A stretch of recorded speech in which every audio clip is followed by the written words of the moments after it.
Vehicle ద్వారా సేకరించారు వాళ్ళే రుణాలు చెల్లిస్తారు, రాష్ట్ర ప్రభుత్వ ఖజానా మీద భారం ఉండదు అని చెప్పి కూడా దాన్ని కూడా ఈ రోజు రాష్ట్ర అప్పులుగా చూపించేటువంటి ప్రయత్నం. ఇందులో పేజ్ 24 లో కూడా ప్రభుత్వం చెల్లించని మరియు ప్రభుత్వం హామీ లేని రుణాలు 59,414 కోట్ల రూపాయలని మీరే రాశారు స్పష్టంగా. కానీ మీరు ఏం చేసే ప్రయత్నం చేస్తుండ్రు, అన్ని కలిపి మళ్ళీ లెక్కబెట్టి రాష్ట్ర ప్రభుత్వం ఈరోజు దాదాపు 6,71,000 కోట్ల రూపాయల అప్పు ఉంది అని చెప్తున్నారు. మీరే ఈ బుక్లో అంటారు, ఒకవైపు రాష్ట్ర ప్రభుత్వం చెల్లించని హామీ లేని రుణాలను రాశారు, ప్రభుత్వ హామీతో సేకరించి రాష్ట్ర ప్రభుత్వం ఎస్పీవీలే చెల్లించుకునే డబ్బులని చెప్పినారు. వాటినన్నింటినీ కలిపి అప్పులను ఎక్కువగా చూపించేటట్టు ఒక తప్పుడు ప్రచారానికి మీరు పాల్పడ్డారు. అదేవిధంగా ప్రభుత్వ హామీతో ఎస్పీవీ ద్వారా సేకరించి ప్రభుత్వమే చెల్లిస్తారని కూడా రాసినారు అధ్యక్ష. ఇందులో కూడా చాలా విషయాలు తప్పుగా పెట్టినారు చాలా కార్పొరేషన్స్. ఉదాహరణకు ఈరోజు టీఎస్ఐఐసి గురించి రాసినారు. టీఎస్ఐఐసి కానీ, Telangana super speciality hospital corporation కానీ, హైదరాబాద్ మెట్రో వాటర్ వర్క్స్ కానీ, హౌసింగ్ బోర్డు కానీ, రోడ్ డెవలప్మెంట్ కార్పొరేషన్ కానీ, ఇట్లా చాలా విషయాలు ఇవన్నీ కూడా వాస్తవానికి వాళ్ళ సొంత ఆదాయ వనరుల మీద వాళ్ళు చెల్లిస్తారు అధ్యక్ష. కానీ ఇది రాష్ట్ర ప్రభుత్వమే చెల్లిస్తుందని, ఇది రాష్ట్ర ప్రభుత్వ అప్పుగా చూపించేటువంటి ఒక తప్పుడు ప్రయత్నానికి కూడా దీంట్లో పాల్పడ్డారు. అంటే బేసిక్గా ఇదంతా కూడా ఒక తప్పుల తడక, ఒక అంకెల గ్యారెడ్తోని ఇది ఏదో ఈ రాష్ట్ర ప్రభుత్వం మీద గత ప్రభుత్వం మీద బురద జల్లాలే, లేదు వాళ్ళ హామీల నుంచి తప్పించుకునేటువంటి ఒక ప్రయత్నానికి దారులు వెతుకుతున్నారేమో అని అనిపిస్తూ ఉంది అధ్యక్ష. ఇంకా డీటెయిల్స్లో పోదామంటే మరి మళ్ళీ మీరు టైం ఇయ్యరేమో, నేను చాలా విషయాలు చెప్పాల్సిన అవసరం ఉంది. అందువల్ల నేను షార్ట్గా చెప్పేటువంటి ప్రయత్నం చేస్తూ ఉన్నా అధ్యక్ష. ఇందులో ఇంకో మాట అంటారు, పేజ్ 41లో చేసిన డబ్బుకు అనుగుణంగా ఎటువంటి స్పష్టమైన ఆస్తులు సృష్టించలేదు. ఇది శుద్ధ అబద్ధం అధ్యక్ష. అది ఏం ఆస్తులు క్రియేట్ చేసినాం, ఏం చేసినాం నా ప్రసంగంలో నేను చెప్పే ప్రయత్నం చేస్తాను అధ్యక్ష. మొత్తంగా అధ్యక్ష వాళ్ళు చేసిన ప్రయత్నం ఏంటంటే గత ప్రభుత్వాన్ని తప్పుబట్టాలని, గత ప్రభుత్వం మరి ఏదో చేయలేదనేటువంటి చూపించే ప్రయత్నానికి వాళ్ళు ఒక కుక్డప్ స్టోరీ తయారు చేసి కన్వీనియంట్గా కొన్ని విషయాలను మాత్రం పెట్టి, ఎక్కడైతే రాష్ట్రం అద్భుతమైన ప్రగతిని సాధించిందో, ఎక్కడైతే ఇవాళ డెట్ టు జిఎస్డిపి రేషియో చూపించాలి, ఎస్ఓఆర్ చూపించాలి, అదేవిధంగా క్యాపిటల్ ఎక్స్పెండిచర్ చూపించాలి, ఇవన్నీ కన్వీనియంట్గా తప్పించేటువంటి ప్రయత్నం చేసినారు అధ్యక్ష. ఈరోజు రాష్ట్ర ఆర్థిక పరిస్థితి పటిష్టంగా ఆరోగ్యకరంగా ఉందని అనేక రాజ్యాంగబద్ధ సంస్థలు నివేదికలు తేల్చి చెప్తా ఉంటే, ఈరోజు కాంగ్రెస్ ప్రభుత్వం మాత్రం ఆర్థిక పరిస్థితిపై అవాస్తవాలను ప్రచారం చేస్తూ ఉంది. తద్వారా రాష్ట్ర ప్రతిష్టను, పరపతిని, ప్రతిపత్తిని, భవిష్యత్ ప్రయోజనాలను దెబ్బతీస్తా ఉన్నారు అధ్యక్ష. అల్పమైన రాజకీయ ప్రయోజనాల కోసం చేసే ఈ పని తెలంగాణ రాష్ట్ర భవిష్యత్తుకు గొడ్డలి పెట్టుగా మారుతుందని గ్రహించాలని నేను విజ్ఞప్తి చేస్తా ఉన్నాను. ఆర్థికంగా పటిష్టంగా ఉన్న రాష్ట్రాన్ని దివాలా తీసిన రాష్ట్రంగా దుష్ప్రచారాన్ని చేస్తే దాని పర్యవసానాలు చాలా ప్రమాదకరంగా ఉంటాయి. ఇది కూర్చున్న కొమ్మను నరుక్కునేటువంటి అవివేకమైనటువంటి చర్య. ఈ వైఖరి ఇలాగే కొనసాగితే మార్కెట్లో తెలంగాణకు ఏర్పడ్డ విశ్వసనీయత దెబ్బతింటుంది, పెట్టుబడులు రాకుండా పోతాయి, రాష్ట్రాలకు ఎఫ్ఆర్బిఎం కింద ఇచ్చే 3% రుణాలకు వడ్డీ రేట్లు పెరుగుతాయి, మన తెలంగాణ రాష్ట్ర ప్రభుత్వ బాండ్లకు డిమాండ్ తగ్గుతుంది. దివాలా అనే ప్రభుత్వమే దిక్కుమాలిన ప్రచారం చేస్తే రాష్ట్రంలో జాతీయ అంతర్జాతీయ సంస్థలు పెట్టుబడులు పెడతాయా? దివాలా తీసిన రాష్ట్రం నీళ్లు ఇవ్వగలుగుతుందా, కరెంట్ ఇవ్వగలుగుతుందా అనే అపోహలు, అనుమానాలు తలెత్తుతాయి. పర్యవసానంగా పెట్టుబడులు ఆగి ఉపాధి ఉద్యోగ అవకాశాలు దెబ్బతింటాయి. ఎన్నికల ప్రచారంలో ఇదే గోబల్స్ ప్రచారం చేశారు. సరే, ప్రతిపక్షంగా ఉన్నప్పుడు అధికారం కోసమో మా మీద బురద జల్లారని మేము అర్థం చేసుకుంటాం. కానీ ఇవాళ మీరే ప్రభుత్వంలోకి వచ్చి రాష్ట్ర భవిష్యత్తును దెబ్బతీయడం అవివేకం, అన్యాయం, మూర్ఖత్వం, ఇది మూఢత్వం. నూతనంగా ఏర్పడినటువంటి రాష్ట్రం బాలారిష్టాలను అధిగమించింది. పెద్ద నోట్ల రద్దు, ఆర్థిక మాంద్యం, కరోనా వంటి సంక్షోభాలను తట్టుకొని బలీయమైన ఆర్థిక శక్తిగా తెలంగాణ నిలిచింది. కేంద్ర వివక్షను తట్టుకొని సొంత వనరులను సమీకరించుకొని అద్భుతమైన ప్రగతిని, సంక్షేమాన్ని ప్రజలకు అందించింది. కరోనా మహమ్మారి దెబ్బకు యావత్ ప్రపంచ ఆర్థిక వ్యవస్థ తలకిందులైనటువంటి తరుణంలో రాష్ట్రంలో ఆదాయం తగ్గి ఖర్చులు పెరిగిన సమయంలో కూడా ఆ సంవత్సరం వానాకాలం పంట కోసం రైతు బంధు సహాయాన్ని సీజన్ కంటే ఆ రోజు మేము అందించినామని చెప్పి మీకు గుర్తు చేస్తా ఉన్నాను అధ్యక్ష. ఆ ఒక్క సంవత్సరమే కాదు అధ్యక్ష, ఇప్పటి వరకు ఈ రాష్ట్రంలో 11 విడతల దాదాపు 72,000 కోట్ల రూపాయల రైతు బంధు సహాయాన్ని ఎప్పుడు కూడా పంట కాలానికి ముందే రైతులకు ఉపయోగపడే విధంగా అందించినామనేటువంటి విషయాన్ని గుర్తు చేస్తున్నాం. 1 రూపాయి 2 రూపాయలు కాదు, 72,000 కోట్ల రూపాయలు రైతు బంధు కింద ఈ రాష్ట్ర ప్రజలకు నేరుగా సకాలంలో నగదు బదిలీ చేసి ఇలా రైతుల పట్ల మాకుండే ప్రేమను మేము చూపించాం అధ్యక్ష. తెలంగాణ రాష్ట్ర కీర్తిని పెంచినాం, పరపతిని పెంచినాం. ఇప్పుడున్న కాంగ్రెస్ ప్రభుత్వానికి తెలంగాణ హృదయం లోపించడం వల్లనే ఆర్థికంగా ఆరోగ్యంగా ఉన్నటువంటి రాష్ట్రాన్ని కేవలం రాజకీయ లబ్ధి కోసం అప్పుల రాష్ట్రంగా, దివాలా రాష్ట్రంగా, ఒక బీమారు రాష్ట్రంగా సృష్టించేటువంటి ప్రయత్నం చేస్తా ఉంది. అధ్యక్ష, మీరు విడుదల చేస్తున్నటువంటిది శ్వేతపత్రాల లేక మీరు ఇచ్చినటువంటి హామీలను ఎగవేయడానికి దారులు వెతుకుతున్న పత్రాల అని మాకు అనుమానం కలుగుతా ఉంది అధ్యక్ష. మేనిఫెస్టోలో చెప్పిన 6 గ్యారంటీలు ఇంకా అనేక హామీలు నెరవేర్చలేమనే భయంతో ఎగవేతలకు కోతలకు రంగం సిద్ధం చేసుకోవడమే ఈ శ్వేతపత్రాల అంతర్యమని మీరు చెప్పకనే చెప్తున్నారనిపిస్తా ఉంది అధ్యక్ష. అధ్యక్ష, అయినా ఈ శ్వేతపత్రాల్లో కొత్తగా ఏం చెప్పింది అధ్యక్ష? ఈ వివరాలు ఏవి కొత్త వివరాలు కావు. మీరేదో కొండందవి ఎల్కన్ పెట్టినట్టు కొత్తగా ఏదో చెప్తున్నారు. ఇదే శాసనసభలో అనేక సార్లు చర్చించాము. గౌరవనీయులు నేటి ఉప ముఖ్యమంత్రి గారు ఇక్కడ ఉండి వారు మాట్లాడినారు. ఇవాళ మీ మేనిఫెస్టో కమిటీ చైర్మన్ ప్రస్తుత మంత్రివర్యులు శ్రీధర్ బాబు గారు కూడా ఇక్కడ నుంచి ఈ వివరాలన్నీ సభలో చర్చించినటువంటివే. ఇందులో కొత్త విషయాలేం లేవు. ఇవాళ మీరేంటంటే మా మీద బురద జల్లాలనేటువంటి ఒక ప్రయత్నం అంతే తప్ప ఇందులో కొత్త విషయాలు ఏం కనబడతలేవు అధ్యక్ష. ఎందుకంటే ఆధారాలు కూడా ఉన్నాయి అధ్యక్ష. గౌరవనీయులు బట్టి విక్రమార్క గారు, ఇది శాసనసభ రికార్డు అధ్యక్ష, వారు ఇవాళ ఈ రిపోర్ట్లో ఉన్నటువంటి విషయాలను ఫిబ్రవరి 8, 2023 ఇదే సంవత్సరంలో బడ్జెట్ మీద చర్చ జరిగినప్పుడు ఇవే అంశాలు చెప్పారు అధ్యక్ష. నేను I can read out the details also అధ్యక్ష. అంటే బట్టి గారు ఆ రోజు ఇక్కడి నుంచి ఏం మాట్లాడినరో ఇవాళ ఆర్థిక మంత్రిగా అక్కడ నిలబడి కూడా అవే విషయాలు చెప్పినారు తప్ప ఇందులో పెద్ద కొత్త విషయాలు బయట పెట్టిందో కొత్త ముచ్చట్లు చెప్పిందో ఏమి లేదు.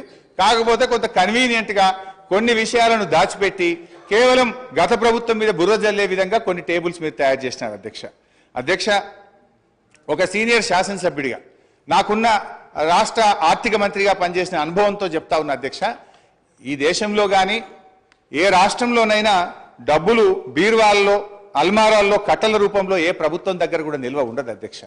రూపాయి అనేటువంటిది ఖజానాకు రావడం పోవడం అనేటువంటిది ఒక నిరంతర ప్రక్రియ అధ్యక్ష. ఇది ఆర్థిక సూత్రం. ఈ చక్రం కదిలితేనే ఆర్థిక వ్యవస్థ ఆరోగ్యంగా ఉంటుంది. భారతదేశం ఏర్పడినప్పటి నుంచి ఇప్పటి వరకు ఏ రాష్ట్రంలోనైనా ఇవాళ ప్రభుత్వాలకు పన్నులు పన్నేతర మార్గంలో ఆదాయం సమకూరుతుంది. ఇవాళ చిప్ప చేతికి ఇవ్వడం మనము దివాలా తీయడం అనేటువంటిది శుద్ధ తప్పు. అంటే 2014లో మేము అధికారంలోకి వచ్చినప్పుడు కూడా మేమేమో మాట్లాడలేదే. ఆ రోజు ఖజానా ఖాళీ అని మేమెక్కడ మాట్లాడలేదే. తెలంగాణని అగ్రగామి రాష్ట్రంగా నిలబెట్టాలనే తపనతో మేము పనిచేసినాం. పగతనాన్ని పక్కన పెట్టి పగతనంతో అభివృద్ధి. అధ్యక్ష, ప్రతిసారి ఇప్పుడు నేను గౌరవ సభ్యుని అడుగుతా ఉన్నా. రాష్ట్రం అంటే ప్రభుత్వం అంటే సార్ వారు అడిగిన దాంట్లో ఒక ప్రశ్న చిన్న అంశం కూడా చెప్తాను. రాష్ట్రం అంటే ప్రభుత్వం అంటే డబ్బులు అలమార్లో ఉంటాయి అంటలేను, కానీ జీతాలు 1వ తారీఖు ఇయ్యలేనటువంటి ఆర్థిక పరిస్థితి ఉంది. రాష్ట్రంలో ఆర్థిక పరిస్థితి గురించి చెప్తే ఎందుకు ఆర్భాడతారో తెలియదు. ఆర్భాటానికి అట్టహాసానికి ఏం ఇబ్బంది లేదు, కానీ వాస్తవంగా ఉన్నటువంటి లెక్కలు తీసుకుంటే మనం ఇవాళ మేము ప్రగతి భవన్ చూపెడతా ఉన్నారు, లేకపోతే డాక్టర్ అంబేద్కర్ భవన్ చూపెడతా ఉన్నారు. పేదల కంటే డబల్ బెడ్ బిల్లు గురించి మాట్లాడతలేదు అధ్యక్ష. ఈ రోజు మా దగ్గర హుస్నాబాద్ సంబంధించి పోతే మున్సిపాలిటీకి సంబంధించినటువంటి అధికారులు ఈ ఇంట్లో ఉంటే సరిపోతామని బోర్డు పెట్టారు. అయినా కూడా ఆ ఇంట్లో నివసించి ఇచ్చుకొని ఇటువంటి కూడా డబుల్ బెడ్రూమ్ ఇవ్వలేదు అధ్యక్ష. ఇది వాళ్ళ ప్రభుత్వం యొక్క. అంతేకాదు ఇవాళ దాని లెక్క చెప్తా ఉన్నారు. ఇవాళ 1,25,000 నేను బలహీన వర్గాల శాఖకు సంబంధించిన మంత్రిని ఇవాళ అధికారికంగా లెక్కతో చెప్తా ఉన్నా. 1,25,000 గురుకులంలో ఉన్నటువంటి చదువులకు ఇస్తా ఉన్నారు. 55,000 రూపాయలు దారిలో ఇచ్చేటువంటి బడ్జెట్తో పాటుగా 55,000 రూపాయల బడ్జెట్ 55 రూపాయలు ప్రతి విద్యార్థి కూడా వచ్చేటువంటి పరిస్థితులు చెప్పేది మాత్రం 1,20,000. ఆర్భాటం పేరు ఎన్ని రోజులు నడుపుతారు అధ్యక్ష? ప్రచారానికి సంబంధించిన దాని మీద నడుపుకుంటూ అవుతుంటే గ్లోబల్స్ ప్రచారం చేసి మేము బాగున్నాం, బంగారు తెలంగాణ బాగున్నాం అంటే అందరూ బాగున్నాడు చెప్తాను. నేను నాకు సంబంధించిన అంశం చెప్తాను. మీరెందుకు సార్ నేను చెప్తాను. నేను పార్టీ మినిస్టర్ గారు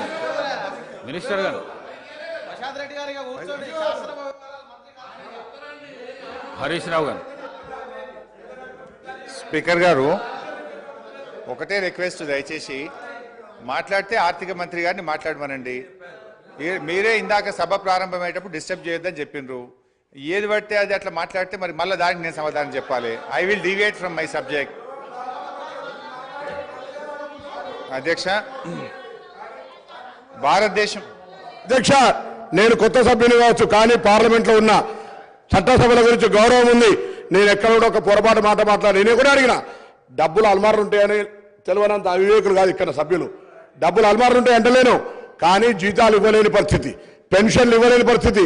ఇటువంటి పరిస్థితి ఉంటే రిటైర్ ఉద్యోగులు పెన్షన్ల కొరకు చుట్టూ తిరిగేటువంటి పరిస్థితి, ఇవాళ ఇన్స్టాల్మెంట్ల మీద ఇచ్చేటువంటి పరిస్థితి. మీరు ఒక ఇల్లు నేను చెప్తే నేను ఎక్కడో చెప్తలేను, నా ఉస్మానాబాద్ నియోజకవర్గంలో జరిగిన సంఘటన మీ దృష్టికి తీసుకొస్తాను అధ్యక్ష. ఇది తమకు పంపిస్తారో చూడరు.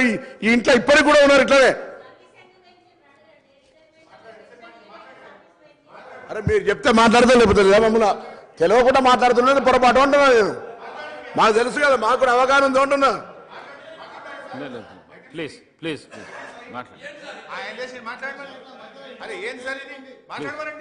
ప్లీజ్ మాట్లాడండి హరీష్ రావు, ప్లీజ్ మాట్లాడండి. ఇది పద్ధతి కాదు అధ్యక్ష. మీరు కూడా ఇట్లా మీరు ఇంటరప్ట్ చేయడం ఇది సభకు మంచిది కాదు అధ్యక్ష. అధ్యక్ష ప్రజాస్వామ్యం దేవాలయంగా భావించే పవిత్రమైనటువంటి ఈ శాసనసభ వేదికగా రాష్ట్ర ఆర్థిక పరిస్థితి పటిష్టంగా ఉందని, బీఆర్ఎస్ ప్రభుత్వ హయాంలో ఆర్థిక నిర్వహణ సమర్థవంతంగా జరిగిందని నిరూపించే వాస్తవాలతో కూడిన స్థూల ఆర్థిక వివరాలు మీ ద్వారా ఈ సభ ముందుంచే ప్రయత్నం చేస్తాం అధ్యక్ష. అధ్యక్ష ఈ వివరాలు కూడా ఎక్కడి నుంచో నేను చెప్తలేను. నిన్నగాక మొన్న కొత్తగా పదవీ బాధ్యతలు చేపట్టినటువంటి మన రాష్ట్ర ఆర్థిక మంత్రివర్యులు ఉప ముఖ్యమంత్రి గారు విడుదల చేసిన నివేదికల నుంచే చెప్తున్నా. ఇదేమి నేను సొంతగా చెప్తున్నది లేదు. This is your own report, this is your own book released by finance minister గారు. అధ్యక్ష 2013-14 ఆర్థిక సంవత్సరానికి ఉమ్మడి ఆంధ్రప్రదేశ్లో ఆ రోజు 1,61,348 కోట్ల బడ్జెట్ పెడితే అధ్యక్ష తెలంగాణ ఏర్పాటు కాగానే 2014-15 ఆర్థిక సంవత్సరానికి 10 జిల్లాల తెలంగాణ కోసం 1,637 కోట్ల రూపాయల బడ్జెట్ పెట్టినాం అధ్యక్ష. అదే 2023-24 సంవత్సరానికి 2,90,296 కోట్ల రూపాయల బడ్జెట్ ప్రవేశపెట్టాం. అంటే 9 ఏళ్ల మా ప్రభుత్వ హయాంలో దాదాపు 3 రెట్లు బడ్జెట్ పెరిగిందనేటువంటి విషయాన్ని మీ ద్వారా సభ దృష్టికి తెస్తా ఉన్నాను అధ్యక్ష. అదేవిధంగా జిఎస్డిపి, జీడిపి అధ్యక్ష తెలంగాణ ఏర్పడే నాటికి రాష్ట్ర ఆర్థిక పరిస్థితి దయనీయంగా ఉండేది.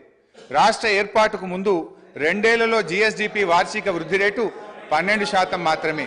ఇది జాతీయ వృద్ధి రేటు అయినటువంటి 13.4% కంటే తక్కువ. రాష్ట్రం ఆవిర్భవించిన తర్వాత మా ప్రభుత్వం అనుసరించిన పటిష్టమైన ఆర్థిక విధానాల వల్ల జిఎస్డిపి క్రమేణా పెరుగుతూ వచ్చింది. 2013-14లో జిఎస్డిపి 4,51,580 కోట్లు, వృద్ధి శాతం 12.4%. 2022-23లో మన రాష్ట్ర జిఎస్డిపి 13,13,391 కోట్లు, వృద్ధి శాతం 16.3గా నమోదైంది. గత 9 ఏళ్లలో తెలంగాణ రాష్ట్ర జిఎస్డిపి 159.6% వృద్ధి రేటును సాధించింది. 4 కోట్ల ప్రజానికం కలిగిన తెలంగాణ చిన్న రాష్ట్రమైన ఆర్థికంగా మిన్న రాష్ట్రంగా నిలిచింది. దేశంలో ఎక్కువ జిఎస్డిపి కలిగిన 8వ రాష్ట్రంగా నిలిచింది. ఇదే సమయానికి దేశ జీడిపి 1,12,33,522 కోట్ల నుంచి 2,72,40,712 కోట్లకు పెరిగింది. అంటే 118% వృద్ధి రేటుకు పరిమితమైంది. 9 ఏళ్ల దేశ జీడిపి 118% వృద్ధి రేటు సాధిస్తే మన రాష్ట్ర జీడిపి మాత్రం 159.6% వృద్ధి రేటును సాధించింది. అంటే 41.6% అధిక వృద్ధి రేటును తెలంగాణ నమోదు చేసి మన మెరుగైనటువంటి ప్రగతిని ఇవాళ నమోదు చేసింది అధ్యక్ష. ఇది ఎక్కడా వాళ్ళ నివేదికలో కనబడదు అధ్యక్ష. దేశ జనాభాలో 2.9% ఉన్న తెలంగాణ దేశ జీడిపికి 4.9% వాటా కాంట్రిబ్యూట్ చేయడం మన రాష్ట్ర ఆర్థిక పటిష్టతకు ఇది తిరుగులేని నిదర్శనం. దేశ ఆర్థిక వ్యవస్థకు ఎక్కువ కాంట్రిబ్యూట్ చేస్తున్న టాప్ 5 రాష్ట్రాల్లో తెలంగాణ ఒకటి. దయచేసి ఈ కీర్తి మసకబారేటట్లు ప్రచారం చేయకండి, అది విజ్ఞత కాదు. ఏ రాష్ట్ర ముఖ్యమంత్రి అయినా తన రాష్ట్ర కీర్తిని ఉన్నదానికంటే పెంచుకోవాలే కానీ ఉన్నదానికంటే తగ్గించుకోవడం ఇది మంచిది కాదు అని చెప్పి మీ ద్వారా తెలియజేస్తా ఉన్నాను అధ్యక్ష.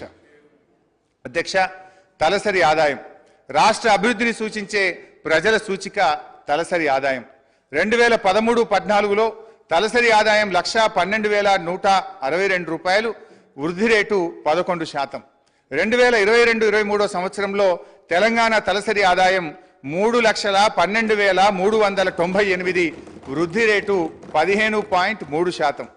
దేశ తలసరి ఆదాయం 1,72,276 రూపాయల కంటే తెలంగాణ తలసరి ఆదాయం 1,40,122 రూపాయలు ఎక్కువ. అంటే దాదాపు డబుల్ అధ్యక్ష. చిన్న రాష్ట్రాలు సిక్కిం, ఢిల్లీ మినహా తలసరి ఆదాయంలో తెలంగాణ దేశంలో నంబర్ 1 స్థానంలో ఉంది. ఇది శ్వేతపత్రాలతోనో రాతపత్రాలతోనో చెరిపేయలేనటువంటి సత్యం, ఇది నిజం. కానీ ఇది ఎక్కడ మీ శ్వేతపత్రంలో కనబడదు. రాష్ట్రం యొక్క ప్రతిష్టను తగ్గించే ప్రయత్నం చేసింది తప్ప రాష్ట్రం సాధించిన విజయాలను శ్వేతపత్రంలో జాగ్రత్తగా దాచిపెట్టినారు అధ్యక్ష. 2014లో 10వ స్థానంలో ఉన్న తెలంగాణ ఇప్పుడు మొదటి స్థానానికి ఎగబాకింది అధ్యక్ష. స్వంత పన్నుల రాబడి అధ్యక్ష, నిన్నగాక మొన్న మరి ఆర్బీఐ విడుదల చేసిన తాజా report A state finances A study of budgets మొన్ననే ఈ మధ్యనే రిలీజ్ అయింది. కావాలంటే మీ ద్వారా గౌరవ మంత్రి గారు కూడా పంపిస్తాను అధ్యక్ష. ఇవాళ సొంత పన్నుల రాబడి నుండి ఇవాళ 84.2% రెవెన్యూ ఎక్స్పెండిచర్ చేస్తున్నటువంటి రాష్ట్రాల్లో ఇవాళ దేశంలోనే ద్వితీయ స్థానంలో నిలిచిన అధ్యక్ష. మొదటి స్థానంలో హర్యానా 86.9%తో ఉండగా 84.2%తో తెలంగాణ దేశంలో రెండవ స్థానంలో నిలిచిందని ఈ నెల 11న ఆర్బీఐ ఇచ్చినటువంటి రిపోర్ట్లో స్పష్టంగా చెప్పినారు అధ్యక్ష. అదేవిధంగా అధ్యక్ష, అప్పుల విషయంలో కూడా ఇవాళ వాళ్ళు తప్పుదో పట్టించే ప్రయత్నం చేస్తూ ఉన్నారు అధ్యక్ష. ఇవాళ 25% దాటిందని కూడా ఒక దగ్గర నివేదికలు చెప్పినారు అధ్యక్ష. యాక్చువల్లీ అది ఎందుకు దాటిందో కూడా ఆ రోజు ఇదే ఆర్థిక శాఖ అధికారులు ఉన్నారు, ఇవాళ ఇదే ఆర్థిక శాఖ అధికారులు ఉన్నారు. కాకపోతే మీరు చెప్పినట్టుగా వాళ్ళు కన్వీనియంట్గా చేసి ఉండొచ్చు. ఈరోజు కరోనా వల్ల, కేంద్ర ప్రభుత్వ నిర్ణయాల వల్ల, ఉదయ్ స్కీమ్స్ కేంద్ర ప్రభుత్వం తీసుకోవడం వల్ల ఇవి కొంత మనం ఆ 25% దాటినటువంటి విషయం ఇది ప్రభుత్వానికి తెలుసు, అధికారులకు దృష్టిలో కూడా ఉంది అధ్యక్ష. అయినా అప్పులు అనేటువంటివి ఏ రాష్ట్రమైనా ఇష్టారీతిన చేసేటువంటి అవకాశం ఉండదు అధ్యక్ష. భారత రాజ్యాంగంలో ఆర్టికల్ 293 ప్రకారం కేంద్ర అనుమతి లేకుండా రాష్ట్రాలు అప్పులు తీసుకోజాలవు. Physical responsibility and budget management అనే యాక్ట్ ఉంది. దీన్నే మనం ఎఫ్ఆర్బిఎం అని పిలుస్తూ ఉంటాం. ఈ చట్టానికి లోబడి ఫైనాన్స్ కమిషన్ నిబంధనలకు లోబడి మాత్రమే రాష్ట్రాలు అప్పులు తీసుకోవడం సాధ్యమవుతుంది. తెలంగాణ రాష్ట్రం ఎఫ్ఆర్బిఎం చట్ట పరిధిలో దాటకుండా ఆర్థిక క్రమశిక్షణ పాటించింది. పరిమితి మేరకు మాత్రమే రుణాలు తీసుకుంది. ఈ వాస్తవాన్ని కప్పిపుచ్చేందుకు ఇవాళ ప్రభుత్వ పెద్దలు ప్రయత్నం చేస్తూ ఉన్నారు అధ్యక్ష. ఇంకా నిజంగా మేము అప్పులు తీసుకోవాలని అనుకుంటే ఆ రోజు ఎలక్ట్రిసిటీ రిఫార్మ్స్ విషయంలో కేంద్ర ప్రభుత్వం 0.5% మీకు అదనంగా 5 ఏళ్ల పాటు ఎఫ్ఆర్బిఎంలో మీకు వెసులుబాటు కల్పిస్తాం, మీరు తీసుకోండి అని చెప్తున్నారు అధ్యక్ష. నిజంగా మాకు అప్పులే తీసుకోవడం అవసరం అనుకుంటే, రాష్ట్ర ప్రయోజనాల కంటే అప్పులు ముఖ్యమని మేము అనుకుంటే మాకు మరో 35,000 కోట్ల రూపాయలు ఇవాళ అదనంగా వచ్చేది. ఇదే శాసనసభలో అక్కడి నుంచి గౌరవనీయులు ఆనాటి ముఖ్యమంత్రి కేసీఆర్ గారు ఒక మాట చెప్పినారు అధ్యక్ష. ఈ 0.5 ఎఫ్ఆర్బిఎం తీసుకోవాలంటే కేంద్ర ప్రభుత్వం పెట్టిన షరతులు ఏంది అధ్యక్ష? బోరు బావుల దగ్గర మీటర్లు పెట్టి రైతుల ఇంటికాడికి బిల్లు పంపించాలని చెప్పి కేంద్ర ప్రభుత్వం షరతు పెడితే ఆనాడు కేసీఆర్ గారు ఇదే నిండు సభలో సభా నాయకుడిగా ఆయన చెప్పిన మాటలు మీ ద్వారా కొత్త సభ్యులు ఉన్నారు గుర్తు చేస్తా ఉన్నాను అధ్యక్ష. ఆ రోజు ఏమన్నారంటే ముఖ్యమంత్రి గారు, నా గొంతులో ప్రాణముండంగా రైతుల బోరు బావుల దగ్గర మీటర్లు పెట్టమని చెప్పింది మా నాయకుడు కేసీఆర్ గారు అధ్యక్ష. నిజంగా ఒకవేళ 0.5% ఎఫ్ఆర్బిఎం మేము తీసుకున్నామంటే మాకు మరో 35,000 కోట్లు ఈ రాష్ట్రానికి వచ్చేటి అధ్యక్ష. ఈ విషయాన్ని స్వయంగా నిర్మలా సీతారామన్ గారు ఢిల్లీకి వచ్చినప్పుడు చెప్పింది కదా. నిన్నగాక మొన్న ఎన్నికల ప్రచారంలో నిర్మలా సీతారామన్ గారు ఏం చెప్పారు? ఎస్, మిగతా రాష్ట్రాలు బోరుబావుల దగ్గర మీటర్లు పెట్టమన్నారు కనుక వాళ్ళకి డబ్బులు ఇచ్చినాం, తెలంగాణ మీటర్లు పెట్టలేదు కనుక తెలంగాణ రాష్ట్రానికి డబ్బులు ఇవ్వలేదని చెప్పి గౌరవనీయులు నిర్మలా సీతారామన్ గారే స్పష్టంగా చెప్పారు అధ్యక్ష.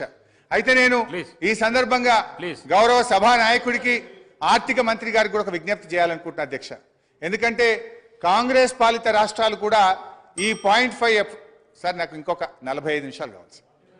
సో అధ్యక్ష 0.5 ఇది చాలా ఒక నిమిషం సార్, ఇది చాలా ముఖ్యమైనటువంటి సబ్జెక్టు. ప్రభుత్వానికి మనకు సూచనలు గౌరవ హరీష్ రావు గారు మీకు 30 నిమిషాల టైం కేటాయించబడింది. 30 నిమిషాలు ఇవ్వకండి, ఆయన తీయకండి. ఎందుకు సరిగా 30 మాట్లాడడం కూర్చుంటాం.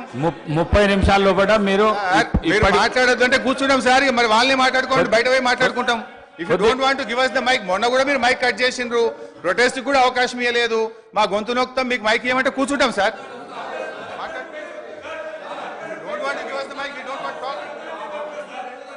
నేను నా మాట కొద్దిగా వినండి. 30 నిమిషాల టైం కేటాయించబడింది, 45 నిమిషాలు అయింది. 45 నిమిషాల తర్వాత బెల్లు కొడితే కూడా మీరు ఈ విధంగా చేసుడు మంచిది కాదు. మాట్లాడండి హరీష్ రావు గారు, మాట్లాడండి సార్. మీరు ఇట్లా బెల్లు కొట్టడం ఇది కరెక్ట్ కాదు సార్. ఇంత మంచి ఇంపార్టెంట్ సబ్జెక్ట్ మీద 39 మంది సభ్యులు ఉన్నాం మేము ఇక్కడ. మీరు ఏది బట్టి అది వాళ్ళు మాట్లాడితే దానికి మేము సమాధానం చెప్పకపోతే ఎట్లా సార్?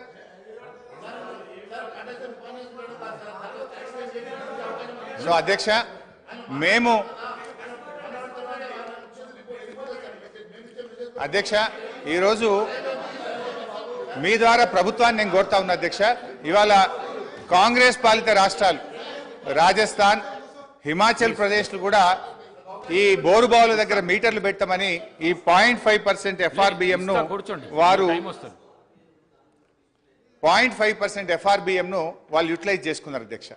నిన్నగాక మొన్న కొత్తగా అధికారంలోకి వచ్చిన కర్ణాటక రాష్ట్రంలో కూడా మేము ఈ 0.5% FRBM వాడుకుంటామని వాళ్ళ బడ్జెట్లో పొందుపరిచారు అధ్యక్ష. నేను దయచేసి ప్రభుత్వాన్ని కోరుతా ఉన్నాను, మీరు ఎట్టి పరిస్థితుల్లో కూడా మరి బోరు బావుల దగ్గర మీటర్లు పెట్టడానికి అంగీకరించొద్దని, ఈ 0.5 FRBM ను తీసుకోవద్దని కూడా మీ ద్వారా నేను ప్రభుత్వాన్ని కోరుతా ఉన్నాను అధ్యక్ష.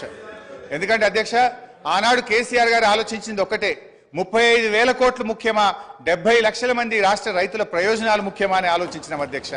35,000 కోట్ల రూపాయలు వాళ్ళు ఇచ్చే అదనపు అప్పు కంటే మంత్రి గారు అధ్యక్ష సీనియర్ శాసనసభ్యులు హరీష్ రావు గారు మాట్లాడడం ఇది అవాస్తవము.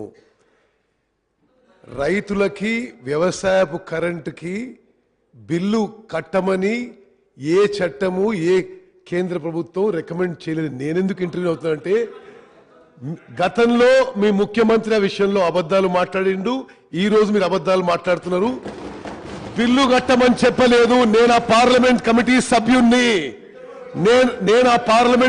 సభ్యుణ్ణి ఆ విషయం పదే పదే మీరు ప్రస్తావించడం దయచేసి అవాస్తవాలు శాసనసభలో ప్రస్తావించొద్దు.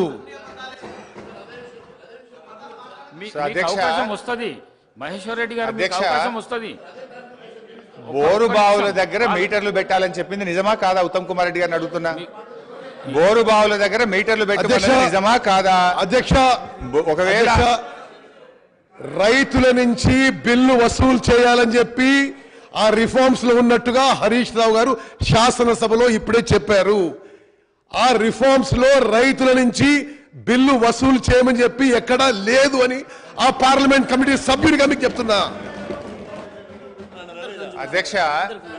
అధ్యక్ష నేను స్పష్టంగా ఉత్తమ్ కుమార్ రెడ్డి గారిని అడుగుతున్నా, బోరు బావుల దగ్గర మీటర్లు పెట్టాలి, ఎంత కరెంటు కాల్చినరో లెక్క తేల్చాలని ఆ రిపోర్ట్ లో ఉందా లేదా అది చెప్పండి.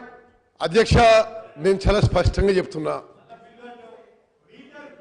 ఉచిత వ్యవసాయానికి ఉచిత విద్యుత్తులో వాళ్ళు ఏమన్నారు, రైతులు బిల్లు కట్టాలని చెప్పి రిఫార్మ్స్ లో ఉందని, ఆ రిఫార్మ్స్ లో రైతులు బిల్లు కట్టాలని లేదు అని నేను ఆ పార్లమెంట్ కమిటీ సభ్యులు మీకు చెప్తున్నా. ఇప్పుడు ఉత్తమ్ గారికి ధన్యవాదాలు. మీటర్లు పెట్టాలని మాత్రం వారు అంగీకరించారు, దాని మీద వాళ్ళు క్లారిటీ ఇవ్వలేదంటే వారు అంగీకరించారు, వారికి ధన్యవాదాలు. ఒకటి, రేపు సరే విద్యుత్ మీద డిస్కషన్ ఉంది, మా జగదీష్ రెడ్డి గారు డీటెయిల్ గా చెప్తారు. అధ్యక్ష ఎందుకంటే అధ్యక్ష, ఈ కేంద్రంలో ఉన్న బీజేపీ వైఖరి ఎట్లా ఉందంటే, గతంలో గ్యాస్ సిలిండర్ల విషయంలో ఏం చేసింది అధ్యక్ష, డబ్బులు మీరు కట్టి ఫుల్ సిలిండర్ తీసుకోండి, సబ్సిడీ మీ అకౌంట్ లో వేస్తామని అలాగ దించిండ్రు. దించినాక ఏం చేసింది అధ్యక్ష, సబ్సిడీ సిలిండర్ ధర 1000 రూపాయలు అయింది, సబ్సిడీ మాత్రం ఎత్తేసింది అధ్యక్ష. ఇది కూడా అట్లనే ఉంటుంది అధ్యక్ష. రేపు మీటర్లు పెడతారు, ఎల్లుండి బిల్లులు పంపించి కడితేనే చేస్తామని చెప్పి మెలిక పెట్టేటువంటి ప్రభుత్వం ఉన్నది అధ్యక్ష. ఈరోజు జాతీయ అంతర్జాతీయంగా చూస్తే జిఎస్డిపి వర్సెస్ డెట్ రేషియోలోనే అప్పులు చూస్తారు అధ్యక్ష. ఇందాకనే నేను చెప్పినట్టు ఆర్బీఐ స్టేట్ ఫైనాన్షియల్ బడ్జెట్ ప్రకారంగా అప్పులు తక్కువగా తీసుకున్న రాష్ట్రాల్లో తెలంగాణ దేశంలో 22 రాష్ట్రాలు తెలంగాణ కంటే ఎక్కువగా ఉన్నాయి. ఒకసారి జిఎస్డిపి టు డెట్ రేషియో ప్రకారం కొన్ని రాష్ట్రాల రుణాలు చూస్తే పంజాబ్ 48.7%, Please, కూర్చోండి. రాజస్థాన్ 40.6%, కేరళ 38.9%, ఉత్తరప్రదేశ్ ప్లీజ్ 36.4%, తమిళనాడు 31.5%, మధ్యప్రదేశ్ 29.8%, ఛత్తీస్గఢ్ 28.6%, కానీ తెలంగాణ తీసుకున్న రుణం కేవలం 28.2%. ఇది ఆర్బీఐ తేల్చినటువంటి లెక్క అధ్యక్ష. ఈ పట్టిక కావాలంటే గౌరవ సభ్యులందరికీ కూడా నేను పంపిస్తాను అధ్యక్ష. ఈ అత్యధిక రుణాలు తీసుకున్న పంజాబ్, రాజస్థాన్ రెండు కూడా నిన్న మొన్నటి దాకా కాంగ్రెస్ పార్టీ అధికారంలో ఉన్న రాష్ట్రాలే అధ్యక్ష. అదేవిధంగా అధ్యక్ష, దేశంలో ఎప్పటి నుంచో ఉండి స్థిరపడ్డ రాష్ట్రాలు, ఆర్థికంగా బలపడ్డ రాష్ట్రాలు తెలంగాణ కంటే ఎక్కువ అప్పులు తీసుకున్నాయి. వివక్షతో, విద్రోహంతో విధ్వంసమైన తెలంగాణ పునర్నిర్మాణం కోసం, ప్రజల ఆకాంక్షల్ని వేగవంతంగా తీర్చడం కోసం తెలంగాణ అప్పు వాటికన్నా చాలా తక్కువగా ఉన్నది అధ్యక్ష. తెలంగాణ రాష్ట్రానికి ఎక్కువ శాతం రుణాలు దీర్ఘకాలిక రుణాలు. ఈ రుణాలు 58% 10 ఏళ్ల తర్వాత చెల్లించాల్సినవి. రీపేమెంట్ ఒత్తిడి కూడా తక్కువగా ఉన్న రాష్ట్రం మనది. ఇది ఆర్బీఐ చెప్పిన లెక్క. ఆర్థిక పరిపుష్టి ఉన్న రాష్ట్రం కావడం వల్లనే రీపేమెంట్ కెపాసిటీని దృష్టిలో ఉంచుకొని అప్పు ఇచ్చిన సంస్థలు కూడా తక్కువ వడ్డీకే రుణాలు చెల్లించేందుకు ముందుకు వచ్చాయి. వడ్డీ చెల్లింపుల విషయంలో తెలంగాణపై ఉన్న ఒత్తిడి కూడా తక్కువనే అధ్యక్ష. అవి చూస్తే ఒకసారి పంజాబ్ 24.4%, హర్యానా 23.5%, బెంగాల్ 20.6%, తమిళనాడు 20%, గుజరాత్ 15.1%, తెలంగాణ కేవలం 15% మాత్రమే అధ్యక్ష. అదేవిధంగా అధ్యక్ష, ఇవాళ వాళ్ళు నేను ఇందాక చెప్పే ప్రయత్నం చేసిన అప్పుల పరిమాణాన్ని ఎక్కువగా చూపించేందుకు కార్పొరేషన్ లోన్లను కలిపి ఇదంతా ఎక్కువగా తీసుకున్నారని చూపేటువంటి ప్రయత్నం చేస్తున్నారు. ఉదాహరణకు సివిల్ సప్లైస్ కార్పొరేషన్ ఉంటుంది అధ్యక్ష. సివిల్ సప్లైస్ కార్పొరేషన్ ద్వారా మనం అప్పు ఎందుకు తీసుకుంటాం అధ్యక్ష? It is a temporary arrangement. రైతులకు మనము 2 రోజుల్లోగా డబ్బు చెల్లించాలని, తీసుకున్న వడ్లకు వెంటనే డబ్బులు ఇవ్వాలని మనము లోన్ తీసుకొని రైతులకు పేమెంట్ చేస్తాం అధ్యక్ష. మనకు ఎఫ్సిఐ నుంచి డబ్బులు వచ్చిన తర్వాత ఆ డబ్బు తిరిగి బ్యాంకులకు మనం కట్టడం జరుగుతుంది అధ్యక్ష. అదేవిధంగా కేంద్ర ప్రభుత్వం నుంచి కూడా డబ్బులు రావడానికి కొంత టైం పడుతుంటుంది. అది మనం ఆ టైం పీరియడ్లో మనము అప్పు తీసుకొని అటు రైతులకు ఇబ్బంది కాకుండా మనం ముందుకు పోతూ ఉంటాం. కానీ ఏంటంటే వీళ్ళు ఇదంతా కూడా ఇదేదో రాష్ట్ర ప్రభుత్వ అప్పుల కుప్పైందని చెప్పి చూపించేటువంటి ప్రయత్నం. అట్లే విద్యుత్ కార్పొరేషన్ల విషయంలో కూడా రేపు మంత్రి గారు డీటెయిల్గా చెప్తారు, నేను వాళ్ళకి ఫోన్ కానీ అధ్యక్ష. మనము విద్యుత్ కార్పొరేషన్ల విషయంలో కూడా మా మాజీ మంత్రి గారు జగదీష్ రెడ్డి గారు సభ్యులు డీటెయిల్గా చెప్తారు అధ్యక్ష రేపు. అయితే అధ్యక్ష, విద్యుత్ సంస్థలు కూడా వాళ్ళు ఎంతసేపు అప్పుల గురించి చెప్తున్నారు తప్ప ఆస్తుల కల్పన గురించి చెప్తలేదు. అది నేను నెక్స్ట్ లాస్ట్లో in my conclusion I will tell sir. అయితే ఇలా విద్యుత్ సంస్థల విషయంలో కూడా విద్యుత్ సంస్థలు కొత్త విద్యుత్ ఉత్పత్తి కేంద్రాల నిర్మాణం కోసం, డిస్ట్రిబ్యూషన్ కంపెనీలను డిస్ట్రిబ్యూషన్ నెట్వర్క్ మెరుగు చేయడం కోసం అప్పులు తీసుకుంటారు. ఎప్పుడైతే విద్యుత్ ఉత్పత్తి ప్రారంభం అవుతుందో దాన్ని ఏం చేస్తారు అధ్యక్ష? ఆ ఉత్పత్తి ప్రారంభమైనప్పుడు వచ్చిన ఆదాయం నుంచి వాళ్ళు అప్పులు చెల్లించుతూ ఉంటారు అధ్యక్ష. ఇలా అప్పుల విషయంలో కేంద్ర ప్రభుత్వం కూడా చూడాలి కదా అధ్యక్ష, ఇతర దేశాలది కూడా చూడాలి. ఇదేదో ఎక్కడ ఈ దేశంలో జరగంది ఇక్కడ జరిగింది. ఇలా మనకంటే ఇతర రాష్ట్రాలు ఎక్కువ తీసుకున్నాయి. మన కేంద్ర ప్రభుత్వం కూడా మీరు చూస్తే అధ్యక్ష, 2014-15లో భారతదేశపు అప్పు 62,42,521 కోట్లు. 2023-24 నాటికి 1,69,46,667 కోట్లు. అంటే జీడిపిలో డెట్ రేషియో 56.2%. సగటున రోజుకు 4,618 కోట్లు కేంద్రం అప్పు చేస్తుంటే ఇలా రోజుకు 2,959 కోట్ల వడ్డీ చెల్లిస్తా ఉన్నారు. ఐఎఫ్ఎం నివేదిక ప్రకారం జీడిపిలో జపాన్ అప్పు 221%, గ్రీస్ 212, సింగపూర్ 163, అమెరికా 115, యూకే 113%. అంటే ఇవన్నీ అప్పుల కుప్పలైన దేశాలు అవుతాయి అధ్యక్ష. హరీష్ రావు గారు దయచేసి ప్లీజ్ తొందరగా ముగించండి. హాఫ్ అన్ అవర్ మంత్రి గారికి హాఫ్ అన్ అవర్ సార్. అప్పులు ఎందుకు చేశారు, దేనికోసం అధ్యక్ష? హరీష్ రావు గారు. అధ్యక్ష, ఫైనాన్స్ మినిస్టర్ హరీష్ రావు గారు మాట్లాడుతూ సారీ మాజీ భవిష్యత్తులో ఉండరు కూడా. ఓకే అధ్యక్ష, వారు మాట్లాడుతూ కార్పొరేషన్ తీసుకున్నప్పుడు ప్రభుత్వానికి ఏం సంబంధం, ప్రభుత్వ సంబంధం మాట్లాడుతారు. నేను ఒకటి సూటిగా ప్రశ్నిస్తా ఉన్నాను హరీష్ రావు గారిని. ఏదైతే ఇరిగేషన్ కార్పొరేషన్ ద్వారా ప్రాజెక్టుల గురించి అయితే లోన్ తీసుకున్నారో, అట్లాగే మిషన్ భగీరథ ద్వారా అయితే కార్పొరేట్ లోన్ తీసుకున్నారో, మీరు అంటే నీళ్లు తాగే ప్రజల నుంచి డబ్బులు వసూలు చేసి కార్పొరేషన్ దగ్గర కడతారా, ప్రభుత్వ డబ్బుల దగ్గర కడతారా? రైతాంగానికి అయితే మీరు ఇరిగేషన్ ప్రాజెక్టులో నీళ్ళు ఇస్తా ఉన్నారో రైతుల దగ్గర పన్నులు వసూలు చేసి కడదాం అనుకున్నారా? అంటే directly or indirectly is it not the responsibility of the government? Definitely it is part and parcel of the government responsibility, not the corporation. ఒకసారి చెప్పండి. ఇదే వేదిక ద్వారా ఒక మాట చెప్పండి. మేము మిషన్ భాగ్యత ద్వారా అయితే నీళ్ళు ఇస్తా ఉన్నామో ఆ యొక్క ప్రజలు నీళ్లు తాగే ప్రజల దగ్గర నుంచి డబ్బులు వసూలు చేసి కడతారా? చెప్పండి, ఒప్పుకోమని చెప్పండి. రైతుల ప్రాజెక్టుల ద్వారా నీళ్ళు ఇస్తా ఉన్నారో రైతుల దగ్గర పన్ను సెస్ వసూలు చేసి కడతారా? తిరిగి కడతారా? గవర్నమెంట్ కాదు కట్టేది. Is it not fact? అంటే రాష్ట్ర ప్రధాని గారు మిస్లీడ్ చేయట్లేదా? డెఫినెట్లీ ఇది misleading total state. Is a fact. ఒప్పుకోమని చెప్పండి. మేము ప్రాజెక్టు కట్టించిన దానిపైన రైతాంగం నుంచి పన్ను వసూలు చేసి కార్పొరేషన్ ద్వారా ఈ రుణాలు చెల్లిస్తామని చెప్పండి. మిషన్ పేరు ద్వారా నీళ్ళు అయితే ప్రజలు నీళ్లు తాగుతా ఉన్నారో ఆ డబ్బులు ప్రజల నుంచి వసూలు చేసి కడతామని చెప్పండి. ఫ్రీ ఇస్తామన్నారు కదా. మీరు సాంకేతికంగా మీరు మీ యొక్క టోటల్గా మీకు ఉన్నటువంటి మేధాశక్తిని ఉపయోగించి సాంకేతిక పరిజ్ఞానం ఉపయోగించి టెక్నికల్ మాట్లాడుతూ ఉంటే వాస్తవాలే ఉంటాయి.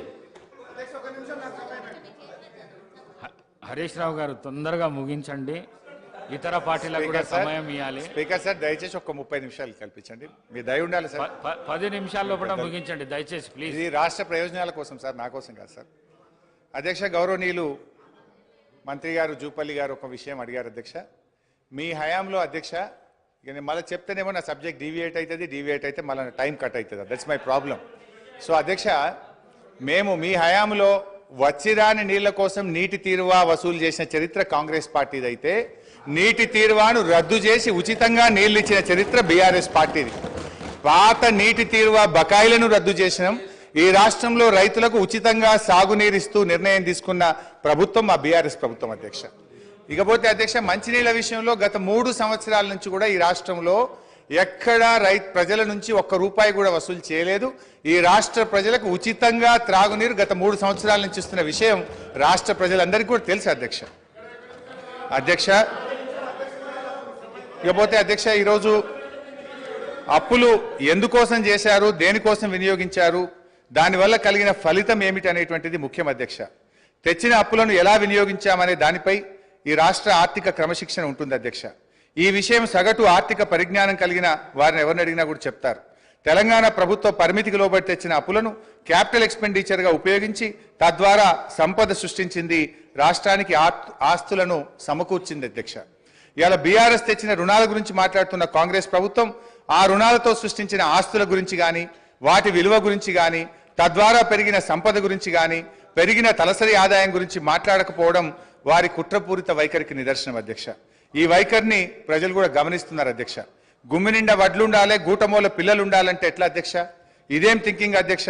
తెచ్చిన ప్రతి పైసా భవిష్యత్ ప్రయోజనాల కోసం పెట్టుబడి పెట్టినాం. గర్వంగా చెప్తున్నాం అధ్యక్ష. అత్యధిక క్యాపిటల్ ఎక్స్పెండిచర్ను ఖర్చు చేసి సామాజిక ఆస్తులను ఇవాళ ఈ రాష్ట్రం కోసం బీఆర్ఎస్ పార్టీ ప్రభుత్వం సమకూర్చింది అధ్యక్ష. తెలంగాణ రాష్ట్రం ఆవిర్భవించినాడు పరిస్థితి ఎట్లా ఉందంటే, ఒక విధ్వంసమైన రాష్ట్రాన్ని, కరెంటు చక్కగలేని రాష్ట్రాన్ని, తాగునీళ్లు చక్కగలేని రాష్ట్రాన్ని, సర్కారు తుమ్మలు మొలిచిన చెరువులు, తెగిన కట్టలు, శిథిలమైన తూములు, అలుగులు, ప్రాజెక్టులు లేక, సాగునీరు లేక, బోరుబావులే దిక్కైన రాష్ట్రాన్ని, భూగర్భ జలాలు అడిగంటి 600 ఫీట్లు బోరు వేసిన చుక్క నీళ్లు పడని రాష్ట్రాన్ని, ఉపాధి లేక జనం వలసబాటిన పట్టిన రాష్ట్రాన్ని ఒక దరికి చేర్చాలంటే, ప్రజల కన్నీళ్లు తుడవాలంటే దానికి ఎంత నిబద్ధత ఉండాలి, ప్రజల మీద ఎంత మమకారం ఉండాలి, ఎంత తపన ఉండాలి, ఎంత తపస్సు చేయాలి, ప్రజల శ్రేయస్సు కోసం, అభివృద్ధి యజ్ఞం కోసం నిధులు సమీకరిస్తే ఇది తప్పైతుందా అధ్యక్ష? క్యాపిటల్ ఎక్స్పెండిచర్తో ఇవాళ సంపద సృష్టించినాం అధ్యక్ష. తెచ్చిన పైసలతో సాగునీటి ప్రాజెక్టులు కట్టినాం. పడావు పడ్డ బీడు భూముల్లో నదీ జలాలు మలిపినాం. నీరు పల్లె మెరుగు అని అవహేళన చేసిన ఆనాటి కాంగ్రెస్ నాయకులు నోళ్లు మూతపడేలా నీళ్లను ఎత్తిపోసినాం. విధ్వంసమైన చెరువులను పునరుద్ధరించినాం. చెరువులకు ప్రాజెక్టులను అనుసంధానం చేసినాం. నీటి నిల్వ సామర్థ్యం పెంచినాం. భూగర్భ జలాలు పెంచినాం. భూమికి బరువయ్యేంత పంట పండేలా చేసినాం. రైతుల గుండెల్లో ఎనలేని భరోసా నింపినాం. తాగునీటి కోసం బిందె మీద బిందె పెట్టుకొని మైళ్ళ దూరం నడుస్తున్న ఆడబిడ్డల ఆవేదన తీర్చినాం. నడింట్ల నల్లాలు పెట్టి శుద్ధి చేసిన నదీ జలాలను తాగునీరుగా అందించినాం. తెలంగాణ విద్యుత్ ఉత్పత్తి పెంచినాం. పంపిణీ వ్యవస్థ వ్యవస్థల్ని బలోపేతం చేసినాం, నాణ్యమైన విద్యుత్తును ఉచితంగా వ్యవసాయానికి అందించినాం, కొన్ని రంగాలకు నిరంతరాయం, అన్ని రంగాలకు కూడా నిరంతరాయ విద్యుత్ సరఫరా చేసినాం, క్రాప్ హాలిడేలు, పవర్ హాలిడేలు లేకుండా చేసినాం, రహదారులు, బ్రిడ్జిలు, భవనాలు, జిల్లా కలెక్టరేట్లు, మెడికల్ కాలేజీలు, పాఠశాలల మీద క్యాపిటల్ ఎక్స్పెండిచర్ చేసినాం, తెలంగాణ ఉజ్వల భవిష్యత్తుకు బాటలు నిర్మించినాం. అధ్యక్ష, ఇవాళ ఏం విజయాలు సాధించినామో అని వాళ్ళు మాట్లాడుతున్నారు. అధ్యక్ష, ఇవాళ పంటల విస్తీర్ణం 2014-15లో 1,31,00,000 ఎకరాలు కాగా 2022-23 నాటికి 2,08,67,000 ఎకరాలకు చేరింది అధ్యక్ష. అంటే 59% పెరిగింది అధ్యక్ష. పంట దిగుబడి అన్ని రకాల పంటలు కలిపి ఆ రోజు 1,00,000 మెట్రిక్ టన్నులు. అధ్యక్ష అప్పులు తెచ్చి అన్ని బిల్డింగ్స్ కట్టామని చెప్తున్నారు, చాలా సంతోషం అధ్యక్ష. ఏం బిల్డింగ్లు కట్టారు అధ్యక్ష? సెంట్రల్ జైలు కూలగొట్టిండ్రు, పురాతనమైనది నిజాం నవాబ్ కాలం నాటిది అక్కడ హాస్పిటల్ కట్టిండ్రు అధ్యక్ష. అదే హాస్పిటల్ ఊరవతల కట్టుంటే పేషెంట్లకు కూడా మంచిగా ఉంటుంది అధ్యక్ష. పురాతనమైన జైలు కూడా అక్కడ ఉండేది అధ్యక్ష. అక్కడ ఎంజిఎం ఉంది, ఎంజిఎంలో సరిగా స్టాఫ్ లేరు అధ్యక్ష. దాన్ని డెవలప్మెంట్ చేయకుండా కొత్త బిల్డింగ్ ఎందుకు కట్టారు, ఆ ప్లేస్లో ఎందుకు కట్టారంటే వీళ్ళకు పర్సంటేజ్ల కోసం కట్టారు అధ్యక్ష. ఈరోజు సెక్రటేరియట్ పాత భవనాన్ని కూలగొట్టారు అధ్యక్ష. అంత పెద్ద భవనాన్ని, అన్ని కోట్ల విలువైన భవనాన్ని కూలగొట్టాల్సిన అవసరం ఉంది అధ్యక్ష. దాన్ని ఇంకొక గాంధీ హాస్పిటల్లో, ఇంకొక నిమ్స్ హాస్పిటల్లో చేసి పేదవాళ్లకు హాస్పిటల్ని కేటాయించి ఈ సెక్రటేరియట్ బిల్డింగ్ ఇంకా ఎక్కడైనా కట్టుంటే అదే ఆస్తి కూడగట్టినట్టు. ఉన్న ఆస్తులను ధ్వంసం చేసి కొత్త ఆస్తులు కట్టుకున్నది ఎవరి కోసం? మీకోసం కట్టుకున్నారు, మీ పర్సంటేజ్ల కోసం కట్టుకున్నారు. ఈ రోజు డబుల్ బెడ్రూమ్ ఇల్లు ఎక్కడా కూడా నిరుపేదలకు కట్టలేదు అధ్యక్ష. 100 సార్లు నేను సీఎం గారిని, గత సీఎం గారిని అడిగాను అధ్యక్ష. స్థలాలు ఉన్న వాళ్ళకి ఒక 3 లక్షలు 4 లక్షలు ఇవ్వండి, వాళ్ళు ఒక్క షెడ్ అన్న వేసుకుంటారు అంటే మేకెక్కడ ఉండాలి, కోడెక్కడ ఉండాలి, అల్లుడెక్కడ ఉండాలి, బిడ్డ ఎక్కడ ఉండాలి, డబుల్ బెడ్రూమ్ ఇల్లు కట్టిస్తా అని కనీసం ఒక 100 బెడ్రూమ్ హౌజులు కూడా ఒక్కొక్క నియోజకవర్గానికి ఇవ్వలేదు అధ్యక్ష. ఆ ఇచ్చిన బెడ్రూమ్ ఇల్లు కూడా ఈ రోజు ఎలక్షన్ల ముందు వాళ్ళ కార్యకర్తలకు మాత్రమే ఇచ్చుకున్నారు అధ్యక్ష. నిరుపేదలకు ఎవరికి ఇవ్వలేదు అధ్యక్ష. ఈ రోజు బోర్బండ పోదాం అధ్యక్ష, ఇక్కడ నుంచి బోర్బండకి వెళ్దాము. అక్కడ వాళ్ళు టైల్స్ వేసుకొని, వాళ్ళు షెల్ఫ్లు కట్టుకొని 10-10 వేలకు కిరాయిలకు ఇచ్చుకుంటున్నారు అధ్యక్ష డబుల్ బెడ్రూమ్ ఇల్లు. వీళ్ళు చేసిన పనులన్నీ కూడా దుర్వినియోగం చేశారు అధ్యక్ష. అప్పులు తెచ్చి నిరుపేదలకు ఉపయోగపడి పని ఒక్కటి కూడా చేయలేదు అధ్యక్ష. స్కూళ్ళు డెవలప్ చేయలేదు, ఉన్న హాస్పిటల్ డెవలప్ చేయలేదు, హాస్పిటళ్లలో స్టాఫ్ను రిక్రూట్ చేయలేదు, విద్యా వైద్యాన్ని పూర్తిగా నిర్లక్ష్యం చేసిన ప్రభుత్వం ఏదైనా ఉందంటే తెలంగాణ ప్రభుత్వం అధ్యక్ష. మనం తెలంగాణ తెచ్చుకున్నది నీళ్లు, నిధులు, నియామకాలు. ఈరోజు నీళ్లు కృష్ణా జలాలను ఆంధ్రాకు అమ్ముకుంటున్నారు అధ్యక్ష. ఒక్కటి నేను అడుగుతా అధ్యక్ష, పక్క రాష్ట్రాలు అన్నప్పుడు ఫ్రెండ్షిప్ గా ఉండాలి అధ్యక్ష. సీఎం కేసీఆర్ కుటుంబం అయ్యో జగన్మోహన్ రెడ్డి ఇంట్లో భోజనం చేస్తారు అధ్యక్ష. జగన్మోహన్ రెడ్డి కుటుంబం వచ్చో సీఎం కేసీఆర్ ఇంట్లో భోజనం చేస్తారు అధ్యక్ష. వాళ్ళ వెనకాలనేమో కేటీఆర్ గారు వెళ్తారు అధ్యక్ష. మామూలుగా ఇద్దరు సీఎంలు కూర్చున్నప్పుడు తప్పకుండా వాళ్ళ చీఫ్ సెక్రటరీ, వీళ్ళ చీఫ్ సెక్రటరీ ఉండాలి. ఇద్దరి సీఎంల మధ్యలో ఏం సంభాషణ జరిగిందన్నది ప్రజలకు తెలియదు అధ్యక్ష. ఇన్నిసార్లు వీళ్ళు కలిసినా కూడా వీళ్ళు ఏం మాట్లాడుకుంటున్నారు అనేది ప్రజలకు తెలియదు అధ్యక్ష. మళ్ళీ వచ్చినాక ఆంధ్ర మీద బయట తిడతారు అధ్యక్ష, లోపల మాత్రం భోజనాలు చేసుకుంటారు. కేటీఆర్ గారు ఏం మాట్లాడుకున్నారు అంటే వాళ్ళు ఏదో అభివృద్ధి గురించి మాట్లాడుకుంటున్నారు, నాకు సంబంధం లేదని వచ్చి ఈయన ప్రెస్ ముందర చెప్తాడు అధ్యక్ష. ఈ రోజు సెంట్రల్లో నీటి వనరుల గురించి మీటింగ్ పెట్టినప్పుడు ఎంతమంది ఇక్కడ నుంచి పోయారు, ఎవరెవరు పోయారు, ఎప్పుడు సీఎం పోయారు, అది ఒకసారి చెప్పమన్నాను అధ్యక్ష. ఈ రోజు కేంద్రాన్ని ఎందుకు బద్నాం చేస్తున్నారు అధ్యక్ష? ఈ రోజు మోడీ గారితో మీరు సత్సంబంధాలు ఎందుకు పెట్టుకోలేదు? ఈ రోజు యాదాద్రి విషయంలో చిన్నజీఆర్ స్వామిని ఎంకరేజ్ చేశారు. ఈ రోజు ఆయన ఎక్కడో ఒకటి కట్టుకుంటే అక్కడ మోడీని పిలిచిండని ఈ రోజు మోడీని పక్కకు పెట్టేసి మోడీతో సంబంధాలు లేకుండా సెంట్రల్ ఫండ్స్ తెచ్చుకోకుండా ఈ రోజు కేంద్రం ఇవ్వడం లేదని బద్నాం చేయడం తప్ప అధ్యక్ష. ఈ రోజు కేంద్రాన్ని దూరం పెట్టింది వీళ్ళు, కేంద్రం ఫండ్స్ ఉపయోగించుకోండి వీళ్ళు. చాలా ఫండ్స్ ఈ రోజు రిటర్న్ పోయినాయి అధ్యక్ష, కేంద్ర ప్రభుత్వ నిధులు. దాని వైఫల్యం పూర్తిగా గత ప్రభుత్వం ఉందని నేను చెప్తా ఉన్నాను అధ్యక్ష. దయచేసి ప్రగల్భాలు పలగకండి. ఈరోజు తెలంగాణ లాభాల బాటలో ఉన్న తెలంగాణను కాంగ్రెస్ పార్టీ మీకు అప్పచెప్పింది. నష్టాల బాటలోకి వెళ్ళి నిరుపేదల జీవితాలు మీరు బాగు చేయలేదు, కేవలం పెద్దవాళ్ళని బాగు చేశారు, పేదోళ్ళని ఎక్కడున్న వాళ్ళని అక్కడ ఉంచారు. ఈ వాస్తవాలను ఒప్పుకోవాల్సిన బాధ్యత మీ మీద ఉందని సందర్భంగా గుర్తు చేస్తా ఉన్నాను అధ్యక్ష. ఏంది అధ్యక్ష, ఇట్లా ఇంతమంది మంత్రులు మధ్యలో వేస్తే మేము ఎట్లా మాట్లాడగలుగుతాం అధ్యక్ష? వాట్ ఈస్ దిస్ అధ్యక్ష? సరే, ఎనీహౌ ఏం చేస్తాం అధ్యక్ష? ప్లీజ్ హరీష్ రావు గారు ప్లీజ్. అధ్యక్ష, కానీ మీరు ఈసారి ఇప్పుడు 5 మంత్రులకు అవకాశం ఇస్తారు సార్. మీరు శ్రీధర్ బాబు గారు, ఉత్తమ్ కుమార్ రెడ్డి గారు, పొన్నం ప్రభాకర్ గారు, సీతక్క మన కొండా సురేఖ గారు, జూపల్లి గారు, ఇంతమంది మంత్రులకు ఇచ్చి నన్ను మధ్యలో ఇన్నిసార్లు డిస్టర్బ్ చేసి నా ఫ్లో డిస్టర్బ్ చేసే ఇది ఒక కుట్ర సార్, ఇది కూడా అన్యాయం సార్ ఇది. అధ్యక్ష, మా సోదరిమణి సరే ఒక విషయంలో ప్రజలు కూడా చూస్తున్నారు అధ్యక్ష. మా సోదరిమణి సురేఖ గారు ఒక మాట అన్నారు, హాస్పిటల్ ఊరవతలు ఉండాలన్నట, జైలేమో నడి ఊళ్ళు ఉండాలన్నట. ఇది ఏం ప్రేమ అధ్యక్ష? ప్రజలు ఇబ్బంది పడొద్దు, వరంగల్ నడిబొడ్డున ప్రభుత్వ ఆసుపత్రి ఉంటే ప్రజలకు మేలవుతుందని ప్రజల కోసం నడిబొడ్డున మేము ఆసుపత్రి కడితే దాన్ని కూడా మా సోదరిమణి తప్పుపడితే నేను అది వారి విజ్ఞత వదిలేస్తా అధ్యక్ష. ఇకపోతే వైద్యం కూడా నిర్లక్ష్యమైందని సోదరిమణి చెప్పారు అధ్యక్ష. బయట ఉంటే ఆరోగ్యకరంగా ఉంటారు పేషెంట్స్. పురాతనమైన జైలు భవనాన్ని పడగొట్టాల్సిన అవసరం ఏమొచ్చింది? ఎందుకు పడగొట్టాల్సి వచ్చింది? ఈ రోజు చెట్టుకొక్కరు పుట్టకొక్కరు అయిన అధ్యక్ష. వాళ్ళ భార్యలకు వాళ్ళు ఎక్కడున్నారో కూడా తెలియనటువంటి పరిస్థితి ఉన్నది. హరీష్ రావు గారు సార్ ఏం సార్ ఇది? వారు మాట్లాడితే నేను సమాధానం చెప్పాలి కదా అధ్యక్ష. ముగించండి. ఎట్లా ముగించాలి సార్? మీరు 8 మంది 1/2 డజన్ మంది మంత్రులకు మధ్యలో ఇంటరప్ట్ చేస్తే నేను ఎట్లా మాట్లాడాలి సార్? అధ్యక్ష, మా సోదరిమణి వైద్యం నిర్లక్ష్యమైందన్నారు. ఆనాడు కాంగ్రెస్ ప్రభుత్వ హయాములో నేను రాను బిడ్డో సర్కారు దవాఖానకనే పాటలు వస్తే మా హయాములో పోదాం పద బిడ్డ సర్కారు దవాఖానకనంత గొప్పగా ప్రభుత్వ ఆసుపత్రులు చేశాం. ఆ రోజు ప్రభుత్వ ఆసుపత్రుల్లో డెలివరీలు 30% అయితే ఈ రోజు 78% ప్రభుత్వ ఆసుపత్రుల్లో డెలివరీలు జరుగుతూ ఉన్నాయి. ఇది మా ప్రభుత్వ పనితీరు నిదర్శనం. సో నేను మాటకు చెప్పగలుగుతాను కానీ I don't want to deviate. అధ్యక్ష కన్క్లూడ్ చేయండి ప్లీజ్. అధ్యక్ష ఈ రాష్ట్రం అనేక గొప్ప విజయాలను కూడా సాధించింది అధ్యక్ష.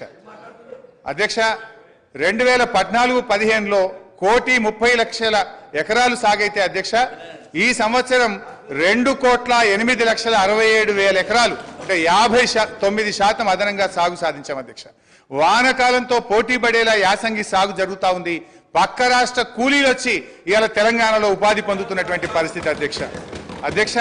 గత సంవత్సరం వరి ఉత్పత్తి 2,58,16,487 మెట్రిక్ టన్నులకు పెరిగింది అధ్యక్ష.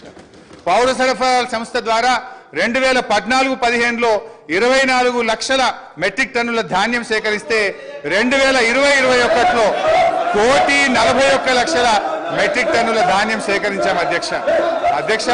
2014-15లో 3,392 కోట్ల విలువైన ధాన్యం మాత్రమే కొనుగోలు చేస్తే ఇప్పుడు అదే సంస్థ గత సంవత్సరం 27,037 కోట్ల విలువైనటువంటి ధాన్యాన్ని కొన్నది అధ్యక్ష. అంటే 483% వడ్ల కొనుగోలులో వృద్ధి సాధించిన అధ్యక్ష. 9 ఏళ్లలో రైతుల నుంచి 1,34,768 కోట్ల విలువైన ధాన్యాన్ని కొనుగోలు చేసిన అధ్యక్ష. ఇది నిజం కాదా అధ్యక్ష? అన్ని రకాల పంటలు కలిపి మేము అధికారంలోకి వచ్చినాడు కోటి మెట్రిక్ టన్నుల పంట దిగుబడి వస్తే ఇవాళ 4 రెట్ల అధ్యక్ష 4 కోట్ల మెట్రిక్ టన్నుల పంట దిగుబడి వచ్చింది అధ్యక్ష. ఇరిగేషన్ లో దాదాపు వాళ్ళ విజ్ఞత లేకపోతే వాళ్ళకు వదిలేద్దాం. మీరు కొద్దిగా నిశ్శబ్దంగా పీపుల్ ఆర్ అబ్జర్వింగ్. వాళ్ళ విజ్ఞతకు వదిలేద్దాం. స్పీకర్ గారు సభానాయకుడు చూసుకుంటారు. ఎల్ఏ మినిస్టర్ గారు కంట్రోల్ చేసుకోవాలి అధ్యక్ష. నిజాలు చెప్తుంటే వినే ఓపిక లేకపోతే ఎట్లా అధ్యక్ష? వాళ్ళకు మీరు కన్క్లూడ్ చేయండి ప్లీజ్ అధ్యక్ష. 15 నిమిషాలు అధ్యక్ష, 15 minutes అధ్యక్ష. ఇరిగేషన్ లో దాదాపు అధ్యక్ష 200 TMCల కొత్త రిజర్వాయర్ల సామర్థ్యాన్ని ఇలా మేము రాష్ట్రంలో ఏర్పాటు చేసినాం అధ్యక్ష. 200 TMCలు అంటే TMCల రిజర్వాయర్లు కొత్తగా ఈ రాష్ట్రంలో రావాలంటే దానికి డబ్బు ఖర్చు కాదా అధ్యక్ష? ఒక కాళేశ్వరం కానీ, పాలమూరు ఎత్తిపోతల పథకం కానీ, మిడ్మానేర్ కానీ, గౌరవెల్లి కానీ, కల్వకుర్తి, నెట్టంపాడు, భీమా, తుమ్మిళ్ళ ఈ పెండింగ్ ప్రాజెక్టులను పూర్తి చేయడం దాదాపు 200 TMCల కొత్త రిజర్వాయర్ల సామర్థ్యం తెచ్చిన అధ్యక్ష. అదేవిధంగా విద్యుత్ స్థాపిత సామర్థ్యం 7,778 మెగావాట్ల నుంచి 18,567 మెగావాట్లకు పెంచిన అధ్యక్ష. కొత్తగా 33 జిల్లా కలెక్టరేట్లను 1,649 కోట్ల రూపాయలతో చేపట్టి 25 కలెక్టరేట్లు పూర్తి చేసిన అధ్యక్ష. రోడ్లు అధ్యక్ష కొత్తగా 8,218 కిలోమీటర్ల డబుల్ లైన్ రోడ్లు, 321 కిలోమీటర్ల 4 లైన్ రోడ్లు, 39 కిలోమీటర్ల 6 లైన్ రోడ్లు, 382 బ్రిడ్జిలు పూర్తి చేసి ఈ రాష్ట్రానికి ఆస్తిని క్రియేట్ చేసిన అధ్యక్ష. గురుకులాల అధ్యక్ష, ఆ రోజు కాంగ్రెస్ పాలనలో 293 గురుకులాలుంటే 1022 గురుకులాలకు పెంచిన అధ్యక్ష. అంగరంగ వైభవంగా 1200 కోట్లతో యాదాద్రి దేవాలయం కట్టినాం. ఈ రాష్ట్రంలో దేవాలయాల అభివృద్ధికి 2800 కోట్లు ఖర్చు పెట్టాం. ఐటీ ఉత్పత్తులు 57,000 కోట్ల నుంచి 2,41,000 కోట్లకు 4 రెట్లు పెంచినాం అధ్యక్ష. ఐటీ ఉద్యోగాలు 3,23,000 నుంచి 9 లక్షలకు దాదాపు 3 రెట్లు ఐటీ ఉద్యోగాలు పెంచాం అధ్యక్ష. మెడికల్ హెల్త్ డిపార్ట్మెంట్ లో నీతి ఆయోగ్ ఆ రోజు 11వ ర్యాంక్ ఇస్తే ఇవాళ 3వ ర్యాంక్ వచ్చింది అధ్యక్ష. మాతృ మరణాలు 92 నుంచి 43కు తగ్గించాం. శిశు మరణాలు 39 నుంచి 21కి తగ్గించాం. ఐసీయూలు 5 నుంచి 80కి పెంచాం. డయాలసిస్ సెంటర్లు 3 నుంచి 82కి పెంచాం. 500 బస్తీ దవాఖానాలు పెట్టాం. ఇలా బ్రహ్మాండంగా వరంగల్ హెల్త్ సిటీ, టిమ్స్ ఆసుపత్రులు కట్టాం. మిషన్ భగీరథ, ప్రతి ఇంటికి స్వచ్ఛమైన శుద్ధి చేసిన త్రాగునీరు అందించి ఫ్లోరైడ్ రహితంగా ఈ రాష్ట్రాన్ని మార్చాం. వర్షాకాలంలో అంటురోగాలు లేకుండా ప్రజల జీవన ప్రమాణాలు పెంచాం. మిషన్ కాకతీయ ద్వారా చెరువులు బాగా చేసి ఇవాళ నీటి సామర్థ్యాన్ని పెంచాం. ఆయకట్టును పెంచాం. పోలీస్ కమాండ్ కంట్రోల్ ను మన జిల్లాల్లో పోలీస్ కేంద్రాలు కట్టాం. గ్రౌండ్ వాటర్ టేబుల్ ఈ రోజు 56% గ్రౌండ్ వాటర్ టేబుల్ పెరిగింది. ఇవాళ గ్రౌండ్ వాటర్ దేశంలోనే అత్యధికంగా పెరిగినటువంటి రాష్ట్రం ఇవాళ తెలంగాణ రాష్ట్రం అధ్యక్ష. అధ్యక్ష ఒక 10 నిమిషాలు ప్లీజ్ అధ్యక్ష. ఇవాళ వెలకట్టలేని సామాజిక మార్పులు అధ్యక్ష. మిషన్ భగీరథలో ఫ్లోరోసిస్ ఇవాళ మటుమాయమైంది. మైళ్ళ దూరం ప్రయాణించి నీళ్లు మోసే బాధలు తప్పాయి. నిరంతర కరెంటు సరఫరాతో ఇన్వర్టర్లు, కన్వర్టర్లు, జనరేటర్లు మూలన పడ్డాయి. అర్ధరాత్రి పొలాలకు నీళ్లు వెళ్లి పెట్టే బాధలు తప్పాయి. పాము కాట్లు లేవు, కరెంటు షాకులు లేవు. రైతులకు మనోవేద లేకుండా చేశాం. ఎంతో మంది ప్రాణాలు కాపాడాం. వీటన్నిటికి విలువ ఎలా కట్టాం అధ్యక్ష? నీళ్లు, కరెంటు సమస్యలు లేకపోవడంతో, రైతు బంధుతో, అన్నదాతకు భరోసా ఇచ్చే చర్యలు తీసుకోవడంతో రైతుల జీవితాల్లో ఇప్పుడిప్పుడే వెలుగు వస్తా ఉంది. ఇలా భూముల విలువ కూడా ఎంత పెరిగింది అధ్యక్ష? ఇక్కడ ఉండే ఎమ్మెల్యేలకు కూడా చాలా మందికి భూములు ఉన్నాయి. 2014కు ముందు ₹1,00,000, 2 లక్షల రూపాయలు ధర లేని భూములు ఇవాళ పెద్ద ఎత్తున పెరిగింది అధ్యక్ష. అధ్యక్ష జస్ట్ ఐ విల్ కంక్లూడ్ అధ్యక్ష. అధ్యక్ష ఈ రోజు ఒక విషయం అధ్యక్ష, ఐఎమ్ ట్రైంగ్ టు కంక్లూడ్ అధ్యక్ష. ఇవాళ ముఖ్యమంత్రి గారు ప్రాజెక్టులు కట్టినా, ప్రగతి భవన్ కట్టినా ప్రజల కోసమే కట్టినాం అధ్యక్ష. కానీ వీళ్ళు ఏం చేసిందంటే అధ్యక్ష, ప్రాజెక్టుల మీద దుష్ప్రచారం, చివరికి ప్రగతి భవన్ మీద కూడా దుష్ప్రచారం చేసినారు. సరే, మొన్న గౌరవనీయులు బట్టి విక్రమార్క గారు ప్రగతి భవన్ లో గృహప్రవేశం చేసినారు. చాలా సంతోషం, వారికి నా శుభాకాంక్షలు. అయితే అధ్యక్ష, గతంలో ఇదే నాయకులు ఏమని చెప్పింది అధ్యక్ష? ప్రగతి భవన్ లో 150 గదులున్నాయని, బుల్లెట్ ప్రూఫ్ బాత్రూమ్లు ఉన్నాయని, 250 సీట్లున్న సినిమా థియేటర్లు ఉన్నాయని, స్విమ్మింగ్ పూల్లు ఉన్నాయని చెప్పిండ్రు. మరి ఇప్పుడు బట్టి గారు చెప్పాలి, ఎన్ని రూములు ఉన్నాయో, స్విమ్మింగ్ పూల్లు ఉన్నాయా, ఏమున్నాయో ఇప్పుడు బట్టి గారు సమాధానం చెప్పాలి. అధ్యక్ష, మా నాయకుడు తన కోసం ఆలోచించలే. మొన్న ఆసుపత్రి నుంచి డిశ్చార్జ్ అయితే కనీసం ఆయన ఒక ఉండడానికి ఇల్లు కూడా కట్టుకోలే అధ్యక్ష. ఎమ్మెల్యేగా ఉన్నప్పుడు 500 గజాల స్థలంలో కట్టుకున్న ఇంటికి, అదే పడావుబడ్డ ఇంటికి సున్నం వేసుకొని తిరిగి ఆ ఇంటికే పోయి ఉన్నటువంటి ఇవాళ నిజాయితీ మా ప్రభుత్వాన్ని, మా కేసీఆర్ అధ్యక్ష. ఇవాళ కాళేశ్వరం విషయంలో కానీ, మేడిగడ్డ విషయంలో కూడా ఇదే బురద చల్లే ప్రయత్నం చేస్తా ఉన్నారు. నేను చూస్తా ఉన్నా. ఇవాళ ఉత్తమ్ కుమార్ రెడ్డి గారు వారు చాలా సందర్భాల్లో వారు కానీ వీళ్ళ నాయకులు కానీ చెప్తా ఉన్నారు. ఏమని చెప్తున్నారు? మేము సిట్టింగ్ జడ్జితో విచారణ జరుపుతామని చెప్తున్నారు. అధ్యక్ష, ఐ డిమాండ్ వెంటనే సిట్టింగ్ జడ్జితో విచారణ జరపండి అధ్యక్ష. బంగారాన్ని నిప్పుల్లో దాన్ని కాల్చితేనే దాని మేలిమి బయటపడుతుంది. నిజమేందో ప్రజలకు తెలవాలి, బంగారం ఏందో కంచేందో ప్రజలకు అర్థమవుతుంది. నేను ఒకటే కోరుతా ఉన్నా ఇలా, ఎందుకంటే అధ్యక్ష గతంలో ఒక నిమిషం అధ్యక్ష, దయచేసి కంక్లూడింగ్ జస్ట్ 3 మినిట్స్ అధ్యక్ష. దాదాపు 80,000 కోట్లు ఖర్చయిన కాళేశ్వరానికి 1,00,000 కోట్లకు ఇలా అవినీతి జరిగిందని చేసిన వీళ్ళ అవినీతి ప్రచారం గోబల్స్ గా పెద్ద ఎత్తున ప్రచారం చేశారు అధ్యక్ష. దురదృష్టవశాత్తు ప్రజలు కూడా కొంత నమ్మిండ్రు అధ్యక్ష. ఇవాళ నిజం నిలకడమే తెలుస్తుంది. తప్పకుండా ఇవాళ మీరు మేడిగడ్డ మీద వేస్తారా, సుందిళ్ళ మీద వేస్తారా, సిట్టింగ్ జడ్జితో విచారణ తక్షణమే వేయండి. మేము రెడీగా ఉన్నాం. మా నిజాయితీ బయటకు వస్తుంది. మేము ఎలాంటి తప్పులు చేయలేదు కనుక నిజాలు ప్రజలకు తెలవాలంటే విచారణ జరపాలి, వెంటనే వేయాలని కూడా. Leader of the house. Speaker sir, మాజీ మంత్రివర్యులు హరీష్ రావు గారు 5 సార్లు శాసనసభ్యుడిగా, నా తెలిసక్క లెక్కలు 5 సార్. ఆయన ఏదో దొంగ లెక్కలు కలుపుకొని వేయడని చెప్తుంటాడు కానీ ఆయన ఎన్నికైందే 2005లా, 2005, 2009, 2014, 2018, 2023. ఇంకా అన్ని రాసుకోండి, బై ఎలక్షన్స్ రాసుకోండి, వాళ్ళ మామ గెలిచినవి కూడా ఆయన దాంట్లో రాసుకోండి, ఏం అభ్యంతరం లేదు.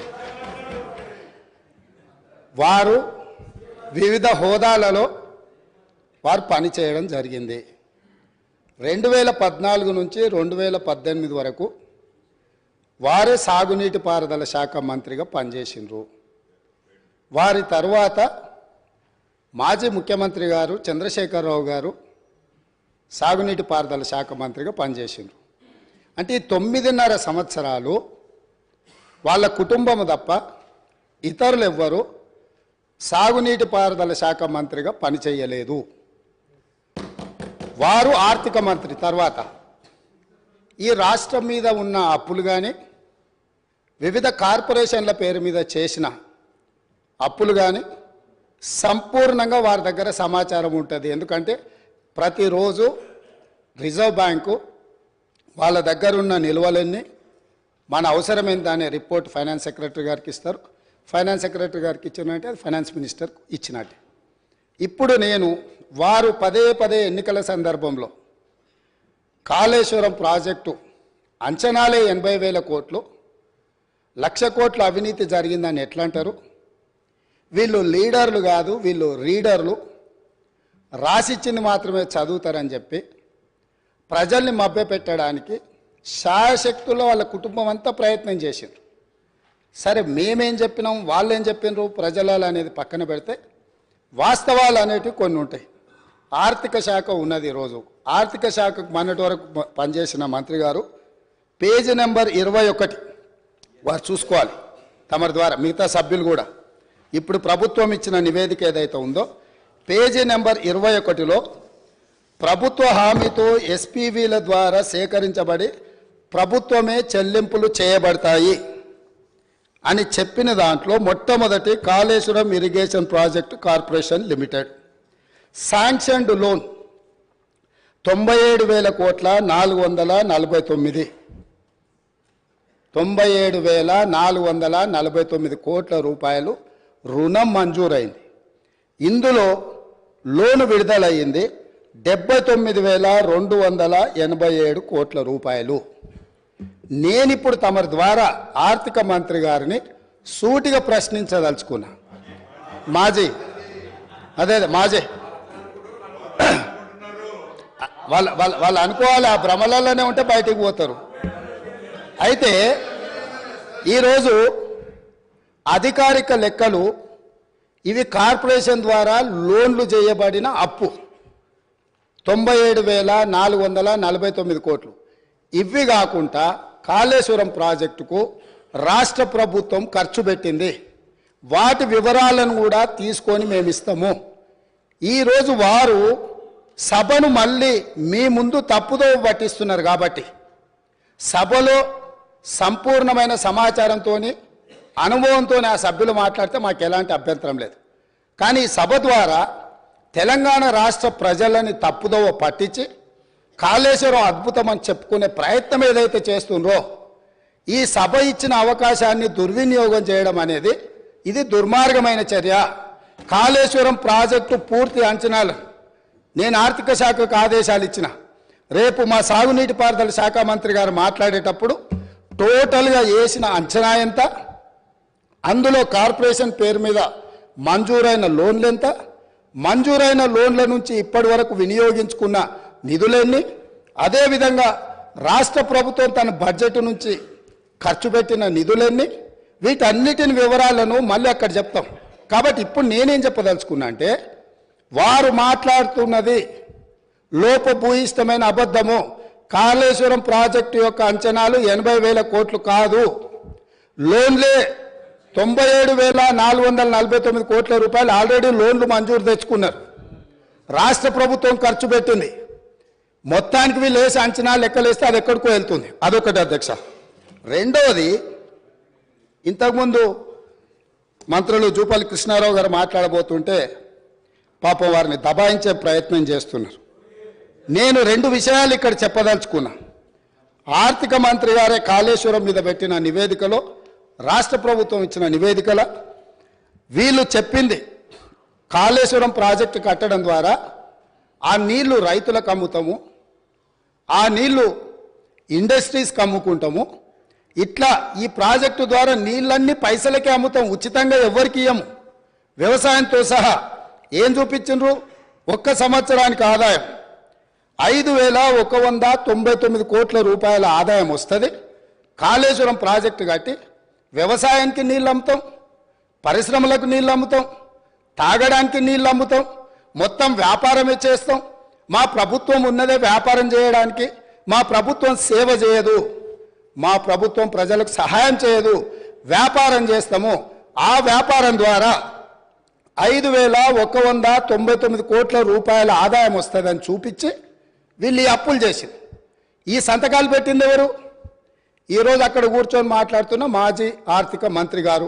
ఇది మొదటి విషయం. రెండవది, మిషన్ భగీరథ. మిషన్ భగీరథ మీద కూడా ఈరోజు మేము ఇంటింటికి నల్లాలు ఇచ్చినాం. అసలు మీరు పుట్టినప్పుడు ఇటు ఉన్నోళ్ళని అందరిని అడుగుతున్నా, వారిని కూడా అడుగుతున్నా. 2014 కంటే ముందు మన మంచినీళ్ళు తాగలేదా అధ్యక్ష? మన గ్రామాలలో నల్లాలు లేవా? మన గ్రామాలలో నీళ్ళ ట్యాంకులు లేవా? వీరొచ్చినాకనే శివుడి తల మీద ఉన్న గంగను భూమి మీదకి తెచ్చి, భూమి మీద ఉన్న గంగను కాళేశ్వరంలోకి పారించి, కాళేశ్వరం ఉన్న గోదావరి జలాలను మన ఇంట్లల్లో నల్ల ద్వారా ఇచ్చి మన జీవితాలు ధన్యమైనట్టు, అదేదో వీళ్ళు అద్భుతం చేసినట్టు, అదేదో ఉచితంగా ఇస్తున్నట్టు, ఈ ఉచితంగా ఇవ్వడం ద్వారా తెలంగాణనే దేశానికి నెంబర్ 1గా ఆదర్శంగా ఉన్నట్టు ఈ సభలో నించొని, బయట రాజకీయ ఉపన్యాసాలు ఏమి ఇచ్చుకున్నా మనకేం అభ్యంతరం లేదు అధ్యక్ష, కానీ సభను మిస్లీడ్ చేసే విధంగా శాసనసభ వ్యవహారాల శాఖ మంత్రిగా గతంలో పనిచేసి ఆ అనుభవాన్నంతా ఉపయోగించి సత్యదూరమైన వార్తల్ని ఇక్కడ చెప్పడానికి ప్రయత్నం చేస్తున్నాడు. అందుకే మిషన్ భగీరథ మీద కూడా నేను చెప్పదలుచుకున్నా అధ్యక్ష. ఇది 2019-2020 సంవత్సరంలో వీళ్ళు రూరల్ హౌస్ హోల్డ్కి అమ్మడం ద్వారా 1030 కోట్లు సంపాదిస్తామని, మున్సిపల్ కార్పొరేషన్లో ఉండే ప్రజలకు నీళ్ళు అమ్మడం ద్వారా 169 కోట్లు సంపాదిస్తామని, అదేవిధంగా మున్సిపల్ రిక్వైర్మెంట్ ఇతర అవసరాలకు 360 కోట్లు సంపాదిస్తామని, అదేవిధంగా ఇండస్ట్రియల్ అవసరాలకు అంటే పరిశ్రమల అవసరాలకు అమ్మి 4,147 కోట్ల రూపాయలు, మొత్తం కలిపి 5,706 కోట్ల రూపాయలు ప్రతి సంవత్సరం మిషన్ భగీరథ మీద మాకు ఆదాయం వస్తుంది. మేము ఈ ఆదాయం ద్వారా మీకు అప్పులు తిరిగి చెల్లిస్తామని చెప్పి ఈరోజు బ్యాంకులను మభ్యపెట్టి తప్పుడు నివేదికలు ఇచ్చి లోన్లు తెచ్చిండ్రా? మాజీ ఆర్థిక మంత్రి గారు చెప్పాలి. లేదు, నిజంగానే ప్రజల దగ్గర వసూళ్లు చేసి తాగునీళ్లను సాగునీళ్లను వ్యాపారంగా మార్చి, వ్యాపార ఆట వస్తువుగా నీళ్లను మార్చి ప్రజల సెంటిమెంటును, తెలంగాణ ఉద్యమంలో వాళ్ళ పార్టీ చెప్పింది నీళ్లు నిధులు నియామకాలు, నీళ్లే మొదటి సింహభాగం వాళ్ళ ఉద్యమం, వాళ్ళ నాడు వాళ్ళ పార్టీ చెప్పుకున్నది. ఆ నీళ్ల ద్వారా వ్యాపారం చేసి దాదాపుగా ఒక్క కాళేశ్వరం ద్వారానే 5,199 కోట్లు, మిషన్ భగీరథ ద్వారా 5,706 కోట్లు, అంటే 10,800 కోట్ల రూపాయలు రైతులను, పేద ప్రజలను ముక్కువిండి వసూలు చేస్తామని ఈ నివేదికలు ఇచ్చి అడ్డగోలుగా 1,000 కోట్ల రూపాయల అప్పులు తెచ్చి ఇప్పుడు ఈ అప్పులను బయట పెట్టినప్పుడు అవును మా చేతగానితనం వల్ల, మా నిస్సహాయత లేకపోతే అవగాహన లోపం వల్ల ఈరోజు ఇట్లా తప్పు జరిగింది, కాబట్టి దీన్ని సరిదిద్దుకోవడానికి ప్రధాన ప్రతిపక్షంగా ప్రభుత్వానికి సహకరిస్తామని ముందుకు వస్తాము అని మాట్లాడాల్సిన విషయాలను పక్కన పెట్టి ఈరోజు దబాయిస్తున్నారు. ఇంకొకటి అధ్యక్ష, ఇంతకుముందే వారు మాట్లాడుతూ తెలంగాణ టీఎస్ఐఐసి ద్వారా ఏవైతే లోన్లు ఉన్నాయో వాళ్ళే కట్టుకుంటారు, మాకేం సంబంధం లేదు అని, అసలు మేము కట్టాల్సిన పనే లేదని మాజీ ఆర్థిక మంత్రి గారు ఇదే సభలో అక్కడి నించొని చెప్పారు. వారు ప్రవేశపెట్టిన నివేదిక అధ్యక్ష, ఇది నేను ఎక్కడి నుంచి తీసుకురాలే. 31 జనవరి 2023 టీఎస్ఐఐసి హడ్కో లోన్లకు వీటన్నిటికీ మేము గ్యారంటీ ఇచ్చి మేము కడతామని చెప్పి వాళ్ళు ఇచ్చిన నివేదిక. అంటే ఈరోజు ఏ కార్పొరేషన్ల ద్వారా లోన్లు తెచ్చినా పర్టికులర్గా వారు టీఎస్ఐఐసికి సంబంధించిన నిధులు మేము చెల్లించాల్సిన అవసరం లేదు, ప్రభుత్వానికి సంబంధం లేదు, వాళ్ళే చెల్లిస్తారు అనేది అయితే చెప్పిండో వారు సత్యదూరమైన అంశాలను ఇక్కడ ప్రస్తావించారు. కాబట్టి ఈరోజు వారు ఇచ్చిన నివేదికనే ఇతరులు ఎవరో ప్రవేశపెట్టిండ్రు, వారికి సంబంధం లేదు, వారు చూడలేదు, వారికి అవగాహన లేదు అని అంటే మనకెవరికి అభ్యంతరం లేదు. కానీ వారు ఇచ్చిన నివేదికనే తప్పుదోవ పట్టించి ఈరోజు వారు లేదు నేను మాట్లాడిందంతా గతంలో చెప్పింది ఒక రకము, ఇప్పుడు చెప్తున్నది ఇంకొక రకం అని చెప్పి వారు మాట్లాడే ప్రయత్నం చేస్తారు. అదేవిధంగా వారు చాలా అద్భుతమైన బడ్జెట్ను ప్రవేశపెట్టినాం, మా అద్భుతమంతా చూసి దేశమంతా మమ్మల్ని ఏమంటారు మమ్మల్ని అనుకరించాలి, అంత అద్భుతమని 2015-16 క్యాగ్ నివేదిక ఏమన్నది అధ్యక్ష? వారి దగ్గర, వారి ఆర్థిక మంత్రిగా పనిచేసిన వారి దగ్గర వివరాలు లేవా? దాంట్లో ఏం చెప్పిండ్రు? వీళ్ళు క్యాగ్ నివేదిక ప్రకారం ఆఫ్ బడ్జెట్ అంటే బడ్జెట్లో రాని అప్పులను తీసుకొచ్చి ఆదాయంగా చూపించి మొత్తం బ్యాంకులను ప్రభుత్వ వ్యవస్థలను తప్పుపట్టిండ్రు అని చెప్పి కాగ్ నివేదిక స్పష్టంగా ఈ రాష్ట్ర ప్రభుత్వాన్ని తప్పుపట్టింది. ఈ ప్రభుత్వం ఉద్దేశపూర్వకంగా ఆర్థిక సంస్థలన్నిటిని కూడా తప్పుదోవ పట్టించి అత్యధిక వడ్డీతో రుణాలు తీసుకొచ్చి ఈ రాష్ట్రాన్ని అప్పుల కూపంగా తయారు చేసిందని కాగ్ నివేదిక 2015-16లో ఇచ్చిన లేఖ అధ్యక్ష ఇది. అదేవిధంగా బడ్జెట్ తయారీలోనే లోపాలు ఉన్నాయని 2018-19లో అసలు మీరు తయారు చేస్తున్న బడ్జెట్లోనే లోపభూయిష్టంగా ఉన్నది, మీ విధానాన్ని మార్చుకోండి, మీ విధానాన్ని మార్చుకోవడం ద్వారా రాష్ట్రానికి మేలు జరుగుతుందని చెప్పి స్పష్టంగా కాగు మొట్టకాయలు వేసింది ఆనాటి ప్రభుత్వాన్ని. ఇన్ని రకాల వాస్తవాలు ఉన్నా వారికి ఉన్న అనుభవాన్ని అంతా కూడా వినియోగించి అబద్ధాలు చెప్పి ఈ సభను, ఈ రాష్ట్ర ప్రజల్ని తప్పుదోవ పట్టించాలనే ప్రయత్నం చేస్తుండ్రో ఇది శాసనసభ వ్యవహారాలు నిర్వహించే మా శ్రీధర్ బాబు గారికి సూచన చేస్తున్నా. సభను తప్పుదోవ పట్టించే విధంగా సభ్యులు ఎవరైనా మాట్లాడితే ఆధారాలు లేని వివరాలను అన్నిటిగా ఆధారాలుగా ఉన్నట్టుగా చిత్రీకరించి సభలో తప్పుడు సమాచారాన్ని ఒకవేళ ప్రవేశపెడితే శాసనసభ వ్యవహారాలలో ఏ రకమైన చర్యలు తీసుకోవాలనో వాటిని ఒక్కసారి పరిశీలించాల్సిందిగా తమరి ద్వారా వారికి నేను విజ్ఞప్తి చేస్తున్నా అధ్యక్ష. మదన్ మోహన్ గారు.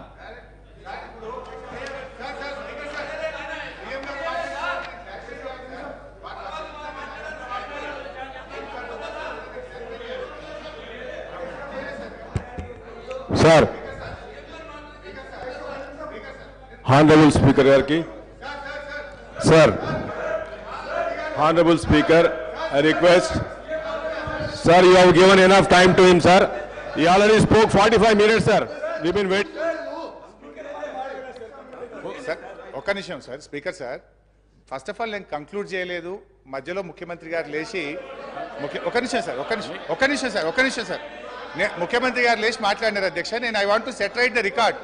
సీఎం గారు నిజానికి నేను సభను తప్పుదో పట్టించలేదు, గౌరవ సభానాయకుడు గారే తప్పుదో పట్టించారు. నేను ఐ వాంట్ టు క్లారిఫై. ఏంటంటే అధ్యక్ష, ఇవాళ ముఖ్యమంత్రి గారు కూడా వినాలి. నేను అఫ్కోర్స్ వాడిని తప్పనను, కొత్తగా ముఖ్యమంత్రి అయినట్టు టైం పడుతుంది విషయాలు తెలుసుకోవడానికి, నేను తప్పనట్లేదు. అయితే అధ్యక్ష, ముఖ్యమంత్రి గారు మీ ద్వారా గౌరవ సభానాయకుడు దృష్టికి తీసుకుపోతున్న ఏంటంటే అధ్యక్ష, కాళేశ్వరం కార్పొరేషన్లో కేవలం కాళేశ్వరం ప్రాజెక్టుకే రుణాలు తీసుకోలేదు అధ్యక్ష, పాలమూరు లిఫ్ట్ ఇరిగేషన్కు కూడా కాళేశ్వరం కార్పొరేషన్ ద్వారా తీసుకున్న రుణాలను ఖర్చు పెట్టాము.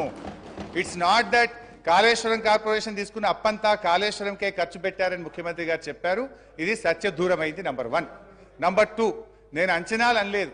ఖర్చు పెట్టిందే 80-83 వేల కోట్లు దాటకపోతే 1,00,000 రూపాయల అవినీతి జరిగిందని 1,00,000 కోట్ల రూపాయల అవినీతి జరిగిందని మా మీద బురద జల్లారు అని నేను చెప్పాను. ఖర్చు పెట్టింది అన్నారు. దాని ముఖ్యమంత్రి గారు అంచనాలు అన్నారు.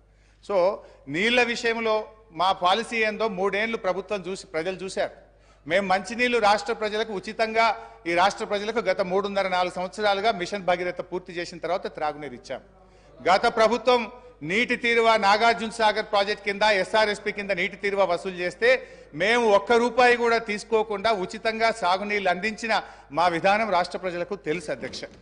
ఇకపోతే టీఎస్ఏఐసి విషయంలో ముఖ్యమంత్రి గారు అన్నారు ఇవాళ రాష్ట్ర ప్రభుత్వమే కడుతుంది. ఎస్ అధ్యక్ష, టెంపరీగా మనం కట్టినా ఇప్పుడు ఉదాహరణకు మేము ఏం చేసినాం, ఆ డబ్బులు నిమ్స్కులో ల్యాండ్ ఎక్విజిషన్కు, ఫార్మాసిటీలో ల్యాండ్ ఎక్విజిషన్కు ఆ డబ్బులు ఖర్చు పెట్టినాం. ఒకసారి ఇండస్ట్రియలిస్టులకు ఫార్మాసిటీలో భూమిలు కేటాయించిన, నిమ్స్లో ఇండస్ట్రియలకు భూమి కేటాయించిన తర్వాత డబ్బులు వస్తాయి టీఎస్ఏఐసికి. Then they will give it back to the government. ఇది ఒక పాలసీ అధ్యక్ష. సో ముఖ్యమంత్రి గారు ఇలా మమ్మల్ని దబాయించాలని చూడడం కరెక్ట్ కాదు. నేను ఇంకా టైం ఇస్తేనే చాలా డీటెయిల్గా చెప్పగలుగుతా కానీ సో నేను క్లారిఫై చేసే ప్రయత్నం చేస్తున్నాను. I'm going to conclude sir. I'm going to conclude sir. మీ సమయం అయిపోయింది సార్. నేను కంక్లూడ్ చేస్తాను సార్. కంక్లూడ్ చేస్తాను. నేను ఎక్కువ చెప్పండి sir. Just 5 minutes I will conclude please. 5 minutes అధ్యక్ష. రాష్ట్రం అప్పుల కుప్ప అయితే అంతర్జాతీయ సంస్థలు రావు అధ్యక్ష. ఎక్కడైతే ఇన్ఫ్రాస్ట్రక్చర్ ఉంటుందో, ఎక్కడైతే పీపుల్ పర్చేస్ పవర్ ఉంటుందో, ఎక్కడైతే స్టేబుల్ గవర్నమెంట్ ఉంటుందో, ఎక్కడైతే ఏబుల్ లీడర్షిప్ ఉంటుందో అక్కడికే అంతర్జాతీయ పెట్టుబడులు వస్తాయి అధ్యక్ష. అధ్యక్ష, ఇవాళ చిన్నప్పుడు కూడా మనం సుమతి శతకంలో చదువుకున్నాం అధ్యక్ష. ఎప్పుడు సంపద కలిగినా అప్పుడే బంధువులు వత్తురది ఎట్లన్నన్, దెప్పలుగా చెరువు నిండిన కప్పలు 10,000 జేరుగదరా సుమతి. సంపద వసతులున్న చోటికే కంపెనీలు వస్తాయి, ఉద్యోగ ఉపాధి అవకాశాలు వస్తాయి అధ్యక్ష. అధ్యక్ష, నేను ఐ వాంట్ టు కంక్లూడ్ అధ్యక్ష. నేను ప్రభుత్వానికి ఒకటే ఒక విజ్ఞప్తి అధ్యక్ష. I'm just appealing to the government అధ్యక్ష. అధ్యక్ష, ఈరోజు ఫైనల్గా నేను గవర్నమెంట్ చేసే అప్పీల్ అధ్యక్ష. ఇవాళ ప్రజల నిర్ణయం శిరోధార్యం వహించాలి. ప్రజలకు వాళ్ళకి అవకాశం ఇచ్చిండ్రు, మమ్మల్ని ఇక్కడ కూర్చోబెట్టినారు. వి యాక్సెప్ట్ దట్ అధ్యక్ష. నేను ఒకటే అంటే సంపూర్ణ మెజార్టీతో ప్రజలు మీకు అవకాశం ఇచ్చినప్పుడు మీ తెలివితేటల్ని, మీ విజ్ఞతను ప్రదర్శించి నిధులు సమకూర్చుకోండి, రాష్ట్రాన్ని ముందుకు నడపండి. అంతేగాని మమ్మల్ని బదనాం చేయాలని, మమ్మల్ని తిట్టుకుంటూ బతికే ప్రయత్నం చేయొద్దు. ఏమర్థమైతుంది? మేమంటే మీకు అంత భయమా? మమ్మల్ని అప్రతిష్ట పాలు చేస్తేనే మీకు రాజకీయ భవిష్యత్తు ఉంటుంది అన్నట్టుగా మీరు భావిస్తున్నట్టుగా ఇలా ప్రజలు అనుకుంటా ఉన్నారు అధ్యక్ష. అధ్యక్ష, మేము మంచినీళ్ళ సమస్య ఇచ్చినాం, ప్రతి బస్తీకి నీళ్ళు ఇచ్చినాం, ప్రతి గ్రామానికి ఇచ్చినాం. మీరు 24 గంటలు మంచినీళ్ళు ఇచ్చి మాకంటే మంచి పేరు తెచ్చుకోండి, శబాష్ అనిపించుకోండి. మేము వద్దంటామా? వి అప్రిషియేట్ అధ్యక్ష. మేము కరెంట్ సరఫరా చేసినాం, నాణ్యమైన కరెంట్ ఇచ్చినాం అధ్యక్ష. మీరు ఇలా ప్రజలకు ఉచిత విద్యుత్ ఇస్తామన్నారు. 90 లక్షల తెల్ల రేషన్ కార్డుదారులకు 200 యూనిట్ల ఉచిత విద్యుత్ కోతలు లేకుండా అందించి ప్రజలకు ఇచ్చిన మాట నిలబెట్టుకునే ప్రయత్నం చేయండి. ఇలా గ్యాస్ సిలిండర్ ఇస్తామన్నారు. ప్రతి తెల్ల రేషన్ కార్డు ద్వారాకి సంవత్సరానికి 12 గ్యాస్ సిలిండర్లు ఇచ్చి మీరు ఇచ్చిన మాట నిలుపుకొని ప్రజల్ని ఒప్పించే ప్రయత్నం చేయండి అధ్యక్ష. అధ్యక్ష, లాస్ట్ క్లోజ్ చేస్తాం అధ్యక్ష. వ్యక్తులుగా మనం ఉంటాం, పోతాం.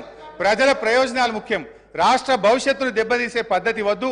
రాష్ట్ర పరపతిని దిగజార్చే దుష్ప్రయత్నాలను మానుకోండి. ఒక చిన్న పుకార్తో స్టాక్ మార్కెట్ కుప్పకూలిన సంఘటనలు చూసాం.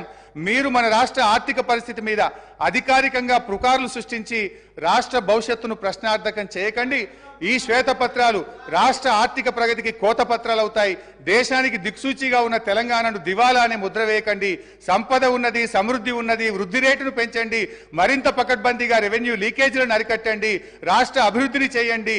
అంతేగాని ఈ దుర్మార్గపు దుష్ప్రచారాలతోని దయచేసి బురద జల్లే ప్రయత్నం చేయొద్దు. This is my sincere and honest appeal to the government. Thank you.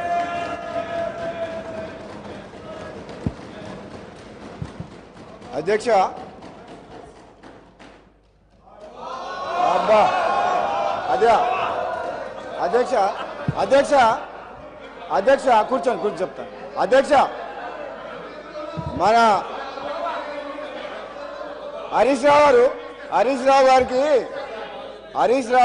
గంట సమయం ఇచ్చినా కానీ హరీష్ రావు గారికి గంట సమయం ఇచ్చినా కానీ సమయం సరిపోలేదని అంటున్నారు అధ్యక్ష. సార్ కూర్చో సార్. హరీష్ రావు గారు అధ్యక్ష, హరీష్ రావు గారు హరీష్ రావు గారికి గంట సమయం ఇచ్చినా ఆయన తృప్తిగా లేరు అధ్యక్ష. ఎందుకంటే వాళ్లకు మన ఊళ్ళలో ఏమంటారు అధ్యక్ష, మేనమామ సాలు వచ్చిందంట అధ్యక్ష. అంటే ఆయనకు మాటలు చెప్పడంలా అబద్ధాలను నిజం మాట్లాడలా ఆ కేసీఆర్ గారి ట్రైనింగ్ మాత్రం కేసీఆర్ కుటుంబ సభ్యులకు మేనల్లునికి మాత్రం చాలా పోలికలు వచ్చినాయి అధ్యక్ష. ఇంత సమయం ఇచ్చిన తర్వాత కూడా మరి గవర్నమెంట్ని ఇట్లా మాట్లాడడం అంటే ఏంటి అధ్యక్ష ఇదంతా? అధ్యక్ష నేను ఎందుకు చెప్తున్నా అంటే మన వ్యక్తిగతంగా నా పేరు తీసుకుంటా అధ్యక్ష. వ్యక్తిగతంగా నన్ను ఏమన్నాడు, నేను ప్రసంగానికి అడ్డు తగులితే ఏమన్నాడు, నువ్వు ఎంత మొత్తుకున్నా నీకు మంత్రి పదవి రాదు అని అన్నాడు అధ్యక్ష. సభా సాక్షిగా మైక్లో ఏమన్నాడు, నేను అడ్డుకుంటుంటే నువ్వు లేచి నిలబడితే మంత్రి పదవి రాదు కూర్చో అన్నాడు అధ్యక్ష. నన్ను అన్నాడు. నేనేమంటున్నా, నువ్వెన్నేళ్ళు కష్టపడ్డ తర్వాతే కష్టపడ్డ హరీష్ రావు గారు కేసీఆర్ తర్వాత కేటీఆర్ అవుతారు, కానీ నీకు మోసం జరుగుతుంది, కానీ వాళ్ళు ఏం చేయరు నీకు. నువ్వు మాత్రం ఎంత కష్టపడ్డా నిన్ను వాళ్ళు నీకు తండ్రి కొడుకులు వాడుకుంటారు తప్పితే నీకు అక్కడ న్యాయం జరగదు.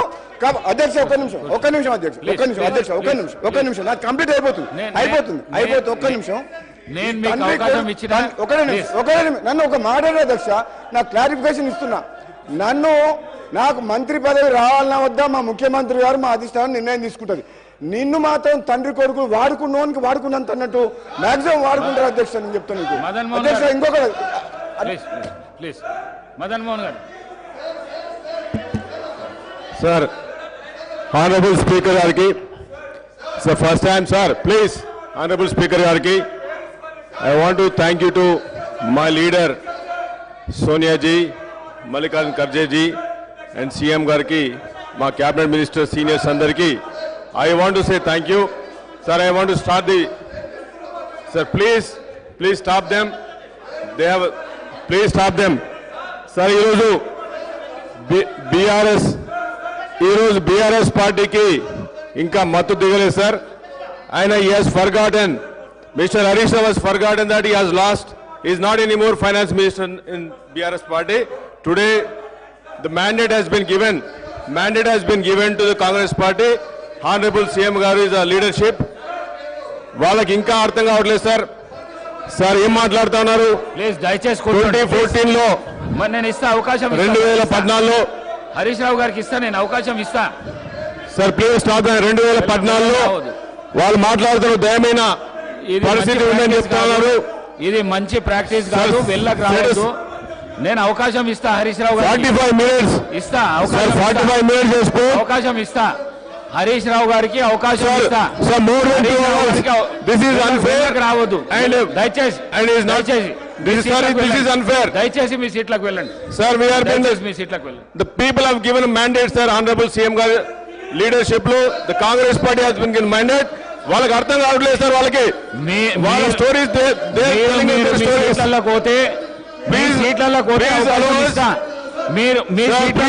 అవకాశం ఇస్తా. ప్లీజ్ దయచేసి పోండి. మీ సీట్లలో కూడా అవకాశం ఇస్తా. ఇది చాలా తప్పు చేస్తున్నారు. అవకాశం సీనియారిటీ ఉండి కూడా కాపాడండి. అవకాశం ఇస్తా. పద్ధతి, ఒక డిసిప్లిన్ వెళ్ళండి సార్. మాట్లాడి సార్ కొత్త వచ్చిన వాళ్ళని నేను అవకాశం ఇస్తా. మీ సీట్లలో దయచేసి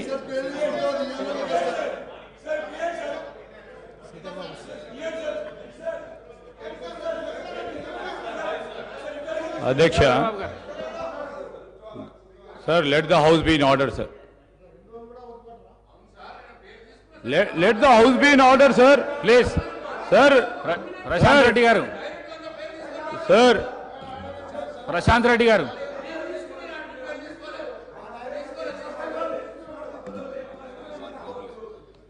సార్ అనేక సందర్భాల్లో వారి ప్రభుత్వంలో ఉన్నప్పుడు పేర్లు తీసుకున్నారు సార్. తీసుకున్నప్పుడు వీలున్నప్పుడు అధ్యక్ష స్థానంలో ఉన్న పెద్దలు శ్రీనివాసరెడ్డి గారు అవకాశం ఇచ్చేవారు. అనేక సందర్భాల్లో తీసుకున్నప్పుడు ఒకటిసారో రెండోసారి 2 రోజులైంది ప్రభుత్వం ఏర్పాటయ్యి. ఈరోజు ప్రభుత్వంపై ఈ విధంగా ఎదురు దాడి చేయడం, స్పీకర్ చైర్పై అస్పర్షన్ క్రియేట్ చేయడం, స్పీకర్ చైర్ దగ్గరకు వచ్చి స్పీకర్ని ఇబ్బంది పెట్టడం, స్పీకర్ గారి చైర్కు సంబంధించి కొత్తగా ఎంపికైన శాసనసభ్యులు వచ్చి బెదిరించడం, ఇది సరికాదు సార్. ఇది సరికాదు sir. This is against the legislative rules procedure sir. మేము కోరుతా ఉన్నాం అధ్యక్ష, హరీష్ రావు గారికి అవకాశం ఇవ్వండి క్లారిఫికేషన్ అప్పుడు. ఎట్లయినా వారు మాట్లాడతారు కదా సార్.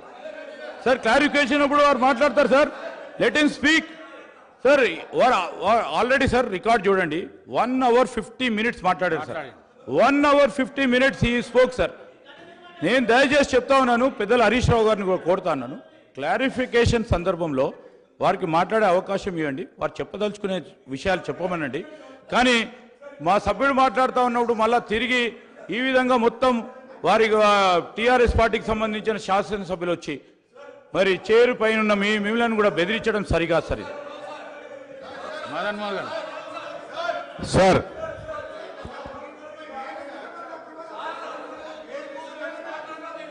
సార్ ఆనరబుల్ స్పీకర్ గారికి దయచేసి ఒక్కసారి సార్ ఈరోజు బీఆర్ఎస్ పార్టీ ఒక్క నిమిషం హరీష్ రావు గారు మాట్లాడండి. స్పీకర్ సార్ ఒకటే మాట సార్. కానీ హరీష్ రావు గారు మీరు చాలా సీనియర్ శాసనసభ్యులు, కొత్తగా గెలిచిన వాళ్ళు వెల్లోకి పంపించడం ఇది మంచి పద్ధతి కాదు. ఇది సభా సాంప్రదాయాలను మీరు మా దిక్కు చూడకపోతే దయచేసి ఈ విధంగా మాత్రం చేయకండి. మాట్లాడండి సార్. ఒక్క నిమిషం సార్. సార్ ఇప్పుడు ఎల్ఏ మినిస్టర్ గారు కూడా చెప్పాలి. నేను మాట్లాడినప్పుడు 8 మంది మంత్రులు అధ్యక్ష, మేము 10 ఏళ్ళు కూర్చున్నాం అక్కడ. ఒకరోజు కాదు, 2 రోజులు కాదు. అరే పట్టుమని 2 రోజులు కూడా ఓపే పట్టకపోతే ఎట్లంటే మనం వెళ్ళకు రావటేంది, ఇది ఎక్కడ న్యాయము? ఏమన్నా తప్పు మాట్లాడారా? మీరు మాట్లాడిన దాని మీద ఆయన ఏదో మాట్లాడాడు. మీరు మొన్న మాట్లాడారు కదా ఒక్క నిమిషం రాజగోపాల్ గారు కూర్చోండి. రాజగోపాల్ రెడ్డి గారు మొన్న రాజగోపాల్ గారి పేరు తీసుకొని మాట్లాడిండు. మైక్ అడిగాడా? మీరు ఇచ్చారా? ఇవ్వలేదు కదా మొన్న. ఉన్నాడు, ఇవ్వలేదు కదా మొన్న మైక్. ఇవ్వలేదు ఆయనకి, మొన్న ఇవ్వలేదు మైక్ ఆయనకి. అంటే మాట్లాడి పేరు తీసుకున్నారు కాబట్టి మైక్ అంటే 10 ఏళ్ళు బస్సు కొన్ని 100 సార్లు మా పేర్లు అన్నీ తీసుకొని ఉంటారు. ఎప్పుడే మైకేమి ఇవ్వలేదు. ఇది బుల్డోజ్ చేసే విధానం, ఇది కరెక్ట్ కాదు. పట్టుమని 2 రోజులు కూడా మీకు ఓపిక లేకుండా వెళ్ళలోకి వచ్చి సభాపతి గారిని బెదిరిస్తూ అడ్డగోలుగా మాట్లాడేది ఇది పద్ధతి కాదు సార్. మీరు దయచేసి వీఆర్ నాట్ హీల్డింగ్. ఈ ప్రెజర్స్కి, ఈ ప్రెజర్ టాక్టిక్స్కి మేమేమో హీల్డ్ కావటానికి సిద్ధంగా లేవు. గౌరవ సభ్యులు మాట్లాడేది ఉంది, మాట్లాడించండి. వాళ్ళు ఏమైనా సమాధానం చెప్పాలంటే క్లారిఫికేషన్లో చెప్పాలి. No no no let us not yield, sir.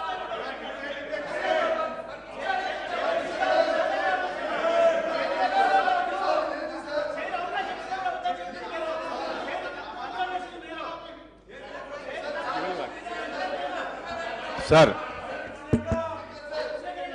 Sir sir వాళ్ళకి పేషెన్స్ కూడా లేదు సార్. వాళ్ళకి పేషెన్స్ కూడా లేదు. ఒక 10 నిమిషాలు మీరు ఒక గౌరవ సభ్యునికి, ప్రభుత్వ సభ్యునికి అవకాశం ఇస్తా అంటే 10 నిమిషాలు లేదు సార్. 2 hours 1 hour 54 minutes మాట్లాడింది సార్ వాళ్ళు. This is unfair sir. 1 hour 54 minutes. ఇదేంటి సార్? ఇది 10 సంవత్సరాలు రూల్ చేశారు కదా సార్.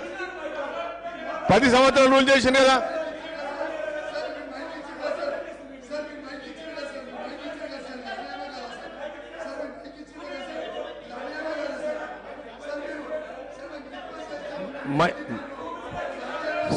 సార్ ఈరోజు హరీష్ రావు గారు మాట్లాడుతూ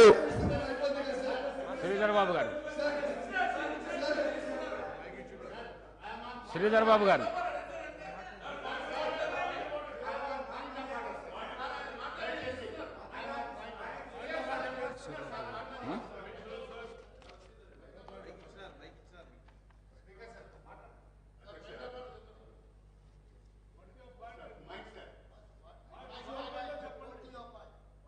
మైక్ రావడం లేదు సార్.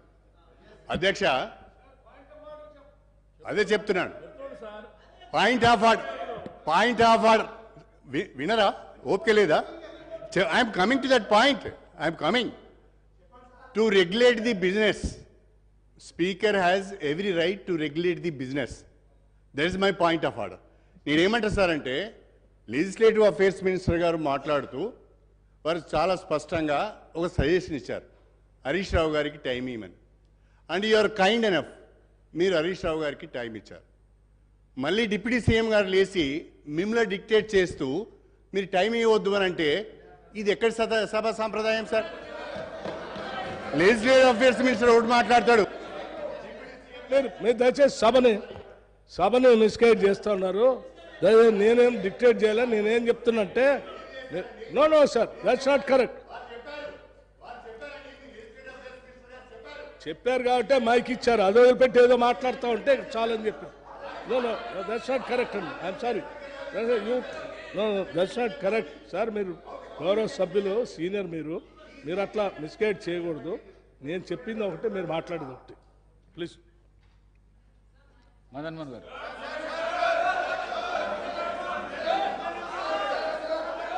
ఇదేం సార్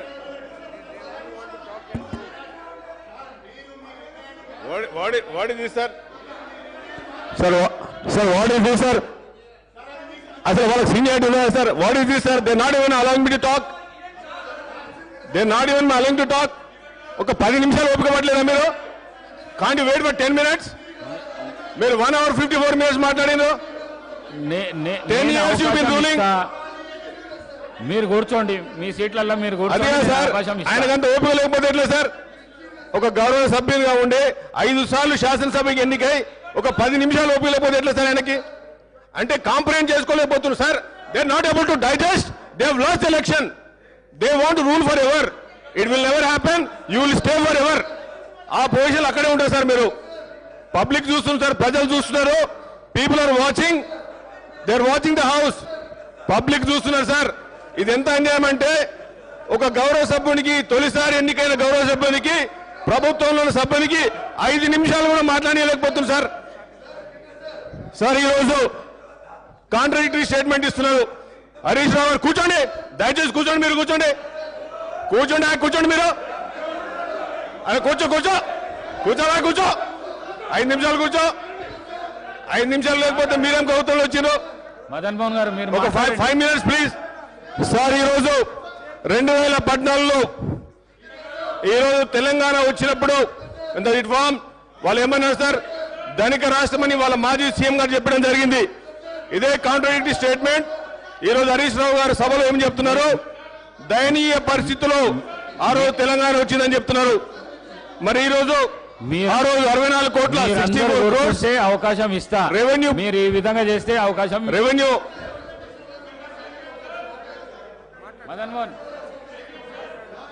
మదన్ మోహన్ గారు మాట్లాడండి సార్. వాళ్ళకి వాళ్ళు ఎట్లా? అందరు ఐఎమ్ వెరీ సర్ప్రైజ్ సార్. అవకాశం ఇస్తా. I'm astonished, I'm surprise sir. 10 years ఎట్లా రూల్ చేసింది సార్? అప్పుల కుప్పం చేసి పడేసారు. 10 నిమిషాలు ఓపిక లేదు సార్ వాళ్ళకి. 10 నిమిషాలు they can't even wait for. ఒక గౌరవ సభ్యునిగా ఫస్ట్ టైం ఎన్నికై ఈ ప్రజాస్వామ్యం. ఒక్క నిమిషం మదన్ మోహన్ గారు, ఒక్క నిమిషం సార్. ఇప్పుడు మీరు దయ తెలిసి నాకు మైక్ ఇచ్చారు అధ్యక్ష. అటు నుంచి దబాయించగానే కట్ చేస్తే ఎట్లా అధ్యక్ష? ఎవరు దబాయించలేదు హరీష్ రావు గారు. మీరు ఇచ్చి కట్ చేస్తారు కదా సార్. ఎవరు దబాయించలేదు. 1 minute సార్. ఇప్పుడు మీరు గౌరవనీయులు రాజగోపాల్ రెడ్డి గారికి మైక్ ఇచ్చారు. నేను ఆయన పేరు తీసుకోలేదు, సందర్భం లేకుండా మీరు ఆయనకు మైక్ ఇచ్చారు అధ్యక్ష. సరే అధ్యక్ష, ఆయనకు మైక్ ఇచ్చినప్పుడు he took my name, he made derogatory comments. మరి దాన్ని క్లారిఫై చేసుకోవాలి కదా అధ్యక్ష. మీరు మా దిక్కు కూడా చూడకుండా మైక్ అయిపోతే అన్యాయం అవుతుంది అధ్యక్ష. ఇలా గౌరవనీయులు రాజగోపాల్ రెడ్డి గారు నా పేరు తీసుకొని నా మీద కామెంట్ చేశారు. నేను ఒక విషయం చెప్పదలుచుకున్నా రాజగోపాల్ రెడ్డి గారికి, ఆ పార్టీకి. మీ పార్టీ లాగా 50 కోట్ల రూపాయలు ఇచ్చి పిసిసి అధ్యక్ష పదవి కొనుక్కునే కర్మ మాకు అక్కర్లేదు. ఇది ఎవరు చెప్పిండ్రు? స్వయంగా Komatireddy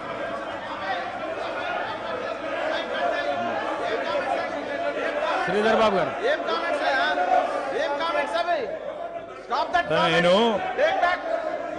Sir, he has to take back his word, sir. Sir, he has to take back his word, sir. Sir, he has to take back his word, sir. Hey, Srinivas. Hey, Srinu.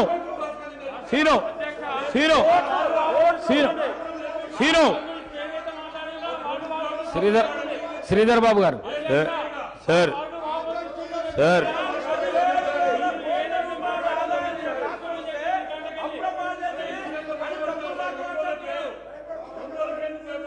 Sir గౌరవ senior శాసనసభ్యులు హరీష్ రావు గారికి అవకాశం ఇచ్చారు, వారి పేరు తీశారని. నేను వారిని కోరుతా ఉన్నా, ఎందుకు కొత్తగా వచ్చిన శాసనసభ్యులకి ఒక డైరెక్షన్ ఇచ్చే విధంగా వారి ఆచరణలో ఉండాలి అధ్యక్ష. కానీ వారు మాట్లాడిన తీరు, వారు మాట్లాడిన మాటలు వెంటనే మేము వారిని కోరుతా ఉన్నాం, మీ ద్వారా వారిని కోరుతా ఉన్నాం, వెంటనే వారు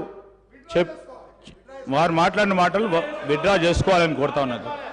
ఎందుకంటే అధ్యక్ష, వారు సభా మర్యాదలను పాటించి కొత్తగా వచ్చిన శాసనసభ్యులకు ఆదర్శంగా ఉండాలి.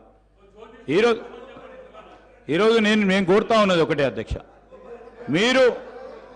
మీరు అవకాశం ఇస్తా అన్నారు, మీ ప్రెరోగేటివ్ మీరు ఇచ్చారు అధ్యక్ష. సరైన విధానంలో వారికి ఉపయోగించుకోవాలి.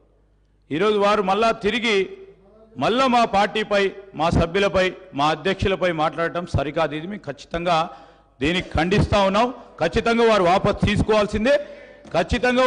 తీసుకోవాల్సిందే, లేకుంటే ఎక్స్ప్లెయిన్ చేయండి అధ్యక్ష. ఇవన్నీ కూడా సరికాదు. Let's stand as an example. Now let's stand as an example. No, let's stand as an example, sir. Why are you Rajagopal Reddy withdraw చేసుకోండి. హరీష్ రావు గారు విడ్రా చేసుకోండి, దయచేసి విడ్రా చేసుకోండి. అధ్యక్ష, ఇప్పుడు శ్రీధర్ బాబు గారు మాకు సలహా ఇచ్చారు, సంతోషం. మరి వారి సభ్యులు కూడా మా మీద నోటికొచ్చినట్టు మాట్లాడినరు, వారిని విడ్రా చేసుకోమని చెప్పండి. I'm ready to withdraw. ఇంకోటి, ఈ కామెంట్స్ నేను చేసినవి కావు, వాళ్ళ కోమటిరెడ్డి బ్రదర్సే వీడియో ఫుటేజ్ ఉంది. వారి నాయకుడి మీద ఈ రాష్ట్ర కాంగ్రెస్ పార్టీ ఇన్ఛార్జ్ కు 50 కోట్లు ఇచ్చి పిసిసి అధ్యక్షుడు కొనుక్కున్నారని వారు కామెంట్ చేశారు. నేను చేయలే. I'm ready to withdraw my words provided గౌరవనీయులు రాజగోపాల్ రెడ్డి గారు తన వ్యాఖ్యలను ఉపసంహరించుకుంటే నేను ఉపసంహరించుకోవడానికి సిద్ధంగా ఉన్నాను.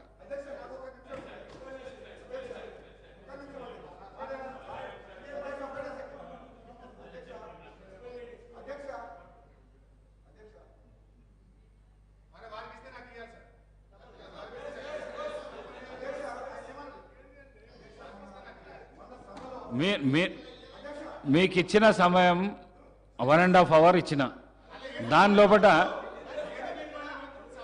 మీరు ఈ వర్డ్ ఏదైతే యూజ్ చేసినారో అది విత్డ్రా చేసుకోండి. శాసనసభకు మంచి పరిణామం అది. విత్డ్రా చేసుకో. ఒక సభా నాయకుని మీద ఈ విధంగా మీరు వ్యాఖ్యానాలు చేయడం మంచిది కాదు. విత్డ్రా చేసుకోండి ప్లీజ్. సార్, స్పీకర్ సార్, నేను కామెంట్ చేయలేదు సార్. సభా నాయకుడు నువ్వు పేరు చెప్పలేదు, ఏం చెప్పలేదు.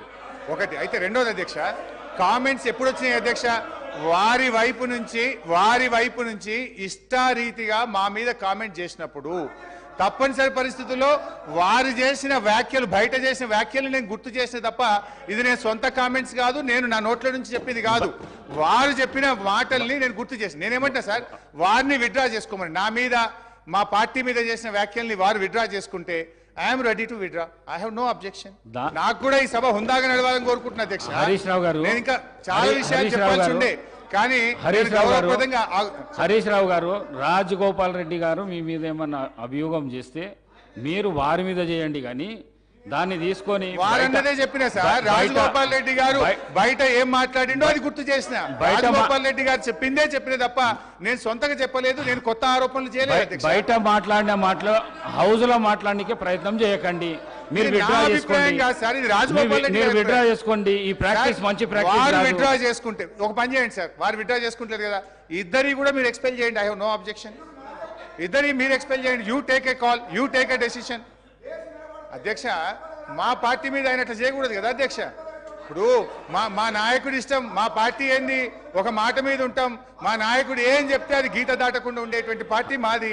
వాళ్ళలాగా మేము సీల్డ్ కవర్లు, వాళ్ళలాగా హరీష్ రావు గారు చేసిన వ్యాఖ్యలను తొలగించండి. మదన్ మోహన్ గారు మాట్లాడండి. కూర్చో సార్. ఆనరబుల్ స్పీకర్ గారికి,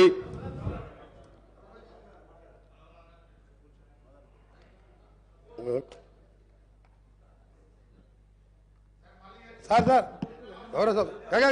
నేను మన కేటీఆర్ కూడా అన్నాను, మన కేటీఆర్ గారు కూడా ఇదే వాడు చేసాం. ఒకసారి గౌరవ సభ్యుడు హరీష్ రావు గారికి మీరు మొన్న కేటీఆర్ గారు కూడా మాట్లాడిన, ఆ రోజు నేను హాస్పిటల్ రాలేదు, మీకు మా ఇంటర్నల్ పార్టీ విషయంలో అయిపోయింది ఎప్పుడో పట్టుకొని, అదే అది కాదు ఆయన గురించి మాట్లాడలేదు. అదే మీరు ఆల్రెడీ ఒకటి చూడండి, ఇప్పుడు మా కాంగ్రెస్ పార్టీ నేషనల్ పార్టీ ఒక సిద్ధాంతం, నాయకుని ఎన్నుకున్నాం, ముఖ్యమంత్రి గారు రేవంత్ రెడ్డి గారు ఉన్నారు, ఆయన నాయకత్వంలో ఇలా మంత్రివర్గం ఏర్పడి గవర్నమెంట్ ఏర్పడింది. మీకేం పని లేదా? మీకేం పని లేదా? మీరు ఏం చేసిన 10 ఏళ్లలో ఏ విధంగా పెట్టిను, ఎట్లా దోసుకున్నారో ఇవాళ ప్రజల ముందు బయట పెడుతుంటే మీరు పాటు పట్టుకుంటా. నీకేమైనా ఉంటే 10 ఏళ్లలో నువ్వు ఏం చేసినావు? ఒక ఉద్యోగం ఇచ్చినావా, ఒక ఇల్లు కట్టావా? అది చెప్పకుండా ఎంతసేపు మాట్లాడు. మేము చెప్పాలా మీ బావబాబు ఎట్లా కొట్లాడుకుంటూ చెప్పాలా? ఆ విషయం ఉన్నప్పుడు అది క్లోజ్ అయిన మ్యాటర్. అది దాన్ని పట్టుకొని ప్రతిరోజు ఈ విధంగా మాట్లాడు. సార్ ఇది సీరియస్ కామెంట్, సీరియస్ గా వార్నింగ్ ఇస్తున్నాను.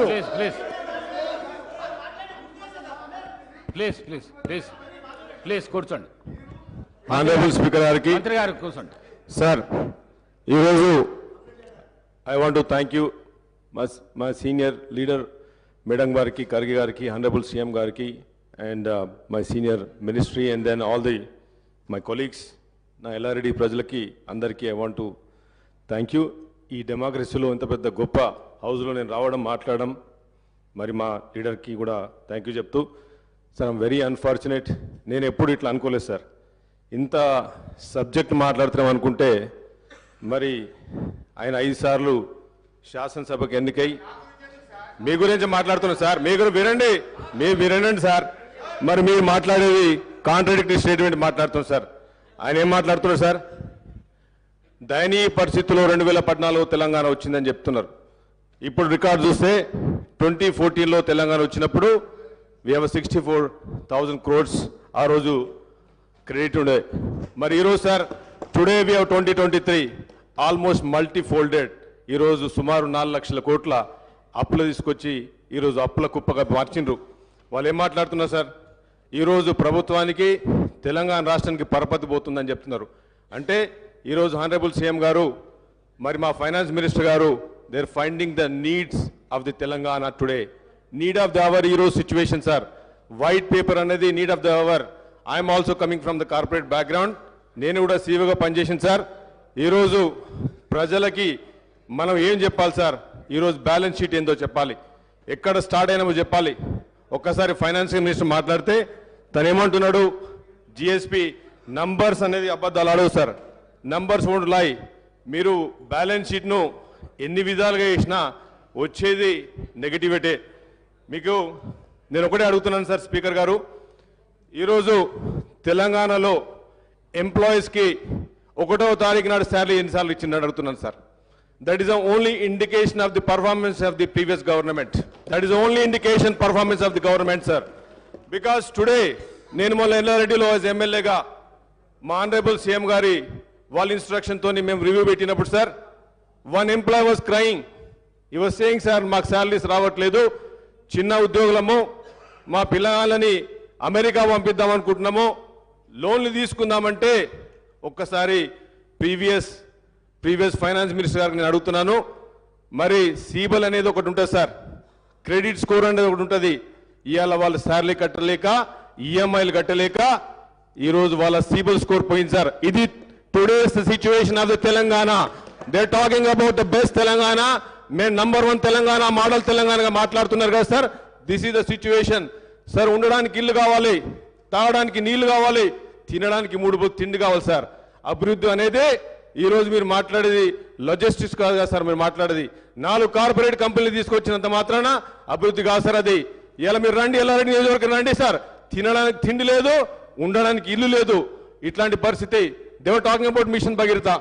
How many loans they have taken sir? ఈరోజు మాట్లాడుతున్నారు, మా జూపల్లి కృష్ణ గారు మాట్లాడారు. He made a very good point sir. When you are in a responsible position, when you are in government, మీరు గవర్నమెంట్లో ఉన్నప్పుడు మీకు కార్పొరేషన్లు కూడా మీ responsibility. How can you detach? మీరేమంటారు? కార్పొరేషన్లు మాది కాదంటున్నారు.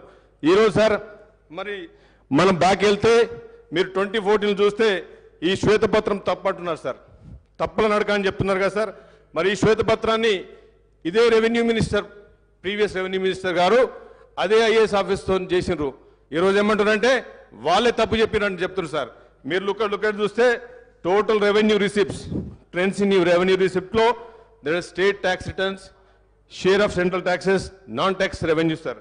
ఇప్పుడు మీరు ఒక ట్రెండ్ చూస్తే, గ్రాఫ్ చూస్తే ఫ్రమ్ 2014 2014 నుంచి sir, if you look at today budget year 2023 తీసుకుంటే 15.3% యాజ్ పర్ దిస్ బుక్. మరి ఇప్పుడు మీరు if you go back to out standing debt sir, this is very important sir. Income versus expenditure. Income, when the income is going down, expenditure is going down, up. How can you sustain in the party? How can you sustain a family? How can you sustain the government? Today, if you look at the numbers, sir, outstanding debt trends within budget borrowing, sir. This is within budget borrowing. He has to understand. Being a finance minister, previous finance, entasepu 1 hour 50 minutes matladi, sir. 1 hour 50 minutes matladi. And ఆయనకున్న knowledge అనుకుంటుంది sir. He has to understand the basic fundamentals of the mathematics. He has to understand. ఇక్కడ చూడండి sir, 27.8%. This is outstanding debt trend. This is RBI's sir. 14 SPs. వినండి sir, వినండి. మీరు మాట్లాడారు కదా, 1:50 నిమిషాలు మాట్లాడారు కదా, ఎంత ఓపిక లేకపోతే ఎట్లా? 10 ఏళ్ళు రూల్ చేసింది కదా మీరు. మేము వచ్చిన రోజైంది, వన్ వీక్ అయింది కదా గవర్నమెంట్కి వచ్చి. మా సీఎం గారు ఇప్పుడే వచ్చింది కదా,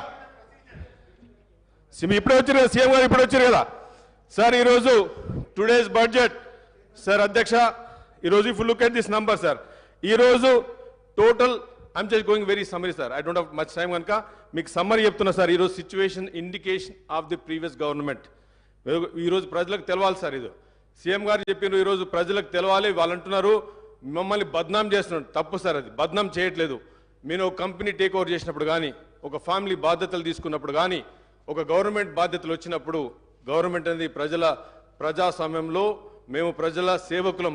ప్రజల రాజ్యాలు మీలాగా రాజ్యాలు కాదు సార్. అందుకే ప్రజాసేవకు ఉన్నప్పుడు మేము ముందు వైట్ పేపర్ పెట్టి ఇది వీఆర్ స్టార్టింగ్ ఫ్రమ్ ఇయర్ వీళ్ళు చేసింది సార్. ఇప్పుడు లుక్ ఎట్ సుమారు 40 కోట్ల అదర్ పెండింగ్ బిల్స్ ఉన్నాయి సార్. ఈరోజు ఎక్స్పెండిచర్, శాలరీ, పెన్షన్స్ మీరు చూసుకుంటే సార్, ఇప్పుడు ఆర్బీఐ అనేది ఏదైతే మన బ్యాంకర్స్ నుంచి వచ్చిందో మీకు ways and means of advance sir, ఇది WMA. దీన్ని ఓవర్ డ్రాఫ్ట్ కిందకి వెళ్ళిపోయినాం సార్. ఈరోజు తెలంగాణ వెంట ఓవర్ డ్రాఫ్ట్.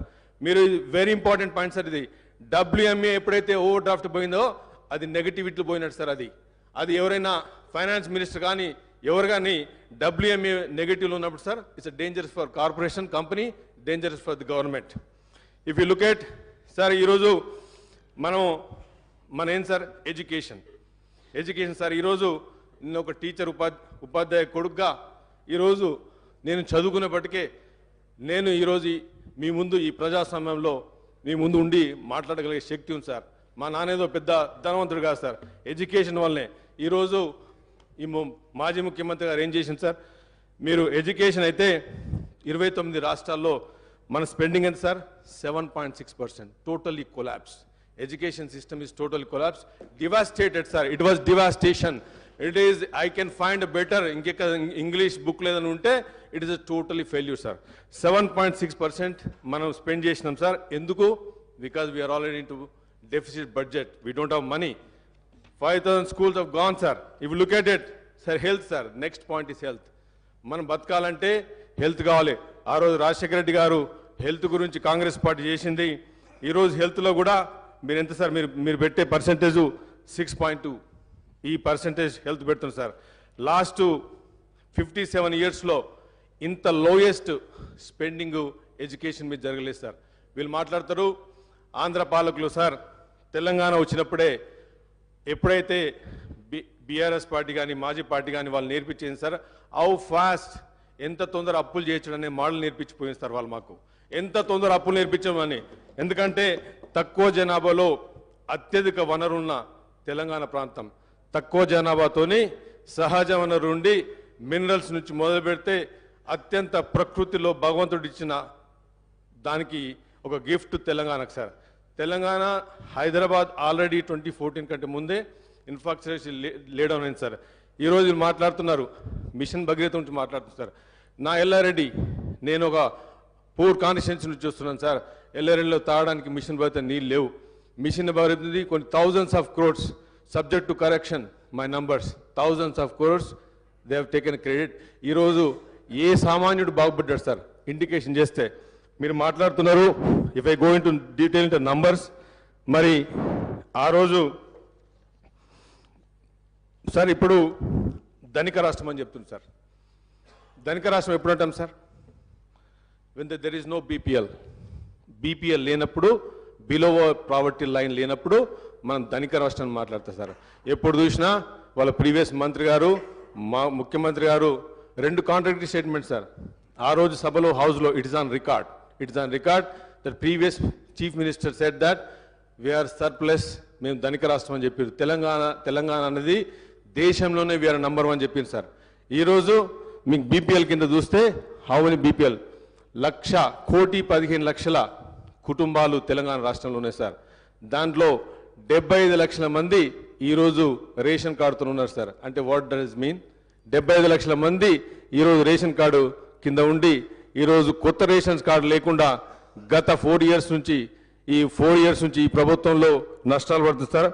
బీపీఎల్లో మీకు మొత్తానికి మోడల్లో if you look at sir, మళ్ళా మన మాజీ ఫైనాన్స్ మినిస్టర్ మాట్లాడుతూ మీకు డెట్ రేషియో అని మాట్లాడింది సార్.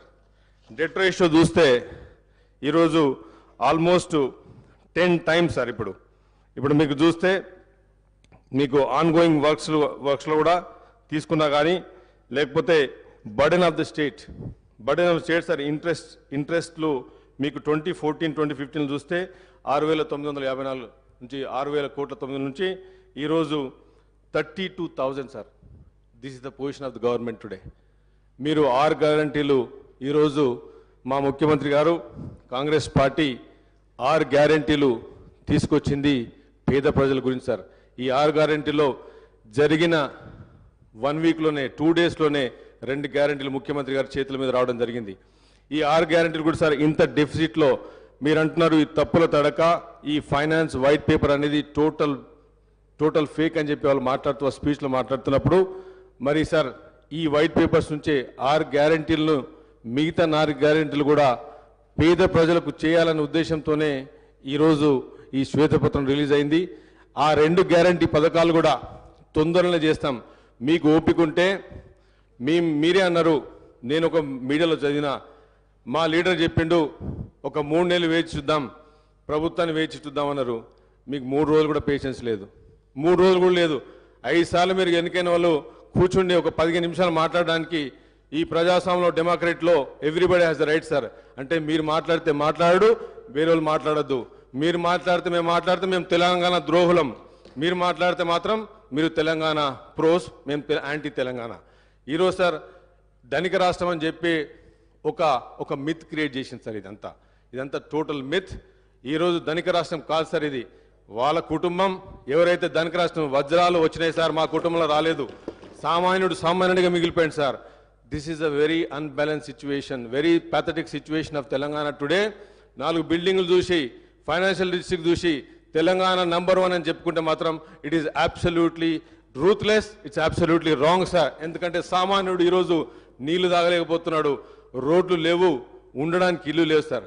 ఈరోజు మీరు మాట్లాడుతుంటే పర్ క్యాపిటా మాట్లాడుతుంది sir. What is GST sir, what is the GDP, ఇవన్నీ నంబర్స్ సార్ పేపర్ మీద. ఇలా సామాన్యునికి రియల్ జీడిపి రానప్పుడు పర్ క్యాపిటా అన్నప్పుడు మాట్లాడుతున్నాం, తెలంగాణ నంబర్ 1 మాట్లాడుతున్నాం. ఇవాళ గ్రామాల్లో ఇవాళ సర్పంచులు ఆత్మహత్య చేసుకుని చచ్చిపోయింది సార్. ఇది వాస్తవం కాదా? Is it on record? Sarpanch ఒక ఫైనాన్షియల్ స్ట్రగుల్తోని, ఫైనాన్షియల్ డిఫికల్ట్తోని ఒక మనిషి చచ్చిపోతున్నాడు అంటే ఆ రోజు పంచాయతీల బిల్లులు లేకుండా, ఈరోజు మీరు టర్న్ చేసిన ఇరిగేషన్ ప్రాజెక్టులు కానీ ఇవన్నీ డిపార్ట్మెంట్లు కానీ డెఫిసిట్లో ఉండి మీకు ఈరోజు ఫైనాన్సెస్ నుంచి ఇంట్రెస్ట్ రేట్స్, ప్రిన్సిపల్స్ అన్ని బర్డెన్ అయిపోయింది సార్. ఈరోజు ఈ పొజిషన్లో కాంగ్రెస్ పార్టీ తీసుకోవడం, హానరబుల్ సీఎం గారు ఈరోజు తీసుకోవడం, మరి ఈ పార్టీ మేము వచ్చింది ప్రజల గురించి 10 సంవత్సరాలు మేము వెయిట్ చేసినాం సార్. 10 సంవత్సరాలు వెయిట్ చేసిన తర్వాత కూడా మమ్మల్ని పెసులుబాటు లేనియకుండా హౌస్లో కానీ మేము చెప్పలేకుండా సార్, ఈరోజు ఈ సభను ప్రజలు వినాలి సార్, ప్రజలు చూడాలి, ప్రజలకు అర్థం కావాలి. నథింగ్ ఈజ్ రాంగ్ సార్, తప్పేం లేదు. ఏ గవర్నమెంట్ మీద ఫాల్స్ అలిగేషన్ చెప్పినప్పుడు ఎవ్రీ రైట్ మాకుంది సార్. ప్రజెంటేషన్ ఇచ్చి ఈరోజు మీరు అనుకుంటున్నారు కార్పొరేట్స్ కంపెనీస్ రావు, వాళ్ళ స్పీచ్లో మాట్లాడుతున్నారు, మీరు తప్పుడు చేస్తున్నారు, కావాలని అలిగేషన్ చేస్తున్నారు, మమ్మల్ని పక్క పెట్టడానికి ట్రై చేస్తున్నారు, మీకు చాలా ఇబ్బంది, చాలా కార్పొరేట్స్ కంపెనీస్ రావు, ఐటీ ఎక్స్పోర్ట్స్ రావు. సార్ 2014లో I'm also coming from IT background. I have done IT sir, 25 years of IT experience. 54,000 crores నుంచి ఈరోజు మీరు అంటున్నారు 2.5 crores, 2.5 lakhs crores ఎక్స్పోర్ట్స్ అంటున్నారు sir. It is like overall expansion sir. Overall world has increase their exports sir. Not only Hyderabad definitely has done. But మీరు చెప్పేది 2.5 lakhs crores అనేది ఈరోజు పేదవాడికి అంతలేదు సార్. ఈరోజు పేదవాడికి లేదు. సర్పంచ్ ఆత్మహత్యలు చేసుకుంటున్నాడు. ఇలా 80%, 75% నుంచి 80% వరకు గ్రామాల్లో ఉంటున్నారు సార్. మీరు చూస్తుంటే ఈ డెఫిసిట్లో, ఇంత డెఫిసిట్లో 32,000 crores sir. How you can survive with 32,000 crores? మీ principal income versus expenditure is behind the expansion sir. You are not in negative, you're in red, you're in negative. ఈరోజు మేము 6 guarantee తీసుకొచ్చాం సార్, పేద ప్రజల గురించి తీసుకొచ్చినాం సార్. ఈరోజు మేము రైతులు ఆత్మహత్య చేసుకుంటారని కాంగ్రెస్ పార్టీ ఆలోచించి 2 లక్షల రుణాల మాఫీ తీసుకొచ్చింది సార్. ఈరోజు మహిళలకు గ్రామాల్లో రెవెన్యూ నీళ్ళు ఇచ్చినాము, ఇరిగేషన్ ఇచ్చినాము అంటే మా ఎల్లారెడ్డిలో సార్ పోయిన సీఎం గారు 1,00,000 ఎకరాలకు నీళ్ళు ఇస్తా అని చెప్పి 22 ప్యాక్ ఇంతవరకు ఒక 30 మట్టి కూడా జరగలేదు సార్. అక్కడ రెవెన్యూ సిస్టమే లేదు సార్. ఊర్లలో మహిళలకు వేరే దిక్కు దివానా లేదు సార్. ఎక్కడ డెవలప్ అయినాం సార్? ఎక్కడ అభివృద్ధి జరిగింది సార్? ఎక్కడ నంబర్ 1 తెలంగాణ అయింది సార్? మీరు మనిషికి ఉండడానికి తినడానికి ఒక రెవెన్యూ సిస్టమ్ క్రియేట్ కాలేదు సార్. మీరు నీళ్ళు ఇచ్చినామంటున్నారు సార్, నీళ్ళు ఇచ్చినామని చెప్తున్నారు. ఎక్కడ నీళ్ళు వచ్చిన మిషన్ భగీరథ వాళ్ళు అగ్రిమెంట్లో నేను అగ్రిమెంట్ చూసినాను sir. I have seen SPV bank agreements నేను ఇంటర్నెట్లో చూశాను. They have clearly return commercialize projects అని చెప్పారు సార్. It's absolutely wrong. ఈరోజు హౌస్లో ఆన్ రికార్డ్ చెప్తున్నాను, వాళ్ళు అబద్ధం ఆడి ఇట్స్ నాట్ వాళ్ళు మేము డబ్బులు తీసుకొచ్చి పెడతామని చెప్పి ఇంట్రెస్ట్ పే చేస్తాము అని బ్యాంక్స్కు ప్రూవ్ చేసింది సార్. మరి మిషన్ భగీరథ నుంచి ఎన్ని డబ్బులు ఈరోజు వాళ్ళు కలెక్ట్ చేసింది సార్. బ్యాంక్స్ కూడా వాళ్ళు ఈరోజు వచ్చిన గవర్నమెంట్కి మాకున్న సార్. ఇప్పుడు మీకు చూస్తే సార్ టోటల్ రెవెన్యూస్లో ఇప్పుడు మీరు నంబర్ ఇక్కడ sir 2021-22 shortfall in the state's revenue in comparison with its expenditure was nearly 5 times the shortfall in fiscal year 2014-2015 sir. Very dangerous sign. ఒక 5 times shortfall ఉంది సార్ ఈరోజు బడ్జెట్. మీరు మాట్లాడితే వాళ్ళు మాట్లాడుతున్నారు, మీరు డెట్ రేషియో మాట్లాడలేదు, FD to GSDP మాట్లాడుతున్నారు, ఇది తప్పంటున్నారు సార్.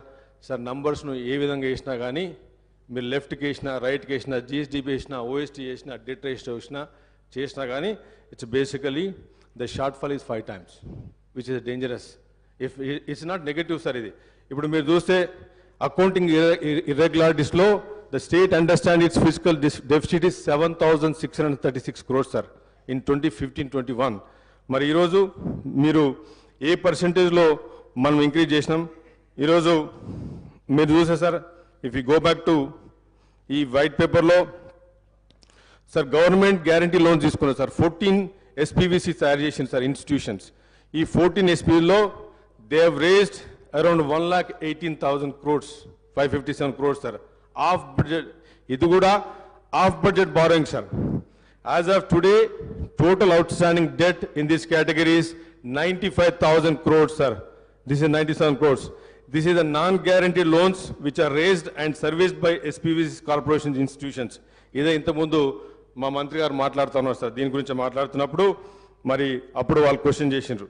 ఈరోజు సార్ ఈ టోటల్ 17 SPVsలో దే హ్యావ్ రేస్డ్ మళ్ళీ 1,85 lakhs sir. Outstanding debt trend sir. Rising expenditure in Telangana not matched by a proportionate increase in revenues have led to increasing fiscal deficit.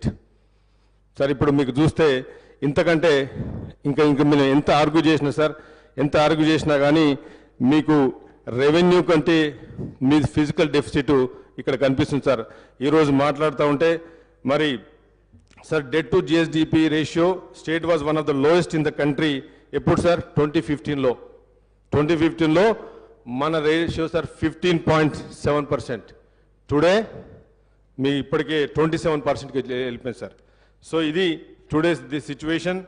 And ఈరోజు మరి Congress party honourable CM గారి ఆధ్వర్యంలో మరి minister గారు మరి ప్రతి డిపార్ట్మెంట్లో కూడా ఏం జరుగుతుంది ఏం జరిగింది అనేది కూడా మేము దీన్ని ఒక శ్వేతపత్రంగా పెట్టి మరి రాబోయే ఈ 3 నెలల్లో కూడా మరి సమ్మరిగా మరి పేద ప్రజలకి ఇంకోటి సార్, ఈరోజు unemployment how many times sir? ఎన్నిసార్లు నోటిఫికేషన్ వచ్చింది, నోటిఫికేషన్ పోయింది సార్.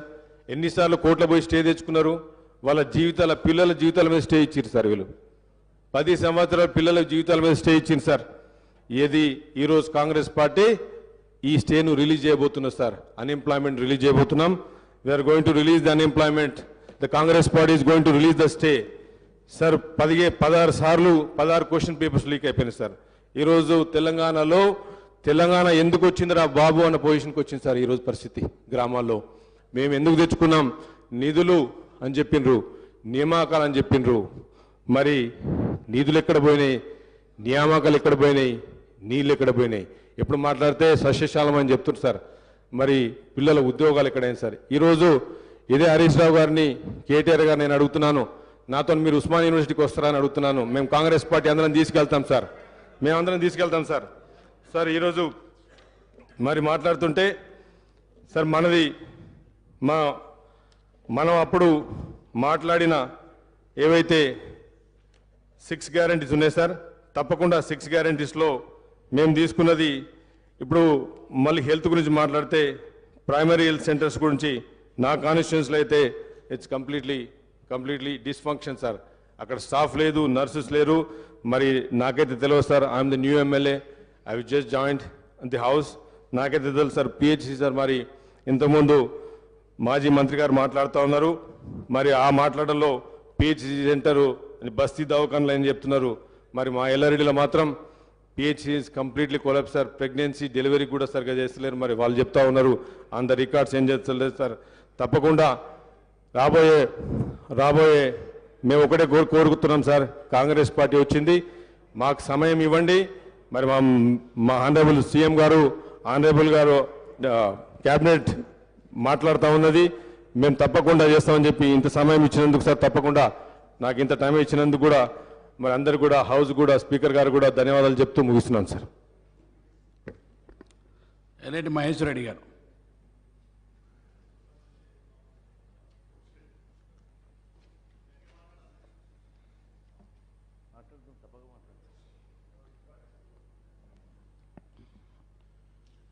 ఆనరబుల్ స్పీకర్, గతంలోనే మేము ముందే చెప్పడం జరిగింది, ఈ రాష్ట్రం పూర్తిగా అప్పుల కుప్పగా మారి ఈ రాష్ట్రం అంతా కూడా పూర్తిగా దివాలా దిశగా నడుస్తున్న సంగతి నేను గతంలో చెప్పాం. అలాగే కానీ హామీలు ఇవ్వొద్దని, ఉన్నటువంటి సంక్షేమ కార్యక్రమాలు నడపడం కష్టంగా ఉందని, అందుకే భారతీయ జనతా పార్టీ ఇచ్చినటువంటి మేనిఫెస్టోలో అలాగే కానీ హామీలు ఇవ్వద్దని మేము ఇవ్వలేదు. కానీ ఏదో ఒక రకంగా ప్రజల్ని మభ్యపెట్టాలని చెప్పేసి కొంతమంది హామీలు ఇచ్చిన మాట మనం చూసాం. ఎన్నికలు అయిపోయినాయి, ఇప్పుడు మ్యాండేట్ ఇచ్చారు. సరే, ఇప్పుడు ఏ రకంగా వాళ్ళు ముందుకు తీసుకెళ్తారో రేపు కాలమే చెప్తుంది. ముందుగా నేను సబ్జెక్టులకు వెళ్ళే ముందు అధ్యక్ష, ఇప్పుడే గౌరవ సభ్యులు హరీష్ రావు గారు మాట్లాడితే కేంద్రం మీద నెపం, వారు చేయలేక పూర్తిగా వైఫల్యం చెందితే ఎవరో ఒకరి మీద నెపం వేయాలి. కాబట్టి అది కేంద్ర ప్రభుత్వం మీద నెపం వేసేట్టుగా ఉన్నది. 10 సంవత్సరాల వరకు అవకాశం ఇచ్చారు. 10 సంవత్సరాలు ఈ రాష్ట్రం ఎక్కడ అవకాశం ఉంటే అక్కడ అధ్యక్ష, ఎక్కడ అవకాశం ఉంటే అక్కడ అప్పులు. ఈ రాష్ట్రంలో భారతదేశంలో ఏ రాష్ట్రంలో లేనట్టుగా కమర్షియల్ రేట్ల మీద అప్పులు తీసుకొచ్చి, మరి నిజంగా మీ ప్రాజెక్ట్ అంత మంచిగా ఉంటే, మీ ప్రాజెక్ట్ అంత అందంగా ఉంటే ఎందుకు వరల్డ్ బ్యాంక్ దగ్గరకో ఏషియా బ్యాంక్ దగ్గరకో వెళ్లకుండా కమర్షియల్ 9-10% రేట్లలో తీసుకొచ్చేసి ఈరోజు అవంతా కూడా ఈ ప్రజల మీద మరి మోపుతా ఉన్నారు. మాకు అర్థం కావడం లేదు. ఇష్టానుసారంగా ఆ రోజు మనం రాష్ట్రం వేరుపడ్డప్పుడు మన రాష్ట్రంలో ఉన్నటువంటి అప్పు ఎంత అధ్యక్ష? కేవలం 72,658 కోట్లు. అదే 15-16కి వచ్చేసరికి 90,000 కోట్లు, 16-17కి వచ్చేసరికి 81, 17-18కి వచ్చేసరికి 1,60,000 కోట్లు, 18-19 1,90,000 కోట్లు. ఈ రకంగా ప్రతి సంవత్సరం అప్పులు పెంచుకుంటూ 3,89,673 కోట్ల రూపాయలు ఈరోజు అప్పు చేసినట్టుగా వారు చెప్తా ఉన్నారు. అది కాకుండా ఇది కేవలం FRBM లోన్స్ అధ్యక్ష. అది కాకుండా గవర్నమెంట్ గ్యారంటీడ్ లోన్స్ అని ఈ ఎస్పీబీ ద్వారా మళ్ళీ అవి కూడా సర్వీస్ గవర్నమెంటే రీపేమెంట్ చేసే విధంగా 1,27,000 కోట్లు, 1,27,208 కోట్లు. గవర్నమెంట్ గ్యారంటీ ఇచ్చినటువంటి లోన్లు 95,465 కోట్లు. నాన్ గ్యారంటీడ్ లోన్స్ 59,414 కోట్లు. మొత్తం కలిపితే 6,71,757 కోట్ల రూపాయల అప్పు తీసుకొచ్చి అది కూడా అధ్యక్ష ఇష్టానుసారంగా 9-10% కమర్షియల్ లోన్లు తీసుకొచ్చి ఈరోజు ఈ రాష్ట్రం మీద ఒక పెద్ద భారాన్ని మోపి ఈరోజు మరి కేంద్ర ప్రభుత్వాన్ని మాట్లాడుతున్నారు కదా అధ్యక్ష. కేంద్ర ప్రభుత్వం ఏం చేసిందో ఆర్థిక మంత్రిగా ఉన్నటువంటి వారికి గతంలో తెలియదా అధ్యక్ష? కేంద్రం ఇప్పటివరకు ఎన్ని రకాలుగా ఆర్థికంగా ఆదుకున్నదో వారికి తెలిసినా కూడా కేవలం ఏదో ఒక నెపంతో మా మీద అబండం వేసే ప్రయత్నం చేస్తూ ఉన్నారు కదా. నేను వారికి ఒకసారి గుర్తు చేయాలనుకుంటున్నాను అధ్యక్ష. కేంద్ర రాష్ట్ర అభివృద్ధి కోసం అందించినటువంటి సహకారాన్ని అధ్యక్ష పన్నుల వాటా పంపిణీలో తెలంగాణకు కేంద్రం అందించింది 1,78,000 కోట్ల అధ్యక్ష. అదే మాదిరిగా రాష్ట్ర అభివృద్ధి ప్రజా సంక్షేమం కోసం నిధులు ఇచ్చింది 4,99,000 కోట్ల అధ్యక్ష. వివిధ వర్గాల ద్వారా ప్రజలకు అందించినటువంటి వ్యక్తిగత రుణాల అధ్యక్ష 9,80,904 కోట్ల అధ్యక్ష. ఎంపీ లాడ్స్ ద్వారా తెలంగాణ ఎంపీలకు కేటాయించిన నిధుల అధ్యక్ష 983 కోట్ల అధ్యక్ష. 2014 రాష్ట్ర పునర్వ్యవస్థీకరణ చట్టం ప్రకారం అందించినటువంటి సాయం అధ్యక్ష 2,250 కోట్ల అధ్యక్ష. రామగుండంలో కొత్త పవర్ ప్లాంట్ నిర్మాణం కోసం అందించిన సాయం అధ్యక్ష 10,998 కోట్ల అధ్యక్ష. మన రాష్ట్రంలో ప్రధానమైనటువంటి వ్యవసాయ రంగం కోసం కేంద్రం ఇచ్చినటువంటి నిధుల అధ్యక్ష 1,58,000 కోట్ల అధ్యక్ష. 11 సాగునీటి ప్రాజెక్టుల కోసం 2,302 కోట్లు ఇచ్చింది అధ్యక్ష. రైతులకు ఇప్పటిదాకా ఎరువుల సబ్సిడీ కింద 33,000 కోట్ల రూపాయల అందించింది అధ్యక్ష. అదే మాదిరిగా మోడీ గారి ప్రభుత్వం ప్రతి యూరియా బస్తాకు 2,236 రూపాయల చొప్పున, డిఏపి బస్తాకు 2,422 చొప్పున సబ్సిడీ కూడా ఇస్తుంది అధ్యక్ష. ప్రతి రైతుకు ఏటా ఒక పంట పండించడానికి ఒక ఎకరానికి అవసరమైనటువంటి బస్తాకి సబ్సిడీ రూపంలో 9,316 రూపాయలు. ఒక ఏడాదిలో ఒక రైతు 2 పంటలు పండిస్తే ఆ లెక్కన 18,632 రూపాయలు కిసాన్ సమ్మాన్ యోజన నగదు బదిలీ కింద 6,000 రూపాయలు. ఈ రకంగా ఆర్థిక సాయం మొత్తం కలిపితే అధ్యక్ష ఒక్కొక్క రైతుకు ఒక ఎకరానికి 24,632 రూపాయలు అందిస్తుంది అధ్యక్ష. ఈ రకంగా రాష్ట్రంలో 39,50,000 మంది రైతులు లబ్ధి పొందిన సంగతి నేను తెలియజేస్తా ఉన్నా అధ్యక్ష. అలాగే వరి సేకరణ కేంద్రం గతంలో కన్నా 6 రెట్లు పెంచి 1,24,000 కోట్లు ఖర్చు పెట్టి 2014 నుంచి జాతీయ సహకార అభివృద్ధి సంస్థ ద్వారా తెలంగాణకు 23,948 కోట్లు పంపిణీ చేసింది అధ్యక్ష. బీఆర్ఎస్ ప్రభుత్వం గొప్పగా ప్రచారం చేసుకున్నట్టు గొర్రెల పథకం కూడా అధ్యక్ష అప్పట్లో దానికి కావాల్సినటువంటి 4,533 కోట్లు కూడా కేంద్రం నుంచి వచ్చిన సంగతి వారికి నేను గుర్తు చేస్తా ఉన్నాను అధ్యక్ష. లోనే కదా చెప్తా ఉన్నాను అధ్యక్ష, లోనే చెప్తా ఉన్నాను, అన్ని చెప్తా ఉన్నాను, లోన్ చెప్తా ఉన్నాను, మీకు ఇచ్చిన సహకారం చెప్తా ఉన్నాను, మీకు ఇచ్చిన నిధులు చెప్తా ఉన్నాను, అన్ని చెప్తా ఉన్నాం. ఆత్మనిర్భర్ భారత్ భాగంగా రామగుండంలో 5,338 కోట్లతో రామగుండం ఎరువుల కర్మాగారాన్ని పునరుద్ధరించింది కూడా కేంద్ర ప్రభుత్వం అధ్యక్ష. కరోనా మహమ్మారి నుంచి తెలంగాణ ప్రజలను కాపాడడానికి 7.8 కోట్ల కరోనా టీకా డోసులు కూడా ఉచితంగా ఇవ్వడం కోసం 1800 కోట్లు కేంద్ర సాయం చేసిన సంగతి గుర్తు చేస్తున్నాను అధ్యక్ష. రాష్ట్రానికి ఆక్సిజన్ ప్లాంట్లు కేంద్రం ముందే మంజూరు చేసి రాష్ట్ర ప్రభుత్వం నిర్లక్ష్యం వ్యవహరిస్తే ఆ రోజు కేంద్రం శ్రద్ధ తీసుకొని గాంధీ తదితర ఆసుపత్రుల్లో యుద్ధ ప్రతిపాదిక మీద 50కి పైగా ప్లాంట్లు ఏర్పాటు చేసిన మాటను గుర్తు చేస్తా ఉన్నాను అధ్యక్ష. కేంద్ర ఆయుష్మాన్ భారత్ పేరుతో ఒక్క కుటుంబానికి 5 లక్షల దాకా వైద్య సేవల కోసం అందిస్తోంది. ఈ పథకం కింద రాష్ట్రంలో ఇప్పటికే 5.88 లక్షల మంది దాదాపు 2342 కోట్ల విలువైన వైద్య సాయాన్ని కూడా అందజేసిన సంగతి. ఈ రకంగా అధ్యక్ష ఇన్ని రకాలుగా సాయ పొంది కూడా వారికి ఏమీ తోయక కేంద్రం మీద ఏదో ఒక రకంగా మరి అపవాద చేసే ప్రయత్నం చేస్తూ ఉన్నారు అధ్యక్ష. కేంద్రం ఎప్పుడు కూడా తెలంగాణ మీద ప్రేమతోటి తెలంగాణ మీద అభిమానంతో ఎప్పుడు కూడా అభివృద్ధి చేయాలని చెప్పి అత్యధిక నిధులు ఇచ్చే సంగతి కూడా నేను గుర్తు చేస్తా ఉన్నాను అధ్యక్ష. ఎన్ని రకాలుగా నిధులు ఇచ్చినా ఎన్ని రకాలుగా వారికి లోన్ల కోసం అవకాశాలు ఇచ్చిన పర్మిషన్స్ ఇచ్చినా కూడా ఎప్పుడు కూడా వాటిని ప్రాపర్గా యూటిలైజ్ చేయలేక ప్రాపర్గా వాళ్ళు ఇన్వెస్ట్ చేయలేక ఈరోజు ఏదో ఒక రకంగా కేంద్రాన్ని నిందించేటువంటి ప్రయత్నం చేస్తున్నందుకు నేను వారికి ఇవన్నీ చెప్పాల్సి వస్తుంది అధ్యక్ష. ఇంకా ఇలాంటి ఎన్నో సంక్షేమ కార్యక్రమాలు అధ్యక్ష చదువుతూ పోతే స్వచ్ఛ భారత్ కానీ నిరుపేదలకు పిఎం గరీబీ కళ్యాణ్ కింద ఇచ్చేటువంటి 18.52 లక్షల కోట్ల ఆహార సబ్సిడీ కానీ ఈ రకంగా కొన్ని లక్షల కోట్ల రూపాయలు కేంద్ర ప్రభుత్వం సహకారం చేసినప్పటికీ కూడా వారు మర్చిపోవడం అనేది చాలా బాధాకరంగా ఉంది అధ్యక్ష. ఎక్కడ తక్కువ చేయలేదు, అన్నీ ఇచ్చినారు. మీకు ఇంకా కావాలంటే ఇప్పిస్తాం, డోంట్ వరీ. మీకు కావాలంటే చెప్పండి, ఎన్ని కావాలంటే ఇప్పిస్తాం మేము.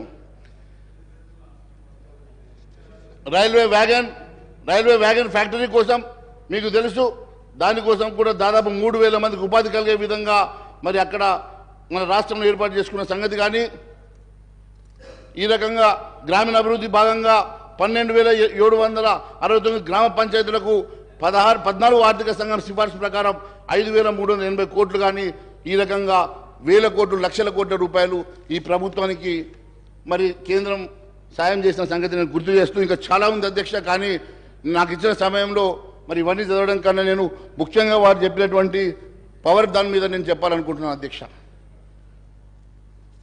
ఇప్పుడే గౌరవ సభ్యులు హరీష్ రావు గారు మాట్లాడుతూ ఇందాక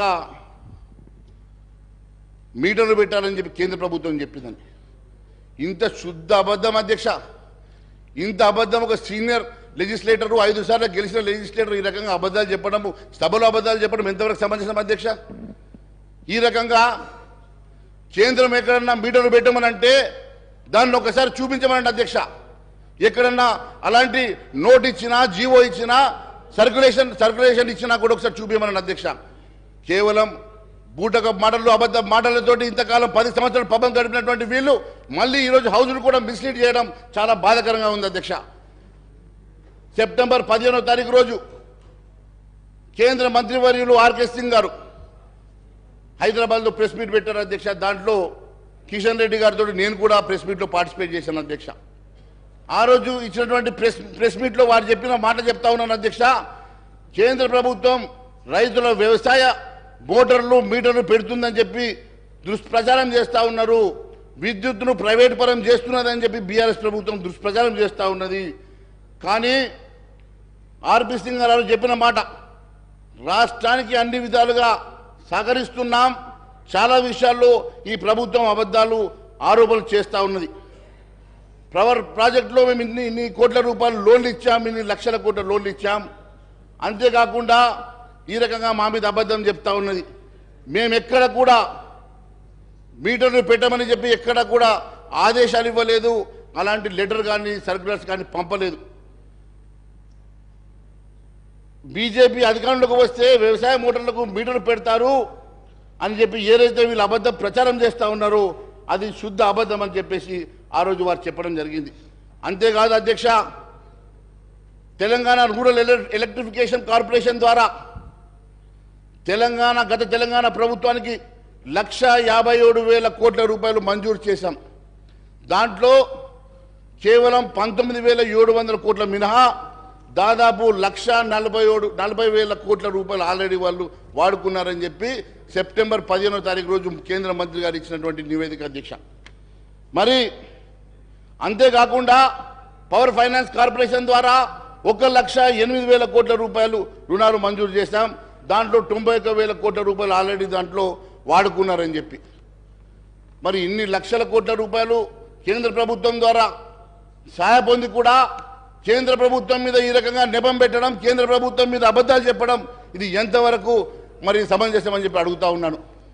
కేంద్ర ప్రభుత్వం ఎక్కడ కూడా మీటర్ల విషయం చెప్పలేదు. కేంద్ర ప్రభుత్వం ఎక్కడ మీటర్ బిగిస్తామని చెప్పలేదు. కానీ కేంద్ర ప్రభుత్వం మీద, భారతీయ జనతా పార్టీ మీద ఈ రకమైనటువంటి అబద్ధ ప్రచారాలు చేయడం మానుకోవాల్సిందిగా నేను మీ ద్వారా వారిని సూచిస్తూ ఉన్నాను. అంతేకాకుండా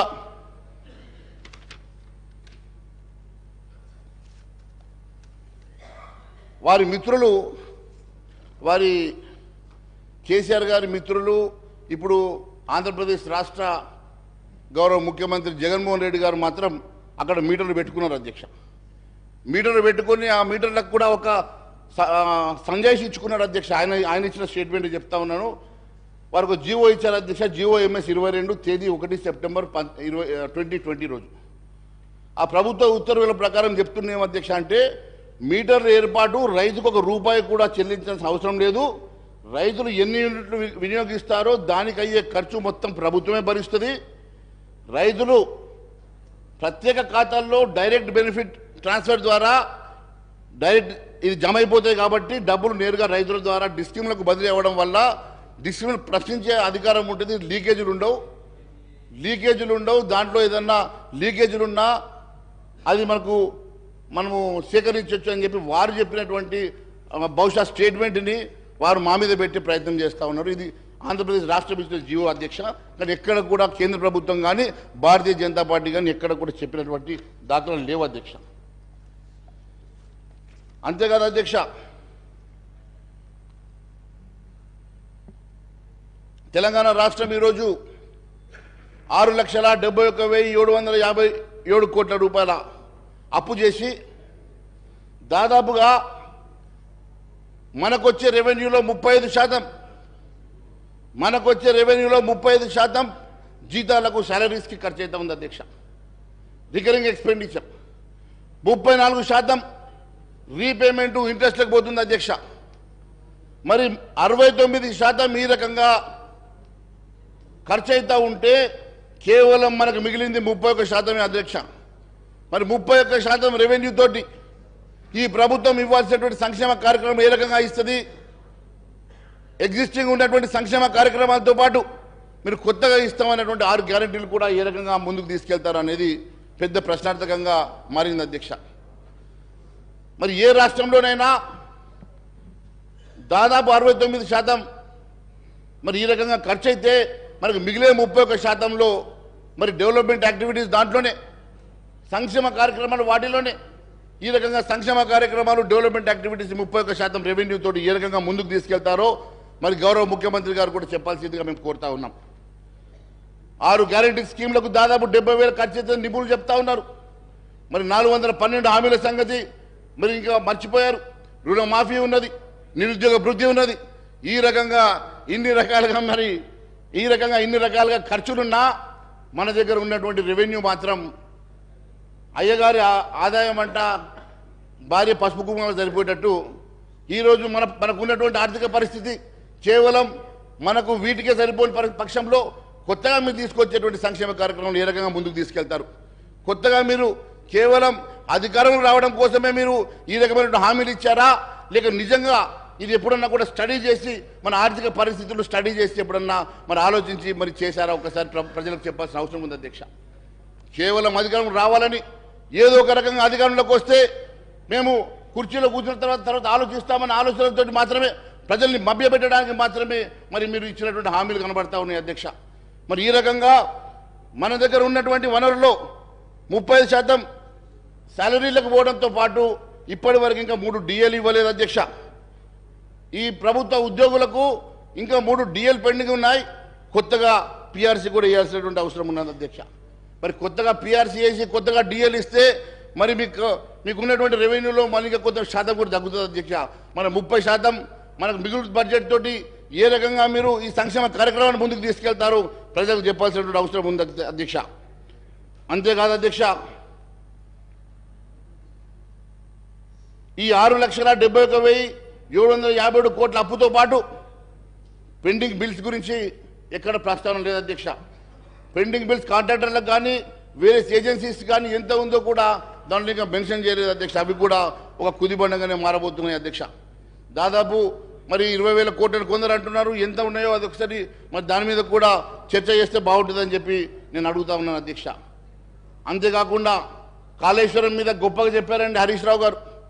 కాళేశ్వరం మీద మేము ఒకటే అడుగుతా ఉన్నాం అధ్యక్ష, కాళేశ్వరం మీద మీరు తీసుకున్నటువంటి ఎస్పీవి ద్వారా తీసుకున్నటువంటి అప్పులు 9.69% వడ్డీ కమర్షియల్ వడ్డీకి తీసుకున్నారు. 9.69% కమర్షియల్ వడ్డీకి మీరు వడ్డీ తీసుకొని కాళేశ్వరం కడితే ఏ రెవెన్యూ దాంట్లో వస్తుంది కాబట్టి మీరు దాని నుంచి రీపేమెంట్ చేస్తారు. ఈ ఎస్పీవి అనేది ఒక బోగస్ ఎస్పీవా లేక నిజంగా ప్రభుత్వం దేనికోసం ఎస్పీవిని క్రియేట్ చేసింది? ఆ ఎస్పీవి క్రియేట్ చేస్తే మరి 9.69% తోటి వడ్డీతోటి కమర్షియల్ వడ్డీతోటి ఏ రకంగా మీరు రీపేమెంట్ చేయబోతున్నారో అవేమి చెప్పకుండా కేవలం బ్రహ్మాండంగా చేశాం. ఏం బ్రహ్మాండం చేశారు? బ్రహ్మాండంగా ఏం చేశారు? ఈ రాష్ట్రాన్ని కేవలం అప్పుల పాలు చేశారు. ఈ రాష్ట్రాన్ని పూర్తిగా ధ్వంసం చేశారు తప్ప ఈ రాష్ట్రానికి మీరు ఏం అభివృద్ధి పథంలో నడిపించారో చెప్పాల్సిన అవసరం ఉన్నది. కేవలం అంతేకాదు అధ్యక్ష, ఇంత గొప్ప ప్రాజెక్ట్ అయి ఉంటే నిజంగానే మరి కమర్షియల్ లోన్ పోవాల్సిన అవసరం లేకుండే కదా అధ్యక్ష. మరి వరల్డ్ బ్యాంక్ వెళ్ళి తీసుకురా వస్తుండే కదా. దానికంటూ ప్రాజెక్ట్ రిపోర్ట్ తయారు చేయరు. అప్పటికప్పుడు రాత్రి వాళ్ళకు ఆలోచన వస్తుందో కళ వస్తుందో తెల్లారికల్లా ప్రాజెక్ట్ ఒకటి కొత్త తయారు చేయాల్సిందే. ఇవన్నీ కాకుండా వాస్తవంగా ఒక ఆలోచనతో ప్రజలకు ఉపయోగపడేటువంటి కార్యక్రమాలు చేస్తే బాగుండేదని భావిస్తా ఉన్నాం అధ్యక్ష. అంతేకాకుండా ఈ ఎస్పీవికి క్రెడిట్ రేటింగ్ ఎంత ఉందో ఒకసారి మీ ద్వారా ముఖ్యమంత్రి గారిని కనుక్కోమంటున్నాను అధ్యక్ష. మరి కాళేశ్వరంకి ఇచ్చినటువంటి ఈ యూనిట్ మరి ఇంతకాలం లోన్ తీసుకున్నప్పుడు ఒక రేటింగ్ ఇస్తారు కదా అధ్యక్ష. మరి ఏ రేటింగ్ ఇచ్చారో కూడా అది ఒకసారి సభకు చెప్తే బాగుంటుంది అధ్యక్ష. మరి క్రెడిట్ రేటింగ్ అదే కాకుండా అధ్యక్ష, వీరు బ్రహ్మాండం అని చెప్తున్నటువంటి ఈ రాష్ట్రంలో దండనీయమైనటువంటి పరిస్థితి ఏంటంటే అధ్యక్ష, పూర్తిగా ప్రజలకు సంబంధించినటువంటి విద్యా వైద్యాన్ని విస్మరించారు అధ్యక్ష. పూర్తిగా విద్యా వైద్యాన్ని ఏ రకంగా విస్మరించారంటే అధ్యక్ష, భారతదేశంలోని అన్ని రాష్ట్రాల్లో చివరి స్థానంలో ఎడ్యుకేషన్ ఉందంటే ఇంతకన్నా సిగ్గుచెడు లేదని చెప్పి నేను తెలియజేస్తాను అధ్యక్ష. యావత్ భారతదేశంలో చిట్ట చివరి స్థానంలో ఈరోజు ఎడ్యుకేషన్ అలొకేషన్ ఉందంటే 7% అలొకేషన్ తోటి చిట్ట చివరిలో యావత్ భారతదేశంలో ఉందంటే ఇంతకన్నా ఘోరం ఇంకొకటి లేదు అధ్యక్ష. అదే మాదిరిగా హెల్త్ కూడా 29వ స్థానంలో చివరి నుంచి 4వ స్థానంలో ఉంది అధ్యక్ష. ఈ రకంగా పూర్తిగా మరి ప్రజలకు మరి సంబంధించినటువంటి విద్యా వైద్యాన్ని పూర్తిగా విస్మరించిన సంగతి నేను గుర్తు చేస్తా ఉన్నాను అధ్యక్ష. మరి ఈ రకంగా అంతేకాదు అధ్యక్ష, వీళ్ళు గొప్పగా చెప్పుకుంటున్నారు. కాగ్ గురించి చెప్పారు కదా అధ్యక్ష, అదే కాగ్ చెప్పినటువంటి నేను విషయం మీకు తెలియజేస్తా ఉన్నాను అధ్యక్ష. CAG expresses concern over Telangana government utilizing borrowed amounts for repayment of public debts. ఎంత ఘోరం అధ్యక్ష అంటే అప్పులు కట్టడానికి కూడా అప్పులు తీసుకొచ్చి అప్పులు తెచ్చిన డబ్బుతోటి అప్పులు కట్టేటువంటి దుర్భరమైనటువంటి స్థితిలో గత ప్రభుత్వం నడిపించిందంటే ఇంతకన్నా ఘోరం ఇంకొకటి లేదు అధ్యక్ష. వాళ్ళు చెప్తా ఉన్నారు అధ్యక్ష, చాలా గొప్పగా బ్రహ్మాండంగా చేశాం, బ్రహ్మాండంగా నిర్మాణం చేశాం. ఏం నిర్మాణం చేశారు అధ్యక్ష? బ్రహ్మాండంగా ధ్వంసం చేశారని చెప్తే బాగుండేది. అధ్యక్ష. పూర్తిగా ఈ రాష్ట్రాన్ని అప్పుల పాలు చేసి ఒక పథకం ప్రకారం ఈ రాష్ట్రాన్ని అప్పుల పాలు చేసి వాళ్ళ కాంట్రాక్టర్ల జేబులు నింపుకున్నట్టు అవపడుతుంది అధ్యక్ష. ఇది తెలంగాణ రాష్ట్ర ప్రజానికం కోసం, తెలంగాణ ప్రజల కోసం మాత్రం ఇది ఏ ఉపయోగపడే కార్యక్రమమే చేయలేదు అధ్యక్ష. పూర్తిగా 10 సంవత్సరాలు ఈ రాష్ట్రాన్ని ధ్వంసం చేసి ఒక నియంత పాలనలో ఈ రాష్ట్రం నలిగిపోయిందన్న సంగతి నేను తెలియజేస్తా ఉన్నాను అధ్యక్ష. ఒక నియంత పాలనలో ఈ రాష్ట్రం పూర్తిగా అప్పుల పాలైపోయింది అధ్యక్ష. ఏ ఒక్క సంక్షేమ కార్యక్రమం కానీ అట్టడుగు బడుగు బలైన వర్గాలకు చెందినటువంటి వారికి ఏ ఒక్క ఉపాధి కల్పించలేదు ఈ ప్రభుత్వం అధ్యక్ష. గత ప్రభుత్వం కూడా ఈ రకంగానే నిరుద్యోగ భృతి ఇస్తామని చెప్పారు అధ్యక్ష. మరి ఇప్పుడు దాన్ని పెంచి 4,000 ఇస్తామని కొత్త ప్రభుత్వం చెప్తా ఉంది. మీరు పూర్తిగా ఇవ్వలేదు కాబట్టి మేము కూడా ఎగ్గొడితే బాగుంటుందని అనుకుంటే మాత్రం మేము భారతీయ జనతా పార్టీ ఊరుకునే సమస్య లేదు. మీ భారతీయ జనతా పార్టీ తరఫున గౌరవ ముఖ్యమంత్రి గారికి, మీ ద్వారా గౌరవ ముఖ్యమంత్రి గారికి కూడా నేను విన్నవిస్తా ఉన్నాను అధ్యక్ష. ఖచ్చితంగా మీరు కేవలం 6 గ్యారంటీ స్కీములే కాదు 412 హామీలను కూడా నెరవేర్చాల్సిందే అధ్యక్ష. మరి మీకున్న నిధులు కేవలం యావత్ రెవెన్యూలో మీకున్న మిగులు కేవలం 31% అధ్యక్ష. 35% శాలరీస్కి పోగా 34% రీపేమెంట్స్ అండ్ ఇంట్రెస్ట్కి పోయిన తర్వాత మిగిలే 31%లో ఏ రకంగా మీరు కొత్త సంక్షేమ కార్యక్రమం నడిపిస్తారు, పాత సంక్షేమ కార్యక్రమాలని కంటిన్యూ చేసుకుంటూనే కొత్త సంక్షేమ ఇచ్చినటువంటి హామీలు నెరవేరుస్తారో ప్రజలకు చెప్పాల్సిన అవసరం ఉంది అధ్యక్ష. కేవలం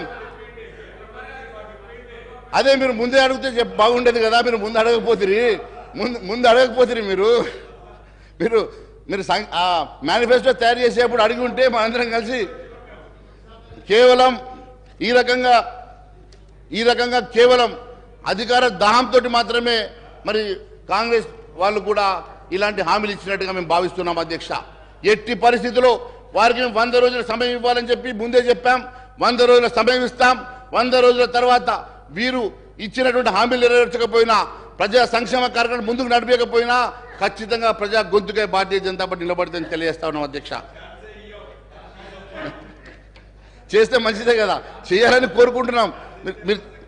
మీరు చేస్తే మంచిదే అన్న, చేయాలని కోరుకుంటున్నాం మేము కూడా. అంతే కదా అధ్యక్ష. మరి వీటితో పాటు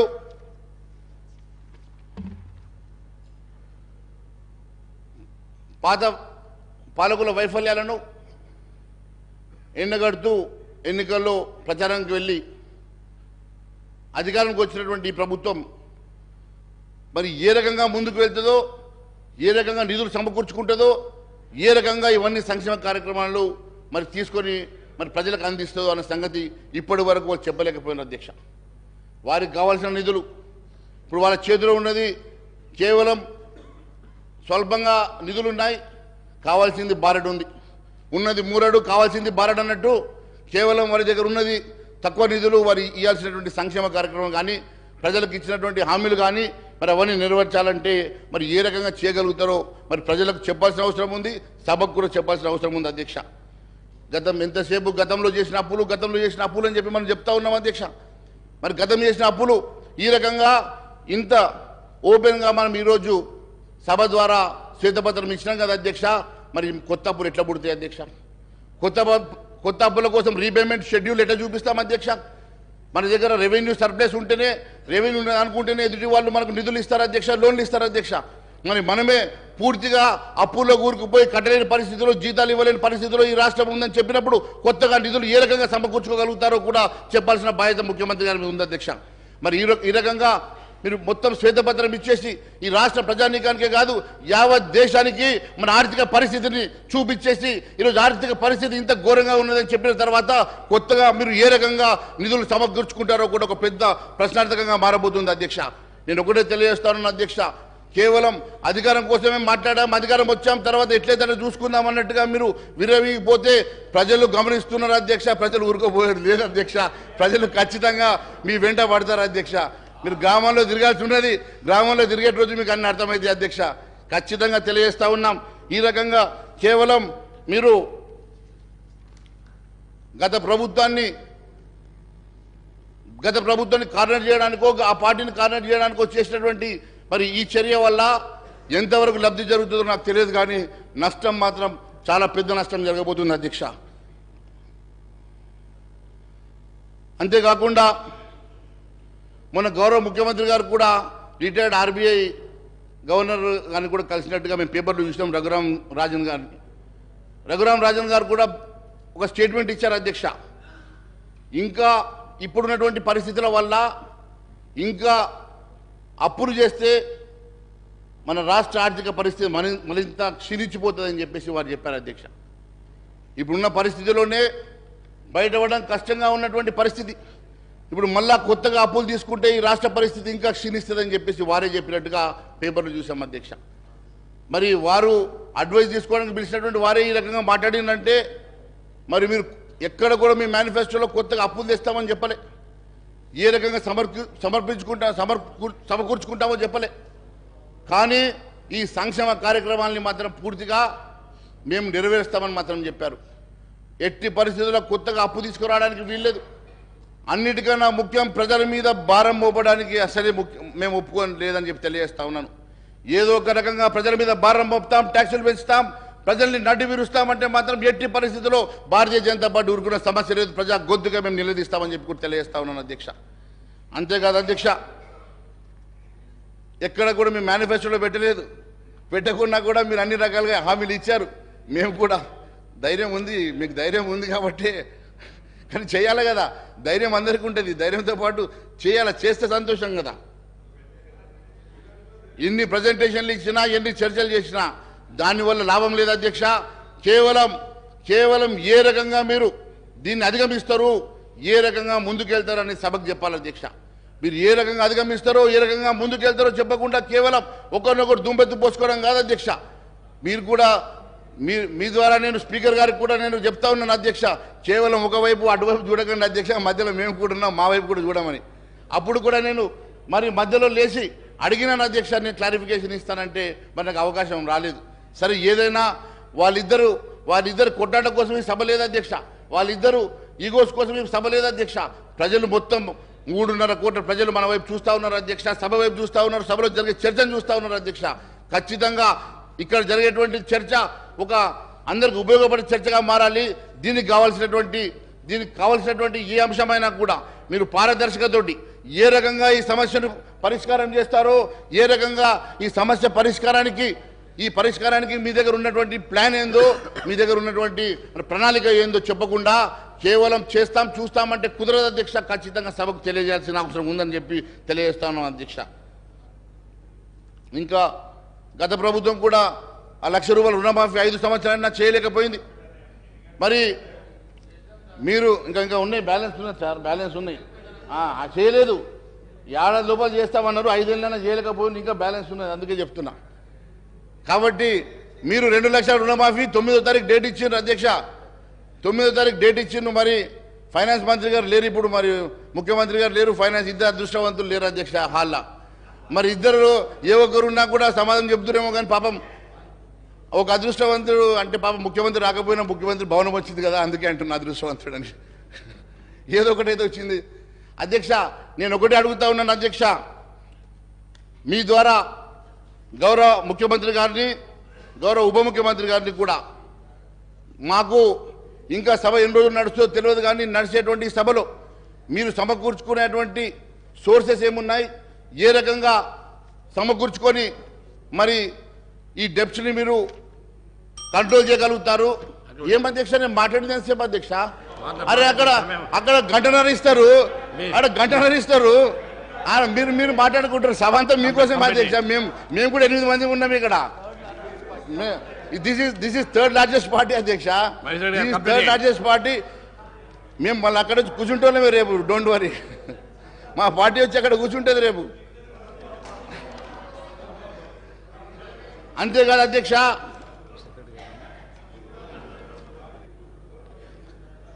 ప్రజెంటేషన్ల వల్లనో చర్చల వల్లనో కాదు అధ్యక్ష, ఖచ్చితంగా మరి మీరు ఇవ్వాల్సినటువంటి అన్ని హామీలు కూడా ఖచ్చితంగా నెరవేర్చే వరకు మేము ప్రజా గొంతుగా నిలబడతామని మరొకసారి తెలియజేసుకుంటూ, అంతేకాదు అధ్యక్ష, వీటితో పాటు ఇంకా చాలా ప్రజా సమస్యలు కూడా ఉన్నాయి అధ్యక్ష. ప్రజా సమస్యలు విస్మరించి ఒకవైపు రైతుల సమస్యలు ఉన్నాయి, రైతులది ప్యాడీ ప్రొక్యూర్మెంట్ జరుగుతూ ఉన్నది అధ్యక్ష. రైతుల ప్యాడీ ప్రొక్యూర్మెంట్ జరుగుతున్న దీంట్లో మీరు ₹500 బోనస్ ఇస్తామని చెప్పి మర్చిపోయారు అధ్యక్ష. మరి ₹500 బోనస్ గెలిచిన వెంటనే ₹500 బోనస్ ఇస్తామని చెప్పండి, డైరెక్షన్స్ ఇవ్వండి అయ్యా మంత్రి గారు. నో ప్రాబ్లం, నేను ఇంకా 5 నిమిషాలు ఎక్కువ మాట్లాడాను, 5 నిమిషాలు ఇవ్వండి సమయం. ఇప్పుడు వారి డైరెక్షన్ ఇస్తా ఉన్నారు కదా. మరి నేను ఒకటే అడుగుతా ఉన్నాను అధ్యక్ష, ₹500 బోనస్ గెలిచిన వెంటనే ఇస్తామన్నారు కదా. మరి ఇప్పుడు గెలిచి దాదాపు 2-3 వారాలు అవుతుంది, 3వ తారీఖే మీరు గెలిచారు. మరి ఈ రోజుకి 3 వారాలు అవుతున్నది. మరి ₹500 బోనస్ ఎప్పటికల్లా ఇస్తారు? మరి ఇప్పటికీ దాని గురించి క్లారిటీ లేదని చెప్పి నేను తెలియజేస్తా ఉన్నాను. మరి ఆ 15,000 రూపాయలు కూడా కరెక్ట్ చెప్పామన్నా. అదే 15,000 సంగతి కూడా 15,000 రూపాయలు ఇస్తామని చెప్పి కేవలం 10,000 ఇచ్చారు. మిగిలిన 10,000 రూపాయలు, మిగిలిన 5,000 రూపాయలు. గౌరవ మంత్రి గారు, సార్ నేను గౌరవ సభ్యులు మహేశ్వర్ రెడ్డి గారు మాట్లాడుతూ ఉన్నారు అధ్యక్ష. 500 రూపాయల బోనస్ గురించి మాట్లాడుతున్నారు. వారు కూడా వాణిజ్యం వ్యాపారం చేసే వ్యక్తి. వారికి తెలుసు అధ్యక్ష, బిజినెస్ పెట్టిన తర్వాత కొద్ది సమయం పెడుతుంది. ఒక క్రమం మేము 100 రోజులు కాదు సార్, 100 రోజులు 100 రోజుల లోపల మేము అమలు చేస్తామని చెప్పాం. కానీ మేము అడుగుతూ ఉన్నాం అధ్యక్ష, ప్రతి వ్యక్తికి, ఈ భారతదేశంలో ఉన్న ప్రతి వ్యక్తి అకౌంట్లో 15 లక్షల రూపాయలు వేస్తామన్న ఈ బీజేపీ పార్టీ ప్రభుత్వం కనీసం ఒక్క పైసన్న వేసిందా? దాని గురించి మాట్లాడమని చెప్పండి అధ్యక్ష. మహేశ్వర రెడ్డి గారు కంప్లైంట్ చేయండి. చూడండి టైం అయిపోతుంది. చూడండి మంత్రి గారు ఇక్కడ బిజినెస్ అంటే ఈ సభని ఒక బిజినెస్తో పోలుస్తున్నారు అధ్యక్ష. ఈ సభని ఒక కార్పొరేట్ కంపెనీతో పోలుస్తున్నారు అధ్యక్ష. ముందు ఆయన మీద చర్యలు తీసుకోండి అధ్యక్ష, ముందు ఆయన మీద చర్యలు తీసుకోండి. మరి ఇలాంటి వాళ్ళు సార్, ఇలాంటి వాళ్ళు మంత్రి గారిని ఏంటంటే సార్, నిండు సభలో బిజినెస్ తోటి పోల్చి మీరు అపహాస్యం చేస్తా ఉన్నారు ఈ సభని. మీరు దయచేసి ఇంకోసారి ఇలాంటి మాట మంచిది కాదు అధ్యక్ష. అధ్యక్ష, రెండో విషయం, 15 లక్షల విషయం చెప్పారు కదా అధ్యక్ష. ఖచ్చితంగా ప్రతి వ్యక్తికి వినండి, అరే మా జీడిపి పెంచడానికి దాని ఉద్దేశం ఏంటంటే అందరి అకౌంట్లో 15 లక్షలు వేస్తామని కాదు, ప్రతి వ్యక్తికి 15 లక్షల వర్త్ మనిషిగా మారాలంటే రేపు జీడిపి పెరగాలంటే దానికి కావాల్సినటువంటి నల్లధనం బయటకు రావాలని చెప్పి ఆ రోజు 1000 రూపాయల నోట్లను, 2000 రూపాయల నోట్లను పూర్తిగా రద్దు చేసి నల్లధనాన్ని బయటకు తీసుకొచ్చి ఈరోజు యావత్ ప్రపంచంలోనే ఐదో రిచెస్ట్ కంట్రీగా, బలమైనటువంటి ఎకనామికల్ కంట్రీగా మేము ఎదిగినామంటే అది కేవలం నరేంద్ర మోడీ గారి ద్వారానే జరిగిందని చెప్పి నేను తెలియజేస్తా ఉన్నాను అధ్యక్ష. అంతేకాదు, మీరు ఇవ్వాల్సినటువంటి ముందు దయచేసి మీ ద్వారా అడుగుతా ఉన్నాను, మీరు ఇవ్వాల్సినటువంటి బోనస్ కానీ, మీరు ఇవ్వాల్సినటువంటి రుణమాఫీ కానీ, మొన్న అధ్యక్ష ఎన్నికలకు ముందు పాపం వాళ్ళు, ఈ ప్రభుత్వం వాళ్ళు ఉన్నప్పుడు 5,000 రూపాయలు వాళ్ళు వేస్తామని చెప్పి అకౌంట్లో వేస్తా ఉంటే ఎలక్షన్ కమిషన్ ఆపింది కదా, గాడబ్బన్న ఇప్పటికి పూర్తి చేయలేకపోతున్నారు అధ్యక్ష. అవి ముందు వేయండి, తర్వాత మీరు వేస్తాన డబ్బులు వేద్దాం. ముందు ఆ డబ్బులు మహేశ్వర రెడ్డి గారు కంప్లీట్ చేయండి. ముందు జార్ఖండ్ ఎంపీ గారి దగ్గర ఉన్న 300 కోట్లు బయట తీయద్దా? అవి తీయండి. యాడికి దేనికోసం పెట్టారు అధ్యక్ష? అవి తెలంగాణ పంపుదాం అనుకుంటే అవి ఆగిపోయినట్టున్నాయి అధ్యక్ష. లేకుంటే వీళ్ళకి సర్ప్లస్ ఉన్నాయి కాబట్టి ఆగిపోయినట్టున్నాయి, కాబట్టి అవి దొరికినాయి అధ్యక్ష. కంక్లూడ్ చేయండి. మీరు అన్నారు కంక్లూడ్ చేస్తున్నా సార్. అరే ఇంతేం సార్, మా మీద ఏం సార్ మీరు మా మీద పడతారు? అరే మేము 8 మంది ఉన్నాం sir, third largest party in the house sir. You to look at us. వేరే వాళ్ళకి ఎంత నిన్న కూడా మాకు క్లారిఫికేషన్ టైం ఇవ్వలేదు అధ్యక్ష.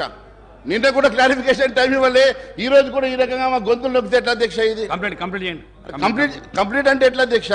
చాలా సబ్జెక్ట్స్ ఉన్నాయి. హరీష్ రావు గారు మాట్లాడే హెల్త్ మాట్లాడాలా, హరీష్ రావు గారు మాట్లాడినటువంటి ఎడ్యుకేషన్ మాట్లాడాలా, గతంలో నేను ఇచ్చిన చార్జ్ షీట్లు అన్ని ఉన్నాయి అధ్యక్ష, తీసుకొచ్చిన చాలా సందర్భాలు మాట్లాడుతున్నాయి. అన్ని కూడా క్లారిఫై చేయాలి కదా అధ్యక్ష. మీరు కంప్లీట్ చేయండి. అందుకనే ఏంది టీ బ్రేక్ ఇచ్చాక మళ్ళీ మాట్లాడదాం. మీకు ఆగలైతే చెప్పండి, టీ బ్రేక్ ఇద్దాం, మళ్ళీ మాట్లాడదాం. మాకేం పని లేదు అధ్యక్ష. రాత్రి 12 గంటల నాకు కూడా కూర్చోబట్టే మేము మాత్రం ఖచ్చితంగా మీరు మాట్లాడండి, మీరు కంక్లూడ్ చేయండి. సార్ నేను కంక్లూడ్ చేస్తున్నా సార్. నాకు టైం ఇవ్వాలి కదా సార్. వీళ్ళకి 1.5 అవర్ ఇస్తారు, వీళ్ళకి 1 అవర్ ఇస్తారు, వాళ్ళకి 2 గంటలు ఇస్తారు సార్. మాకు టైం ఇవ్వకుండా థర్డ్ లార్జెస్ట్ పార్టీ సార్. మీకు సరిపోయిన సమయం ఇచ్చినాం కానీ కంప్లీట్ అయిపోయింది. ఇప్పటికీ ఎక్కువ అయిపోయింది కానీ అదే సార్ మేము చెప్పేది ఏం చెప్తున్నాం సార్. మరి రుణమాఫీ 9వ తారీఖు మొన్న అంటారు, 100 రోజులు అంటారు. మంత్రి గారు అబద్ధం చెప్పడం కాదు సార్, హౌస్కి అబద్ధం చెప్పుడు తప్పు కాదు సార్. ఆయన మేనిఫెస్టోలో 9వ తారీఖు రాసిండా లేదా సార్? 9వ తారీఖు రాసినప్పుడు ఆయన 100 రోజులు టైం పెట్టి అడుగుతాడు సార్. అగో ఇట్లా అంటుండే సార్. ఇట్లా అంటే ఏమంటే ఇయ్యమనా, ఇయ్యకుండా ఇట్లా పెట్టామనా, ఇయ్యకుండా ఇట్లా పెట్టాం మేము, ఇట్లా అంటున్నాడు చూడు. సభను గౌరవ సభ్యులు పూర్తి స్థాయిలో ప్రకదారి పట్టిస్తూ ఉన్నారు అధ్యక్ష. మేమేం చెప్పాము, మా 6 గ్యారెంటీలు ఇది కాంగ్రెస్ పార్టీ గ్యారెంటీ 100 రోజుల్లో అమలు చేస్తామని చెప్పాము. వారు కావాలనే 9వ తారీఖు నాడు ఇస్తామని చెప్పామని వారు ఒక పక్కన వారి మిత్రపక్షమైన టీఆర్ఎస్ వారు చెప్తూ పోతూ నడుస్తూ ఉన్నారు అధ్యక్ష. ఈరోజు మేము చెప్తా ఉన్నాం అధ్యక్ష, ఈరోజు మేము చెప్తా ఉన్నాం 100 రోజుల లోపల మా మేము 6 గ్యారెంటీలను అమలు చేసే కార్యక్రమం చేయటం జరుగుతుంది. నేను గౌరవ మహేశ్వర్ రెడ్డి గారిని కోరుతా ఉన్నాను, సబ్జెక్ట్ పరంగా 2 నిమిషాలు మాట్లాడి చాలా సమయం ఇచ్చారు. 9 మంది సభ్యులు, 8 మంది సభ్యులు, మరి 7 సభ్యులు, మరి వీళ్ళందరూ ఉన్నట్టు అందరికీ కూడా అవకాశం ఇవ్వాలి. వారికి ప్రధాన ప్రతిపక్షం కనుక వారికి ఎక్కువ సమయం వస్తుంది. మరి వారంత సమయం రావాలని అనుకున్నప్పుడు మీరు ప్రధాన ప్రతిపక్షమై కూర్చునేందుకు ప్రయత్నం చేయండి. వారు మీ స్థానంలోకి వస్తారు, మరి అప్పుడు చూద్దాము. కానీ దయచేసి నేను గౌరవ శాసన సభాపతి గారిని కోరుతా ఉన్నాం అధ్యక్ష, గౌరవ శాసనం కంక్లూడ్ చేసి సార్ అధ్యక్ష, ఇంకా ఎంఐఎం వారు మాట్లాడేది ఉంది, సిపిఐ వారు మాట్లాడేది ఉంది, మళ్ళా మంత్రి గారు కూడా రిప్లై చేసేది ఉంది అధ్యక్ష. I would like to request honourable member to conclude. Mahesh Reddy గారు మీరు కంప్లైంట్ చేయండి అధ్యక్ష. ఒక్క నిమిషం సార్, ఒక నిమిషం అధ్యక్ష. ఆయన కంప్లైంట్ చేయండి. ఎందుకు అధ్యక్ష మంత్రి గారు ఉలికి పడుతున్నారు? నేను మాట్లాడితే లేస్తాడు ఎందుకు అధ్యక్ష? ఆయన గంటనో మాట్లాడితే లేవలే అధ్యక్ష, నేను మాట్లాడితే లేస్తాడు ఎందుకు అధ్యక్ష? ఎందుకు నన్ను టార్గెట్ చేస్తుండే అధ్యక్ష? ఏదో పర్సనల్గా నన్ను టార్గెట్ చేస్తుంటే అనిపిస్తుంది అధ్యక్ష. నాకు సమయం ఇవ్వద్దు అని నేను ఒకటే అడుగుతా ఉన్నాను అధ్యక్ష. వారు పాపం మాట్లాడలేరు అధ్యక్ష. 2 లక్షల రుణమాఫీ అని గట్టిగా మాట్లాడలేరు. ఎందుకంటే అధ్యక్ష వాళ్ళు కూడా ₹1,00,000 పూర్తిగా రుణమాఫీ చేయలేకపోయారు కాబట్టి మాట్లాడలేరు అధ్యక్ష. నిరుద్యోగ వృత్తి వాళ్ళు మాట్లాడలేరు అధ్యక్ష. నిరుద్యోగ వృత్తి వాళ్ళు మాట్లాడలేరు ఎందుకంటే వాళ్ళు నిరుద్యోగ వృత్తి ఇవ్వలేదు కదా. కాబట్టి మాట్లాడగలిగేది మేమే కదా అధ్యక్ష. మేము అక్కడ కూర్చుంటే అవసరం లేదు అధ్యక్ష. మొన్న 1కెళ్ళి 8 వచ్చాం, 8కెళ్ళి 80 అక్కడికే వస్తాం అధ్యక్ష నేరుగా. ఇది గుర్తు పెట్టుకోండి అధ్యక్ష. మేము ఇక్కడ కూర్చోవాల్సిన అవసరం లేదు అధ్యక్ష. మాకెవరు మిత్రపక్షాలు కారు అధ్యక్ష. ఏమైనా మిత్రపక్షాలు గతంలో పోటీ చేసుకున్న స్నేహం, పాత స్నేహం ఉంటే మీ మధ్యలో ఉంది అధ్యక్ష. పాతది ఇంకా ఫ్లేవర్ పోనట్టుంది, వాళ్ళ బంధుత్వం కానీ స్నేహం కానీ పాత స్నేహం అట్లే ఉండదు. నన్ను డిబేట్ చేస్తున్నా అధ్యక్ష. మీరు కంప్లీట్ చేయండి. ఇప్పుడు మీకు ఒక్క నిమిషంలో కంప్లీట్ చేయండి. సార్ మేము 8 మంది ఉన్నాం సార్, మాకు క్యాలిక్యులేట్ చేసి టైం ఇవ్వండి. మీరు నిన్న ఎంఐఎం టైం ఇచ్చారు సార్, నిన్న మీరు ఎంఐఎం టైం ఇచ్చారు. క్యాలిక్యులేషన్ కూడా రెడీ ఉంది సార్, క్యాలిక్యులేషన్ కూడా రెడీ ఉంది, చెప్పమంటే చెప్తాము. ఈరోజు బీజేపీ పార్టీ వారికి 60 నిమిషాల్లో అధ్యక్ష, 8 మంది సభ్యులకు కేవలం 4 నిమిషాలే మీరు కేటాయింపు చేయడం జరిగింది. చాలా సమయం ఇచ్చిన ఇప్పటికీ. మహేష్ రెడ్డి వీరికి ఎంతసేపు ఇచ్చారు సార్? నిన్న మాకు క్లారిఫికేషన్ కూడా ఇవ్వలేదు గారు. మీరు మాట్లాడుకొని మీరు లొల్లి పడి బయటపడుతుంది సార్. ఇది అన్యాయం సార్. ఇది మహేష్ రెడ్డి గారు మీరు కంప్లీట్ చేయకపోతే గౌరవ మంత్రి గారు మాట్లాడతారు. కంప్లీట్ అంటే ఒక్క నిమిషంలో మీరు కంక్లూడ్ చేసేయండి. ఒక్క సెకండ్ లో మీరు కంప్లీట్ చేయండి సార్. ఒక్క నిమిషంలో కంప్లీట్ ఎట్లయితే సార్? కంక్లూజన్ చాలా సమయం ఇచ్చిన, మీ సమయంతో వృధా చేసుకుంటూ మీరు అక్కడ ఇక్కడ మాట్లాడి. సార్ నేను ఒకటే తెలియజేస్తాను అధ్యక్ష, మరి 9వ తారీఖు గురించి కూడా మిస్గైడ్ చేశారు అధ్యక్ష మంత్రి గారు. 9వ తారీఖు మీ మేనిఫెస్టోలో మీరు పెట్టారా లేదా? 9వ తారీఖు మేనిఫెస్టోలో 2 లక్షల రుణమాఫీ చేస్తామని చెప్పారా లేదా? గెలిచిన వెంటనే చెప్పలేదంటే ఎట్లా కా నువ్వు? 9వ తారీఖు రోజు మీరు చూడండి మీ మేనిఫెస్టో, నా కాడ కాపీ ఉన్నది, 2 లక్షల రుణమాఫీ. అంతేకాదు అధ్యక్ష, అంతేకాదు అధ్యక్ష, మీరు గెలిచిన వెంటనే 500 రూపాయలు బోనస్ ఇస్తామని చెప్పారు కదా అధ్యక్ష. మరి 500 రూపాయల బోనస్ ఎందుకు ఇవ్వలేదు అధ్యక్ష? 500 రూపాయల బోనస్ ఎప్పుడు ఇస్తారు? కొనుగోలు గౌరవ మంత్రి గారు పొన్నం ప్రభాకర్ గారు. సార్ ఇప్పుడు మీరు ఇంతకుముందు వాళ్ళు మిమ్మల్ని విమర్శించినప్పుడల్లా మా వాళ్ళు కొద్దిగా కనీసం రిస్క్ వచ్చింది, ఎందుకంటే గవర్నమెంట్ మైండ్ సెట్ మారింది అధ్యక్ష. మీ ద్వారా సభ్యునికి తెలియజేస్తా ఉన్నాం, వాళ్ళేమో కేంద్ర ప్రభుత్వం నుంచి నిధులు తెచ్చుకోవద్దు, కేంద్ర గవర్నమెంట్ స్కీమ్స్ని ఇంప్లిమెంట్ చేసుకోవద్దని ఆలోచన ఉంది. కానీ ప్రస్తుత కాంగ్రెస్ ప్రభుత్వము కేంద్రంలో ఉన్న ఫెడరల్ సిస్టమ్ని దృష్టిలో పెట్టుకొని కేంద్రం నుంచి నిధులు తేవడానికి సానుకూలంగా ఉన్నాం. మీరు వీలైనంత వరకు మీరు కూడా రాష్ట్ర ప్రయోజనాలు దృష్టిలో పెట్టుకొని రాష్ట్ర ప్రజల దృష్టిలో పెట్టుకొని మీరు కూడా కేంద్రం నుంచి నిధులు రావడానికి ప్రయత్నం చేయండి. కానీ మీరేం చేసారు, మేమేం చేసినా 10 రోజులు కాదు ఓపిక పడతలేరు. ఎందుకు అధ్యక్ష? మీరు 10 సంవత్సరాల కింద 15,000 ఇస్తారే కాదు ఆ గ్యాస్ దంచుతుంటే లేకపోతే అనేక రకాలుగా మొత్తం దేశాన్ని అమ్మేస్తుంటే మాట్లాడకుండా ఉగునా కొద్ది మీరు ఇట్లా ఈ విధంగా చెప్పుకుంటే పోతే కాదు కదా అధ్యక్ష. ఇలా దేశాన్ని మొత్తం మేమిద్దరము మాకిద్దరు అన్నట్టు అమ్మేస్తూ ఉంటుంటే మీరు ఇలా మాట్లాడితే ఎట్లా అధ్యక్ష? మేము అధ్యక్ష ఇలా అడుగుతా ఉన్నాం. ఇలా దేశానికి సంబంధించి మొత్తం వ్యవస్థలో కనీసం పార్లమెంట్ మీద దాడి జరిగితే కూడా చట్టసభలో అంతమంది సస్పెండ్ చేసిన చరిత్ర ఎప్పుడైనా ఉందా అధ్యక్ష? వీళ్ళు మాట్లాడితే ఎట్లా ప్రజాస్వామ్యం గురించి హామీల గురించి ఓపిక ఉంటుంది. వాళ్ళకు కూడా చెప్తున్నాం, గౌరవ సభ్యులకు మీకు కూడా చెప్తాం అధ్యక్ష. మా ప్రభుత్వం ఇప్పుడే మేము తప్పకుండా హామీలు అమలు చేసే బాధ్యత మాది. గత 10 సంవత్సరాలుగా ప్రభుత్వ ఆర్థిక పరిస్థితి ప్రజలకు చెప్పాలని ప్రయత్నం చేస్తా ఉన్నాం. పరపతి గురించి మాట్లాడిన గతంలో సభ్యుడు కూడా కాంగ్రెస్ కున్న పరపతి ఈ దేశంలో వేరే పార్టీకి లేదు అధ్యక్ష. ప్రభుత్వాన్ని నడపడము, పరపతి, గౌరవం కాపాడడం అనేటువంటిది కాంగ్రెస్ పార్టీకి సంబంధించిన ప్రతి నాయకుడికి వెన్నెరతో పెట్టే విద్య. కాబట్టి ఎక్కడ కూడా ఏ ఇబ్బంది లేదు. ఈ ప్రభుత్వాన్ని సమర్థవంతంగా 5 సంవత్సరాలు పరిపాలించి భవిష్యత్తులో కూడా మాకే మళ్ళీ ప్రజలు పట్టం కట్టే విధంగా పరిపాలన కొనసాగుతారు. మీరు పరిశాన కాకండి, ఆందోళన చెందకండి, ఆరోగ్యం కాపాడుకొని కొద్ది రోజులు ఓపిక కొట్టండి, నిమ్మలంగా ఉండండి. తప్పకుండా 10 రోజులకి టీఆర్ఎస్ పార్టీ ప్రతిపక్ష సభ్యులు కావచ్చు, మీరు కావచ్చు, కొద్దిగా ఓపిక కొట్టమని కోరుతా ఉన్నా దయచేసి మీ ద్వారా వాళ్ళందరికీ కూడా. మహేశ్వర రెడ్డి గారు, మీరు ఇచ్చిన సమయం కంటే చాలా ఎక్కువైంది. మీరు ఒక్క సెకండ్ లో కంప్లీట్ చేయకపోతే గౌరవం మాట్లాడలేదు. ఇప్పుడు వారు ఏం మాట్లాడుతున్నారు అధ్యక్ష? సంబంధం ఉన్న మీరు కంప్లీట్ చేయండి. మీరు సంబంధం ఉన్న సబ్జెక్ట్ మీరు సబ్జెక్ట్ మంత్రి గారు కాబట్టి ఏం మాట్లాడినా మీరు మైక్ ఇస్తారు. మంత్రి గారు కాబట్టి ఏం మాట్లాడినా నడుస్తుంది అధ్యక్ష. వారు మాట్లాడింది ఏంది అధ్యక్ష? సంబంధం ఉన్న అంశం అధ్యక్ష. ఇది దాని మీద చర్చ పెట్టమండి. మేము చర్చకు సిద్ధంగా ఉన్నాం. దానికి టైం ఇవ్వమనండి, అలకేట్ చేయమండి. దేనికైనా సిద్ధంగా ఉన్నాం. ఇష్టానుసారంగా వారు మాట్లాడితే ఎట్లా? సబ్జెక్ట్ ఏదంటే ఏం మాట్లాడుతుంటారు అధ్యక్ష? నేను సంబంధం లేదు, ఏం మాట్లాడలేదు. నేనేమన్నా ప్రభుత్వం మైండ్ సెట్ మారింది. ప్రభుత్వము కేంద్రం నుంచి కూడా నిధులు తెచ్చుకోవడానికి సానుకూలంగా ఉంది. తెలంగాణ ప్రజల ఆకాంక్షలకు అనుగుణంగా మీరు అందుకేమైనా సహకరిస్తామంటే నేను తప్పు మాట్లాడినంటారేంది? నేనేం తప్పు మాట్లాడిన అధ్యక్ష? తెలంగాణ ప్రజలు సహకరించారా? మీరు సహకరించమని అడిగితే కూడా మీరు ఇట్లా మాట్లాడితే ఎట్లా? మీరు చెప్పండి సహకరించమని. మా ప్రభుత్వాన్ని విమర్శ చేయడానికి మీ ప్రభుత్వం చెప్పండి. మేము ఇచ్చిన హామీలు అమలు చేయడానికి కేంద్రం ఏం సహకారం చేస్తూ చేయొచ్చు.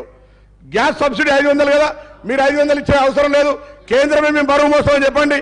అట్లా చేతనవుతుందా? ఆ పార్టీని మీరు ఒప్పించగలుగుతారా కేంద్రంలో ఉన్నటువంటి వాళ్ళను? అసలు మీ దగ్గర మీ పార్టీలో మీకు సంబంధించిన మాటనే లేదు. వీళ్ళకి నిజంగా ఒకరు చిత్తశుద్ధి ఉంటే నిండు పార్లమెంటులా తెలంగాణ తెచ్చుకున్న విధానాన్ని అవమానపరిచిన వీళ్ళు ఇంకా బీజేపీలు ఉన్నారంటేనే ఈ తెలంగాణ ప్రజలకు అవమానకరం అధ్యక్ష. ఇది దేశానికి అవమానం. తెలంగాణను కిచ్చపరిచారు, తెలంగాణ అమరవీరులను కిచ్చపరిచారు. వీళ్ళు మాట్లాడితే ఎట్లా అధ్యక్ష? అరే బీజేపీ గురించి మాట్లాడుతున్నావు, రాజ్యసభలో బతిలాడు తెచ్చుకొని ఇవాళ బీజేపీ గురించి మాట్లాడు. నేను మళ్ళా ఆర్గ్యుమెంట్ అధ్యక్ష.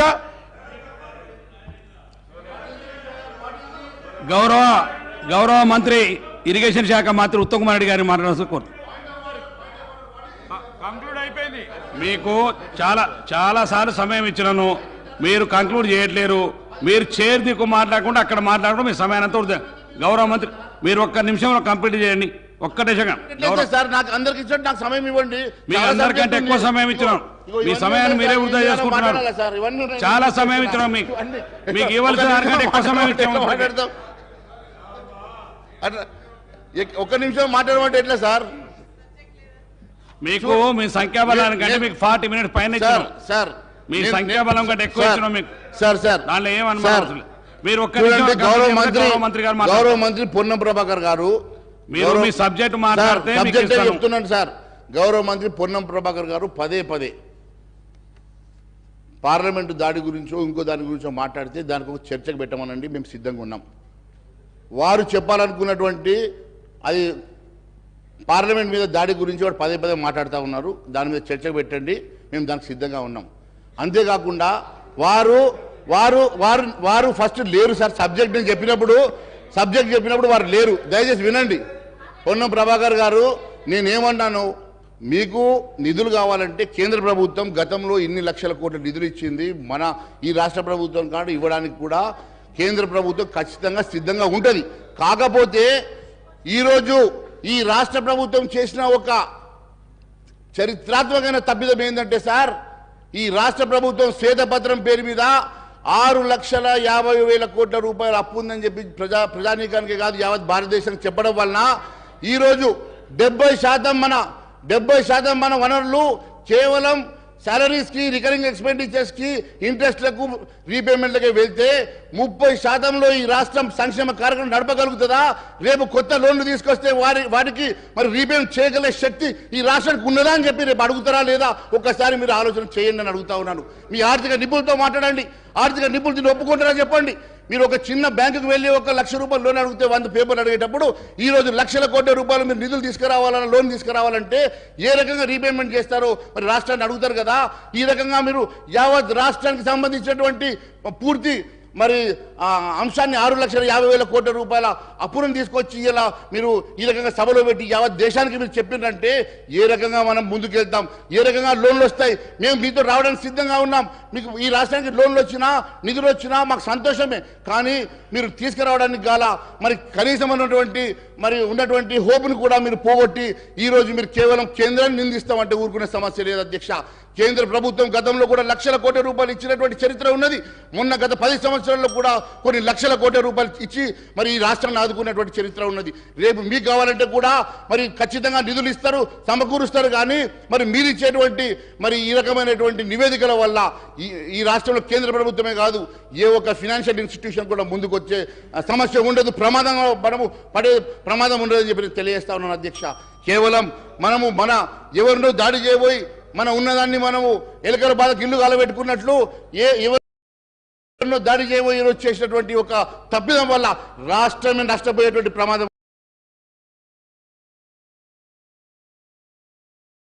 అధ్యక్ష. నేను చెప్పేది దయచేసి నేను మంచిగా ఆలోచన చేసి మీరు స్వీకరించాల్సిందిగా కోరుతా ఉన్నాను అధ్యక్ష. నేను ఏ రోజు కూడా తప్పుగా నేను చెప్పడం లేదు అధ్యక్ష.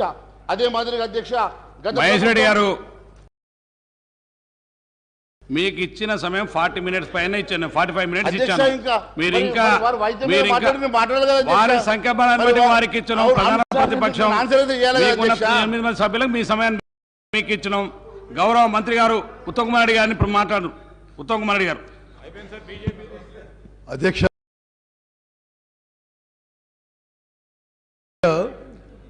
ఈరోజు సీనియర్ శాసనసభ్యులు హరీష్ రావు గారు మాట్లాడుతూ, మొన్న కేటీ రామారావు గారు మాట్లాడుతూ సివిల్ సప్లైస్ కార్పొరేషన్ మీద చేసిన, సివిల్ సప్లైస్ డిపార్ట్మెంట్ చేసిన కొన్ని విషయాలని నేను ఇంటర్వ్యూని ఎందుకు అవుతున్నానంటే ఆన్ రికార్డ్గా వారు చెప్పిన విషయాలు వాస్తవాలు కాదనే విషయానికి నేను ఈ సభ్యులందరూ కూడా ఈ క్లారిఫికేషన్ ఇస్తున్నాను.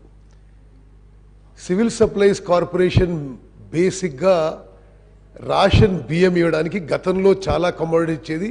ఈ ప్రభుత్వం వచ్చిన తర్వాత కేవలం బియ్యం ఇవ్వడానికే పరిమితమైంది. అదేవిధంగా ప్యాడీ ప్రొక్యూర్మెంట్కి ఇదివరకు కొంత ఎక్కువ క్వాంటిటీ ఇస్తుండే.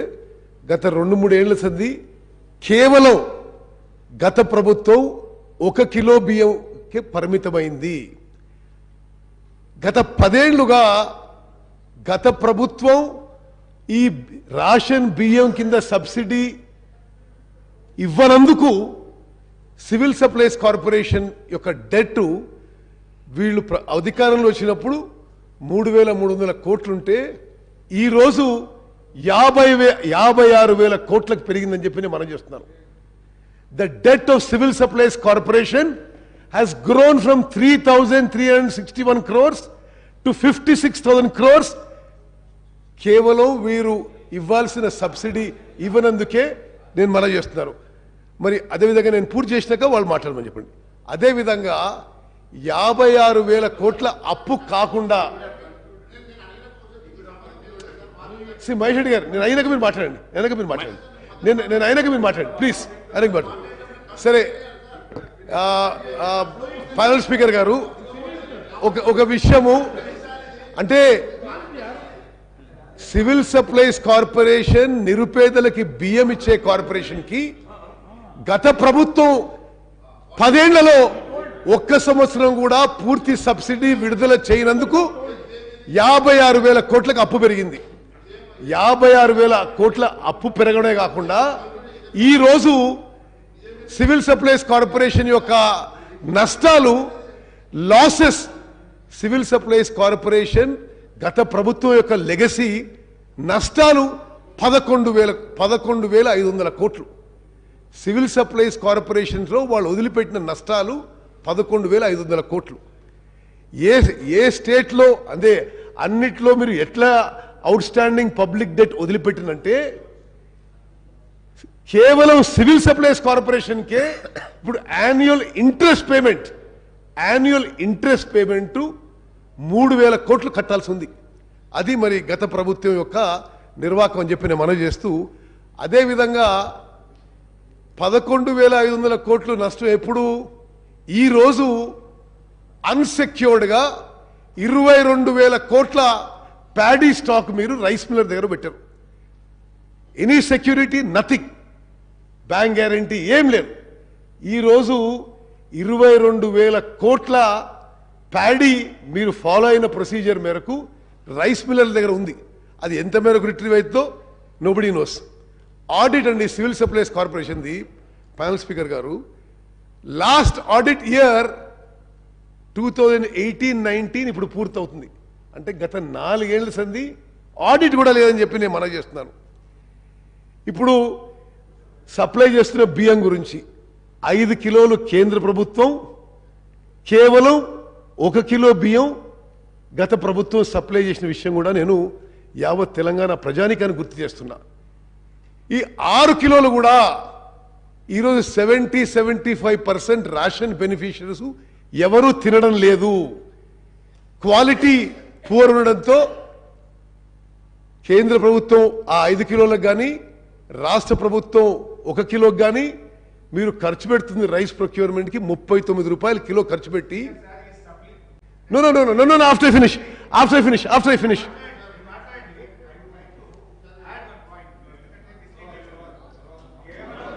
అరే నేను అయిపోయినా మాట్లాడేసాను కదా, మీరు గంట మాట్లాడితే సపడే కూర్చున్నావు.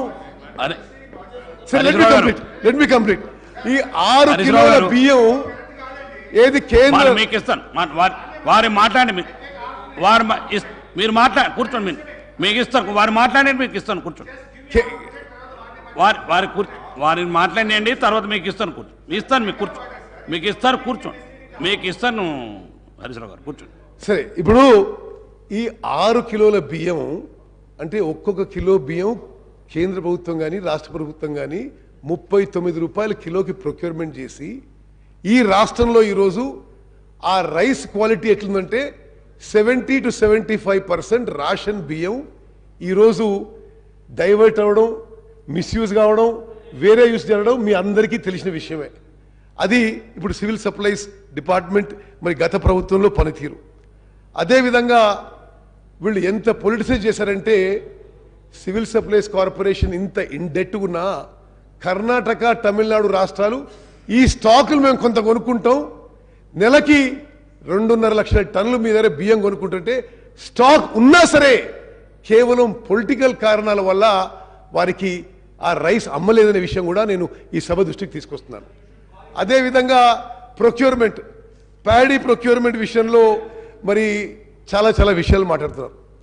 ప్యాడీ ప్రొక్యూర్మెంటు సెంట్రల్ గవర్నమెంట్ ఇవ్వాల్సిన డబ్బులు కూడా ఎన్నో సంవత్సరాల నుంచి, సరే కొంత సెంట్రల్ గవర్నమెంట్ ఫెయిలియర్ ఉన్నా డాక్యుమెంటేషన్ సరిగ్గా చేయనందువల్ల కొన్ని వేల కోట్లు సెంట్రల్ గవర్నమెంట్ నుంచి కూడా రావాల్సింది. మీరు సబ్సిడీ ఇవ్వరు రైస్ కింద, ప్రొక్యూర్మెంట్ కింద సెంట్రల్ గవర్నమెంట్ డిలే చేస్తుంది. మరి ఈ విధంగా సివిల్ సప్లైస్ కార్పొరేషన్ ఈరోజు 56,000 కోట్ల అప్పు, 11,000 కోట్ల నష్టంలో ఉన్న విషయం కూడా నేను మనవి చేస్తున్నాను. అదేవిధంగా హరీష్ రావు గారు మీరు కొత్త ప్రాజెక్టులు మాట్లాడారు, ఎంక్వైరీ చేయండి అన్నారు. తప్పనిసరిగా చేస్తాము, చేసిన వాళ్ళకి శిక్ష పడుతుందని చెప్పి కూడా మనం చేస్తున్నా. మరి నేను ఒక నిమిషం, ప్యానల్ స్పీకర్ గారు, ఎంత దుర్మార్గంగా జరిగిందంటే ఇరిగేషన్ శాఖ, సరే 81,000 కోట్లు జరిగిందా, 1,00,000 కోట్లు జరిగిందా, 90,000 కోట్లు జరిగిందా, సరే దోస్ ఆర్ డీటెయిల్స్. 90-95,000 crores ఖర్చు పెడితే మరి మీ సభ్యులకు కూడా తెలవాలి, 90-95,000 crores మీరు ఖర్చు పెట్టిన తర్వాత కాళేశ్వరం ప్రాజెక్ట్ మీద కొత్త ఆయకట్టు జనరేట్ ఎంత అయిందండి? న్యూ ఆయకట్టు ఎంత జనరేట్ అయింది? సిఏజీ రిపోర్ట్ ప్రకారము 40,000 ఎకరాలు సరే ఇప్పుడు మన ఇంజనీరింగ్ డిపార్ట్మెంట్ చెప్పే లెక్కలు 1,00,000 ఎకరాల కంటే కొంత ఎక్కువ, అంటే ఆల్మోస్ట్ 1,00,000 crores ఖర్చు పెడితే ఓహో ఓహో అని చెప్పుకున్నారు, ప్రపంచం చెప్పుకున్నారు, ప్రపంచంలోనే గొప్ప ప్రాజెక్ట్ చెప్పుకున్నారు. కొత్త ఆయకట్ created is only about 1,00,000 acres, 1,00,000 కోట్లు ఖర్చు పెడితే. మరి పాలమూరు రంగారెడ్డికి 25,000 కోట్లు ఖర్చు పెట్టారు. కొత్త ఆయకట్ క్రియేటెడ్ 0. No, because మీరు see it is on state finances, it's on state finances. మీరేమన్నారు క్యాపిటల్ ఎక్స్పెండిచర్ అద్భుతంగా చేసినారు. నేనేం చెప్తున్నా, మీ క్యాపిటల్ ఎక్స్పెండిచర్ మీరు ఏదైతే ఈ రాష్ట్రాన్ని అప్పుల్లో ముంచినరో ఇట్ ఈస్ ఆల్ బీన్ ఈ క్యాపిటల్ ఎక్స్పెండిచర్ ఇది మీరు జరిగిందని నేను క్లారిఫికేషన్ ఇస్తున్నా. కాళేశ్వరం ప్రాజెక్టుకి 1,00,000 కోట్లు ఖర్చు పెడితే 1,00,000 ఎకరాలు కొత్త ఆయకట్టు. పాలమూరు రంగారెడ్డికి 25,000 కోట్లు ఖర్చు పెడితే పాలమూరు రంగారెడ్డి 25,000 కోట్లు ఖర్చు పెడితే కొత్త ఆయకట్టు క్రియేటెడ్ 0 acres. సీతారాం సాగర్ కి 7,500 కోట్లు ఖర్చు పెడితే కొత్త ఆయకట్టు క్రియేటెడ్ 0 acres. అంటే ఇన్ని లక్షల కోట్లు అప్పులు తీసుకొచ్చి మీరు కొత్త ఆయకట్టు క్రియేట్ చేయకుంటే ఈ రాష్ట్రాన్ని అప్పులో ముంచిన వాళ్ళు కాదా అని నేను అడుగుతున్నా. అదేవిధంగా స్పీకర్ గారు ఇది మొత్తం శాసనసభకి తెలంగాణ ప్రజానికాన్ని తిరగాలి. మేడిగడ్డలో జరిగిన విషయం క్రిమినల్ నెగ్లిజెన్స్. వరుస సమీక్షల తర్వాత నేను చెప్తున్నా, Medigadda barrage purely design, purely built. స్వతంత్ర భారతదేశ చరిత్రలో ఎక్కడ కూడా ఇన్ని 1,000 కోట్లు ఖర్చు పెట్టి ఒక బ్యారేజ్ కొలాప్స్ కావడం, అసలు నేను ఏ డేట్ జరిగిందండి? అక్టోబర్ 21. వాళ్ళ ప్రభుత్వం ఉన్నది ఎప్పటి వరకు? బహుశా వారం 10 రోజుల కింద వరకు. ఆనాటి ముఖ్యమంత్రి ఒక్క మాట మాట్లాడలేదు. ఇప్పుడు చూస్తుంటే there are many alarming signals. ఎవరు రియాక్ట్ కాలేదు, ఎవరు దాని మీద ఏమి రెక్టిఫికేషన్ చర్యలు తీసుకోలేదు. నిన్న ఏది ఏజెన్సీ కన్స్ట్రక్షన్ వచ్చిండ్రో వాళ్ళు ఏమంటారు, మీరు డిజైన్ ఇచ్చిండ్రు, మీరే స్పెసిఫికేషన్ ఇచ్చిండ్రు, మీరే మెటీరియల్ చెప్పిండ్రు, దాని ప్రకారం కట్టినాం. ఇంజనీర్లు అడిగితే ఇదేం డిజైన్ అంటే అప్పుడు ఎవరు సార్ మొత్తం డిజైన్ ఒక ఆయన కదా, ఆయన కట్టమని మేము కట్టినాం. ఇట్ ఈస్ అంటే I'm saying with great responsibility, nothing is great response చెప్తున్నది. మేడిగడ్డ బ్యారేజ్ పియర్, ఆ పియర్ ఉంటుంది కదా, బ్లాక్ నెంబర్ 7, వాళ్ళని ఐ విట్నెస్ అడిగితే పెద్ద శబ్దం వచ్చింది, కొలాప్స్ అయిపోయింది. ఒక్కసారి 5 feet కొలాప్స్ అయిపోయింది లోపలికి. సరే నేను అడిగిన what is the worst scenario, what is the best scenario. వాళ్ళ అదర్ ఏజెన్సీస్తో as a government is a continuous process. I have tried to protect interest of Telangana people and the government. How do we rectify situation?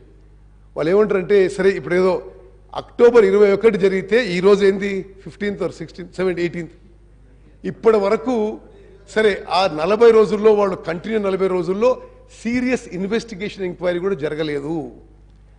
ఇప్పుడు L&T experts ఏమంటారంటే, మాకు ఉన్న అభిప్రాయంలో geology సరిగా check చేయలేదు, design సరిగా లేదు, కాబట్టి పియర్ యొక్క ఫౌండేషన్ కొలాప్స్ అయింది. మరి ఏం చేయాలి దానికి? మొత్తం బ్లాక్ 7 యొక్క లాంగవిటీ గురించి మరి ఏం చేయగలుగుతామో మరి వాళ్ళు ఇంకా ఇన్వెస్టిగేషన్ చేస్తున్నారు. But it is such a serious lab. మరి హరీష్ రావు గారు, మరి మీరు అందరూ ఇంత పెద్ద పెద్ద మాటలు మాట్లాడినరు, మేము అద్భుతంగా ప్రాజెక్ట్ కట్టినాం. మీరు కట్టిన మీ మాటల్లో అతి అద్భుతమైన ప్రాజెక్టు పరిస్థితి ఇది. అంటే అప్పు తీసుకొచ్చి కట్టినది ఇది మేడిగడ్డ బ్యారేజ్. అన్నారం సుందిల్లా రెండిటికి క్రాక్స్. దానికి ఇప్పుడు రిపేర్స్ చేపట్టాలి.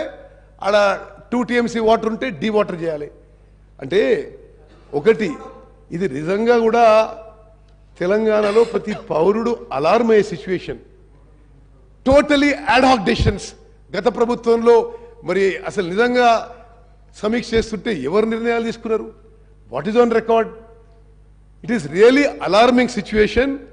ప్యానల్ స్పీకర్ గారు, నేను ఎందుకు ఈ విషయం ఈ సబ్జెక్ట్ మీద చెప్తున్నా అంటే, ఇప్పుడు గత ప్రభుత్వం అప్పులు తీసుకొచ్చిండ్రు, మేము ప్రొడక్టివ్గా చేసినాం, మేము ఏదో ఉపయోగించినాం అంటే ఉపయోగించింది ఈ విధంగా మనందరినీ మన పిల్లల్ని వాళ్ళ పిల్లల్ని తాకట్టు పెట్టి హై కాస్ట్ లోన్స్ తీసుకొచ్చి ఈ విధంగా మరి ప్రజాధనాన్ని దుర్వినియోగం చేసిన విషయం తప్పనిసరిగా ఎంక్వైరీ చేస్తాం.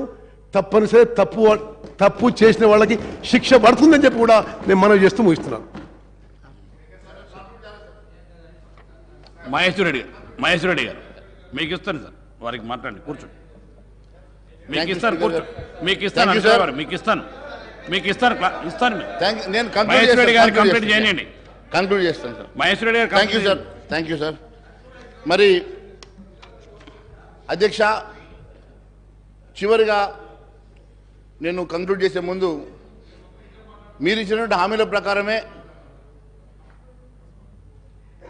రైతు బంధు ఎప్పటికీ పూర్తి చేస్తారు, రైతులకు ఇవ్వాల్సినటువంటి 500 రూపాయల బోనస్ మరి ఇప్పుడు ఇమ్మీడియట్గా ఈ సీజన్లో స్టార్ట్ చేస్తారా?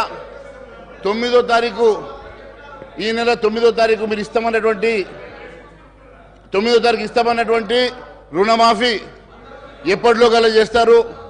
మరి ప్రభుత్వం ప్రజలకు క్లారిఫికేషన్ ఇవ్వాల్సినటువంటి అవసరం ఉంది అధ్యక్ష. అంతేకాదు అధ్యక్ష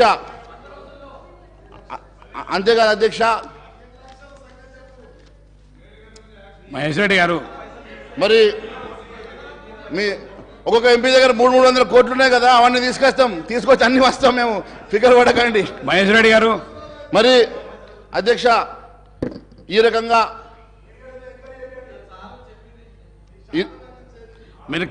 మీరు కంక్లూడ్ చేసేయండి. మీకు ఇచ్చి ఇన్నిసార్లు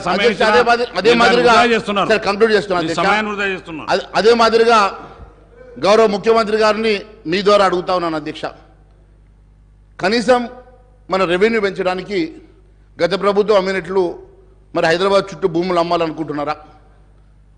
మరి అంతేకాకుండా ఎందుకంటే గతంలో భూములు అమ్మేటప్పుడు వారితో పాటు నేను కూడా ఉద్యోగం చేసిన అధ్యక్ష, వారితో పాటు నేను కూడా ఉన్నాను కాబట్టి వారికి తెలుసు. మరి అంతేకాకుండా మరి చాలా అంశాలలో వారు మాట్లాడారు. ఐటీ సెజ్కి సంబంధించిన భూములు ఇలా కమర్షియల్ రెసిడెన్షియల్ భూములుగా మారాయి, కమర్షియల్ భూములుగా మారి కోట్ల రూపాయలకు అమ్ముడుపోతా ఉన్నాయి. దీని మీద వేల కోట్ల రూపాయల కుంభకోణం ఉందని చెప్పి వారి గతంలో చెప్పిన మాట నాకు గుర్తున్నది అధ్యక్ష. మరి వాటి మీద మరి చర్యలు తీసుకుంటారా? అదే మాదిరిగా ప్రభుత్వ భూములను ఐడెంటిఫై చేస్తారా? వాటన్నిటికి కూడా మరి సేఫ్ గార్డ్ చేయడానికి ఏమైనా కార్యాచరణ చేస్తారా? మరి వారితో పాటు ఈ రెవెన్యూ పెంచుకోవడానికి కానీ లేకపోతే రేపు మీరు ఇచ్చినటువంటి హామీలు అంటే రాష్ట్ర ప్రజలకు రావాల్సినటువంటి సంక్షేమ కార్యక్రమాల కోసం మీరు మొబిలైజ్ చేయాలనుకున్నటువంటి దాంట్లో మా వంతు సహాయ సహకారం ఉంటే కూడా మా పార్టీ తరఫున మేము ఖచ్చితంగా మీకు సాయం చేయడానికి మేము సిద్ధంగా ఉంటాం, ఖచ్చితంగా మేము తెలియజేస్తూ ఉన్నాం. మరి అంతేకాకుండా మీరు ఇచ్చినటువంటి ప్రతి హామీ నెరవేర్చాలని చెప్పేసి మీ ద్వారా ముఖ్యమంత్రి గారిని కోరుతూ ప్రజల సంక్షేమమే ముఖ్యం, ప్రజలకు ఇవ్వాల్సినటువంటి అందుకోవాల్సినటువంటి సంక్షేమ కార్యక్రమం ప్రజలకు అందే విధంగా చర్యలు తీసుకోవాల్సిందిగా కోరుతా ఉన్నాను. Thank you sir. Shri Akbaruddin Owaisi గారు, మీకు ఇస్తాను, మీ క్లారిఫికేషన్ ఇస్తాను, మీకు సమయం ఇస్తాను. హరీశ్రావు గారు, ఓవైసీ గారిది అయిపోయి మీకు ఇస్తాను. ఆనరబుల్ స్పీకర్ సార్, క్లారిఫికేషన్ ఇస్తాను సార్, ఇస్తాను మీకు క్లారిఫికేషన్కు టైం ఇస్తాను. ఓవైసీ గారిది అయిపోయిన తర్వాత మీకు ఇస్తాను, కూర్చో. కానీ ఆనరబుల్ స్పీకర్ సార్, ఓవైసీ గారు కానీ sir, at the outset I thank the honorable speaker sir and honorable panel speaker sir for giving me this opportunity to participate in the discussion on the white paper on the state finances. The honorable deputy chief minister Saab had and the finance minister Saab had made opening remarks while tabling the white paper. He also mentioned that there is a lack of funds to even meet the daily expenses. Before I speak on the data mentioned in the white paper, sir, I would like to know as to what is the exact purpose behind publication of the white paper on the state finances. Is it to highlight the acts of omission or commission of the previous government in managing the state finances? Or is it to lay the blame on the previous government for allegedly mismanaging the state finances and creating a grim situation where it is becoming difficult for the new government to implement its poll promises, including the 6 guarantees, the 5 declaration, and obtain other promises, sir. Unless there is clarity on the objectives behind the white paper, any discussion on the same will not be useful, sir. Sir, Honorable Panel Speaker, sir, whatever be the reasons or motive behind the release of white paper on the state finances, sir, sir, I would request those on the treasury benches not to give out message that Telangana has become a bankrupt and a debt-ridden state with no finances left to carry on the day-to-day activities. Yes, I am a politician. मैं सियासतदान हूं जरूर, लेकिन मेरे सियासी मकासद, मेरे सियासी कामयाबियों से बढ़कर अगर कोई चीज है तो मेरे लिए मेरा मुल्क है, मेरी रियासत है और मेरे लिए मेरा तेलंगाना। मेरे मकासद, मेरी कामयाबी बाद में, मेरे तेलंगाना की कामयाबी सबसे पहले। मैं ये चाहता हूं those on the treasury benches and the opposition benches may have political scores to settle with one another, but this does not give a good message across the country, more so to those in residency Andhra Pradesh who were opposed to the formation of Telangana state, sir. Sir, there were leaders such as Kiran Kumar Reddy who were claiming that the Telangana would be a failed state, financially bankrupt state, state steeped in darkness due to power crisis, state without drinking water, and state with no finances for payment of staff and salaries, sir. I was the member then in the Andhra Pradesh Legislative Assembly. I have seen with my own eyes and I am witness to it. A PowerPoint presentation was also made. तो मैं ये चाहूंगा कि there is a very thin line. Yes, as a politician we need to support and we need to protect our political interest. But at the same time, it's not just mine, it's the responsibility of all of us sitting here to first come forward and protect the interest of the state and see that the integrity and the credibility of state is not lost. But I'm saddened, sir, today when I see all these debate. I also understand why does the white paper talk about the resources spent in Telangana region in United Andhra Pradesh, sir. Sir, we may have political differences and divergent views of state finances, but let us not give the message that Telangana is not a viable state. Telangana is a viable state, sir. Let us make it loud and clear for the investors and the people coming here that the state is viable. You are welcome. Please come. We have power. We have water. We have lands. We want you to come and establish your industries, sir. Sir, the state has borrowed money and added to its debt, but the state has made progress and development in all sectors beside providing welfare to all the sections of society, sir. Sir, I was just seeing the white paper, sir. So I'm talking about the government of India, sir. India budgets versus expenditure. But we could have mentioned about the depth of the central government also, sir. Sir, which has increased. Honorable ex-MP is also here, and Honorable CM Saab also has been a member of Parliament. If I am wrong, please correct me, sir. So the debt burden of government of India, which has increased from 44,347.66 crores in 2013 and 14 to rupees now 1,53,915.16 crores. 152 lakhs crores in the current financial year for the year 23 and 24, sir. The central government debt has increased to rupees 1,08,28,568 crores in absolute term. That is an increase of 244.69% in 10 years. In 10 years, sir. Sir, going further ahead, sir, on the Telangana State Finances White Paper, sir. Sir, Honorable Panel Speaker, sir. Sir, I have a strong objection, sir. The reason is that when we are discussing on these papers laid, these figures should be accurate, sir. It cannot be a difference of 0.01 also. But it is so unfortunate, sir. So I have gone through each and every page, sir. Sir, I would like to bring to your notice, sir, page number 4, where we say that the expenditure, we are talking about expenditure, 1,21,735. We are talking about the expenditure for the year 2016 and 17. When we go to 17 and 18, sir, we are talking about expenditure of 1,20,000. And then we are talking about for the 2018 and 19, the expenditure of 1,35,000, sir. For the year 19 and 20, the expenditure is mentioned here in this book is 1,42,000, sir. And it has been said, sources, finance account, CAG, sir. Right. Sir, I have the CAG report with me, sir. The CAG report, here they are saying 62. The CAG report says 63,323, sir.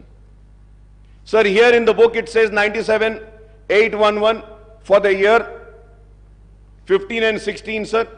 And here the CAG says is 90,818, sir. Sir, I really fail, sir. If you have to see 16 and 17 and 17, 18 also, it is the same situation, sir. Sir, if we see again page number 14, we are talking about the actuals, sir. When we talk about the actuals also, sir, in page number 14, if we see, there also the mistakes are there, sir. Sir, for the year as per the CAG report, which I downloaded just now, sir, just now I downloaded. And that CAG report, it says about the receipts, sir. Again, about the receipts also, if we say for the year 14 and 15, it was 63,323, 15 and 16, 96,051, 2016 and 17, 1,17,799.50, and 17 and 18, 1,44,986.52.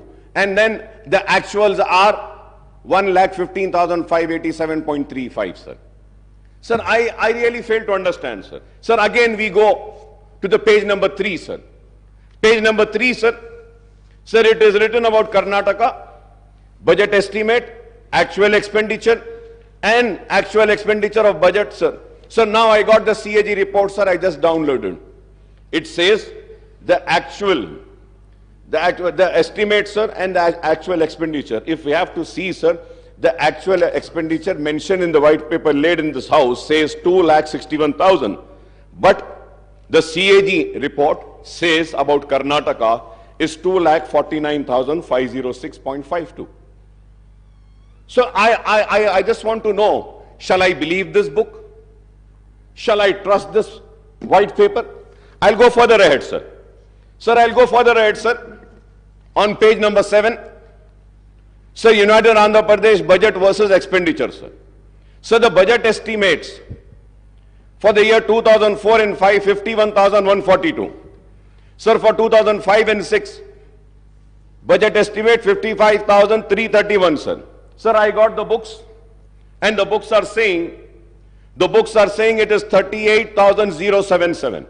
Sir, for the 2006 and 7, this white paper is saying 63,528, but the actual is 48,653, sir. Sir, I'll go further ahead, sir. मैं और आगे बढ़ता हूं, sir.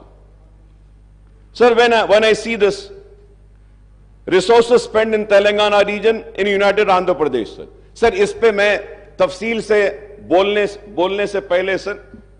Sir, now, अगर हम देखते हैं, sir, combined state का, if we have to see for 2004 and 5 and 5 and 6, यहीं पर आपकी किताब में in the same book, the figures are not matching.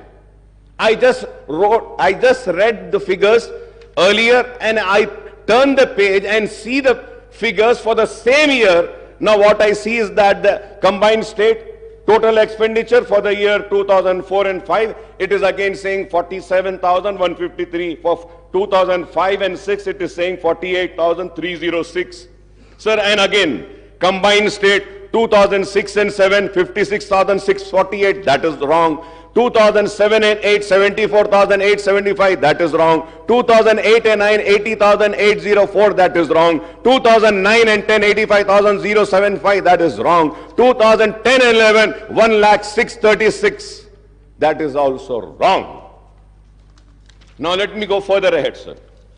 Sir, और एक चीज sir, important. Sir, here, on page number 4, sir. Page number 4, the first table. Sir, it is saying, right from for the year 2014 and 15 se leke 2022 se 23 tak. Sir, it says, budget estimate total, sir, 14,87,834. Expenditure, 12,24,877. Sir, now let us go to the resources spent in the Telangana region, United Andhra Pradesh, right from 1956. 1956 से लेकर हम 57 financial years को लेते हैं, the total amount, combined state total expenditure is 1,94,945.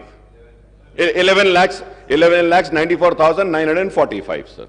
Sir, again if we go, अगर हम पीछे जाते हैं पेज नंबर 4 पे सर, तो हमको देखना चाहिए कि तेलंगाना में हम क्या खर्चे हैं. How much? That's what. जो आंध्र प्रदेश में नहीं हुआ 10 साल में तेलंगाना में हो गया, जो 57 इयर्स में नहीं हुआ. अब अगर हम फिर अगर देखते हैं सर कि Telangana, sir I am telling you कि आपके फिगर्स कुछ सही नहीं है साहब इसमें. Please please. अकबरुद्दीन ओवैसी जी, जो कर्नाटका एस्टिमेट्स का जो पेज नंबर 5 में कर्नाटका जो डेटा के बारे में कुछ कहा, again I am quoting official record of Karnataka state budget. I am going to place this record in front of the house. 2021 estimated budget, Karnataka budget 2021 budget estimates 2,31 crores 442.14, and expenditure incurred accounts 2021 and 22 2,61,931.86 crores. This is Karnataka official budget source. So here my learned friend is quoting from CAG report. We have quoted Karnataka state budgetary document. So please correct yourself, or please correct myself. Right, sir. Thank you so much. Sir, thank you so much, sir. Now the question arises, in your white paper, very conveniently, you are using RBI, you are using CAG, you are using Telangana budget in brief. So I want to know, and in fact I would say that we all would like to know, shall we follow RBI, shall we follow CAG, or shall we follow Telangana budget in brief? What does the Constitution say? What does the rule position say?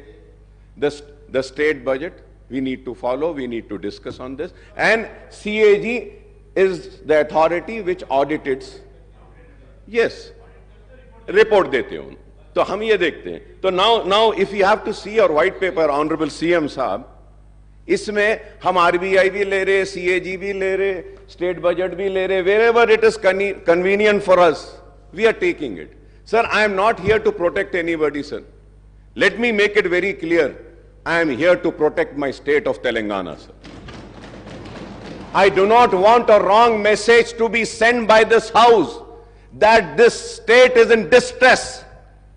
ये state बीमारू हो गया, ये state तबाह हो गया, ये state में अब कुछ नहीं है, ये मैसेज हमको नहीं भेजना है sir. Let us criticize the wrongdoing, sir. Any wrongdoings, any inquiry, we are here to support you. Yeah, sir. The point here, sir. The point here, sir. Sir, ఇక్కడ ఈరోజు వైట్ పేపర్ పెట్టడానికి కారణము state ఏదో డెఫిసిట్గా పోతుందని, state రేపొద్దున రాబోయే కాలంలో ఏం చేయలేని పరిస్థితిలో ఉందని, ఈరోజు స్టేట్ ఫినాన్సెస్ బాగాలేవని అని ఫోకస్ మొత్తం గ్లోబల్ లెవెల్లో చేయడం కాదు. ప్రోగ్రెస్ రిపోర్ట్ అధ్యక్ష, simple progress report of 10 years of their rule. Simple progress report. అప్పులు ఏంది సార్? అప్పులు చేయండి ఏ రాష్ట్రం ముందుకు పోలేదు. అప్పులు సరైన విధానంలో ఖర్చు పెట్టినరో లేదో చెప్పటానికే ఈ రాష్ట్ర జనాభాకి, ఈ రాష్ట్ర ప్రజలకు చెప్పటానికి ఉన్నాం. రేపొద్దుగాల కూడా, రేపొద్దున tomorrow we stand here not to showcase, here we're here to see our state and put forward state as a developed state tomorrow. Sir, here I would like to tell you, and honorable member who is a senior member too, we are here to put a progress report of the last 10 years, sir. We will take this state from here as the first state of India in terms of developmental statistics. We will prove it after 5 years. This is Honorable Speaker, sir.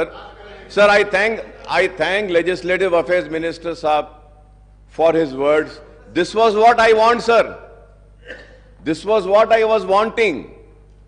I am not wanting a wrong message to go out of this house. Thank you very much. And we are also there. We will support you to make the state #1 state in the country. We will lend our support. Our criticism is going to be constructive. If I am criticizing this book, it is not that I am coming for TRS or BRS, sir. No, sir. I am just trying to correct this. From last 25 years, sir, I stand and I scream and I shout and I say that, for God's sake, for heaven's sake, give us the right figures. But the bureaucrats sitting there, who are supposed to be very learned, very educated, they fail to give proper information. They fail to give us the right figures, and action should be initiated on those such bureaucrats who mislead this house. We are led by the information provided by the bureaucrats and the department. Let it be the Honorable Chief Minister, let it be the leader of the opposition, let it be any floor leaders, let it be any legislatures. We follow the book and what has been tabled in the house. So let us make sure that whatever is being tabled is accurate and right. And any time if it is found to be wrong, an action will be initiated against those officers. This is what I want, sir. This is what I want. But it is so sad, sir. When I go further ahead also, sir, again when I go on the outstanding debt trend, sir, page number 18, what is it saying, sir, from the year 2014, 15, 15, 16 se lekar 23, 24 tak, sir. Sir, this table is saying that this source is RBI. The source is RBI.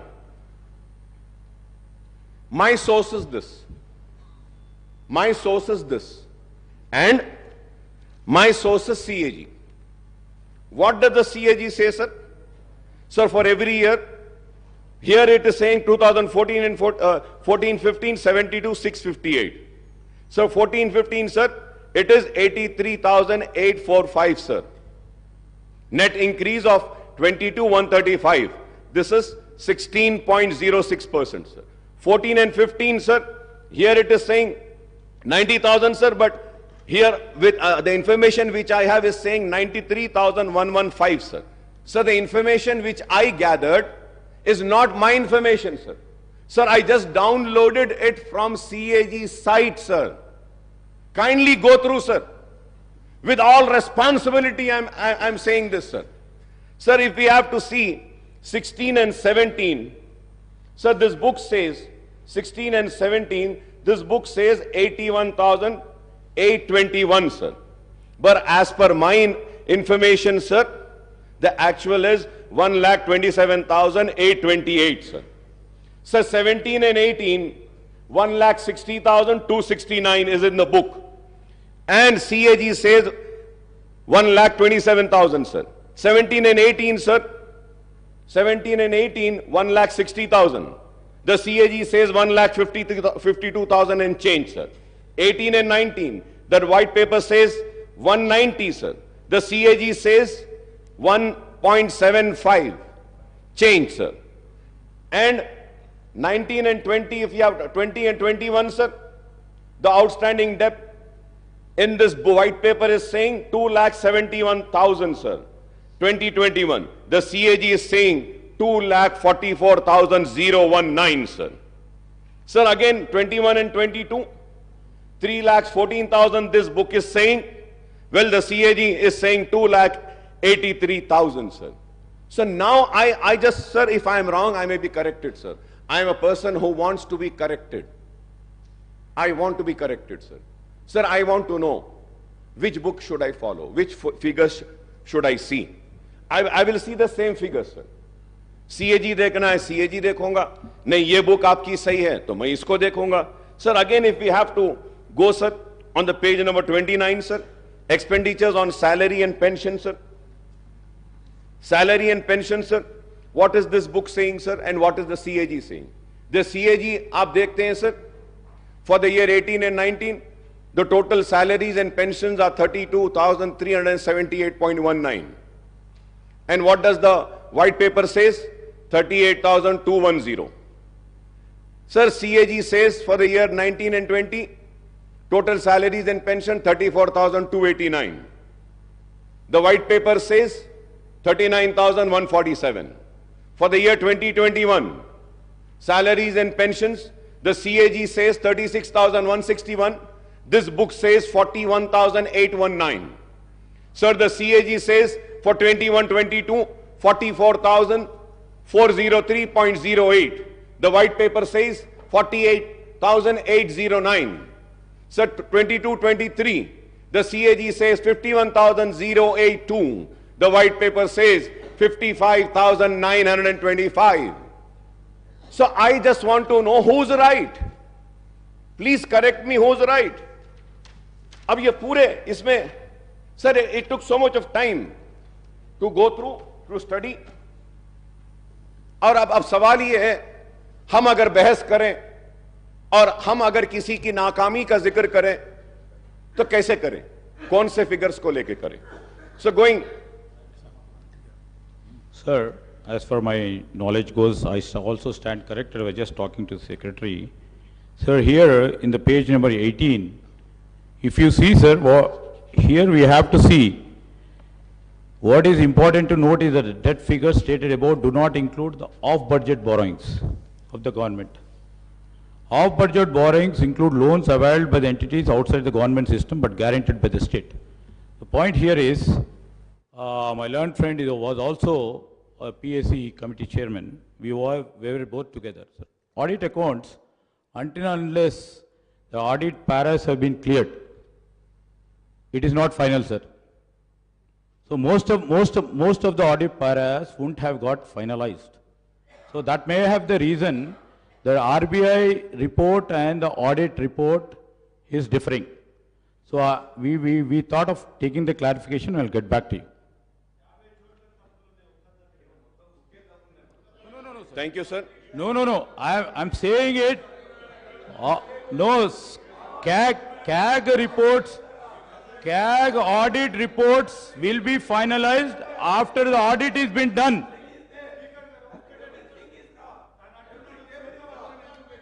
Honorable Speaker, sir. It's well taken, sir. I take what Honorable Legislature Minister Saab had said, sir. But Honorable Minister Saab, please, I don't want to go in that argument because there are many other things which needs to be discussed. Sir, I just want to mention one thing. Kindly, sir, please see page 7 in table number 3 and page 10 in table number 5. Same financial figures are different, sir. अब यहाँ भी auditing होना बाकी है क्या साहब? अब आप बोलिए क्या यहां भी होना बाकी है? इसमें भी इट इज डिफरेंट। अरे आप एक पेज पे एक फिगर दे रहे हैं, उसके बाद में आप जा रहे हैं, तो you should repeat the same figure which you have mentioned earlier. कैसा है बोलो आप? Sir, what has happened in the past is the fact. And you have inherited the state finances with a change of government in the state. Now it is the responsibility of the new government to take the state forward. As also, sir, about depth also, sir. Page 18, table 8, we are telling the figures which are accounted, sir. Honorable Speaker, sir, I want to correct. Sir, on page 18, table 8, we are talking about the figures which are already accounted, not estimated. Please see the budget brief book, sir. I will send it to you, sir. So, anyway, I don't want to go into that because there are many other issues. But this shows the seriousness. This shows the seriousness. And this also shows what message we are sending out. I do not want to go into that, what is that message? People are very intelligent to understand, sir. Sir, when I spoke on the governor's address, I had requested the new government to come up with a white paper on financial implications of the poll promises, guarantees and declaration of Congress, and the time frame proposed by the new government for implementation of all promises, guarantees and declaration. I was expecting that in this white paper. Though that white paper will also be there. I was searching for it, but I couldn't search. So probably next session, I expect that, sir. I understand that the guarantee, declaration and other promises are unconditional without laying down any restrictions on eligibility of the beneficiaries, sir. I am using this word once again, sir, for the record, sir. I understand that all the guarantees declared and other promises are unconditional, without laying down any restrictions on eligibility of the beneficiaries, sir. Sir, I would like to point out a strange coincidence that the Congress, which conceded the demand of separate Telangana state, lost power both at the center and in state when the United Andhra Pradesh was bifurcated and new Telangana state came into existence in June 2014, sir. The BJP-led government took office at the center, then TRS, now BRS, assumed power in the state at that time. What has been the fate of the various state governments led by the parties other than the BJP and its allies across the country since 2014 is known to everyone. So the Congress government is in different states have suffered equally along with government led by the regional parties in other states in the last 10 years due to discriminatory policies pursued by the central government. The Union Finance Ministry, the Reserve Bank of India and other regulatory bodies exercise tighter control over the state finances through the tight-fisted devolution of central taxes and grant in aid to the states on the one hand and instance on strict adherence to the FRBM Act on borrowing by the states on the other, sir. The central government effectively reduced the state share and devolution of central taxes by keeping certain taxes and cesses and additional levies outside the purview of devolution, sir. Sir, I was expecting, Honorable Speaker, sir, when the white paper was laid, I was also expecting that there would be a table carrying the statement showing that what was the due share of the state of Telangana, which was needed to be given by the government of India, year-wise, which has not been released to the state of Telangana. But I am again and again searching the white paper, sir, it is not mentioning, sir. But I would like to mention it, sir. Because my learned friend of BJP are also here, they can pursue the government of India and get the amount released for our state, sir, which is our due share, sir. Sir, state share and central taxes, sir, right from the year 2014 and 15 and 16, 17, the total amount in budget estimate was 1,42,843.82, sir.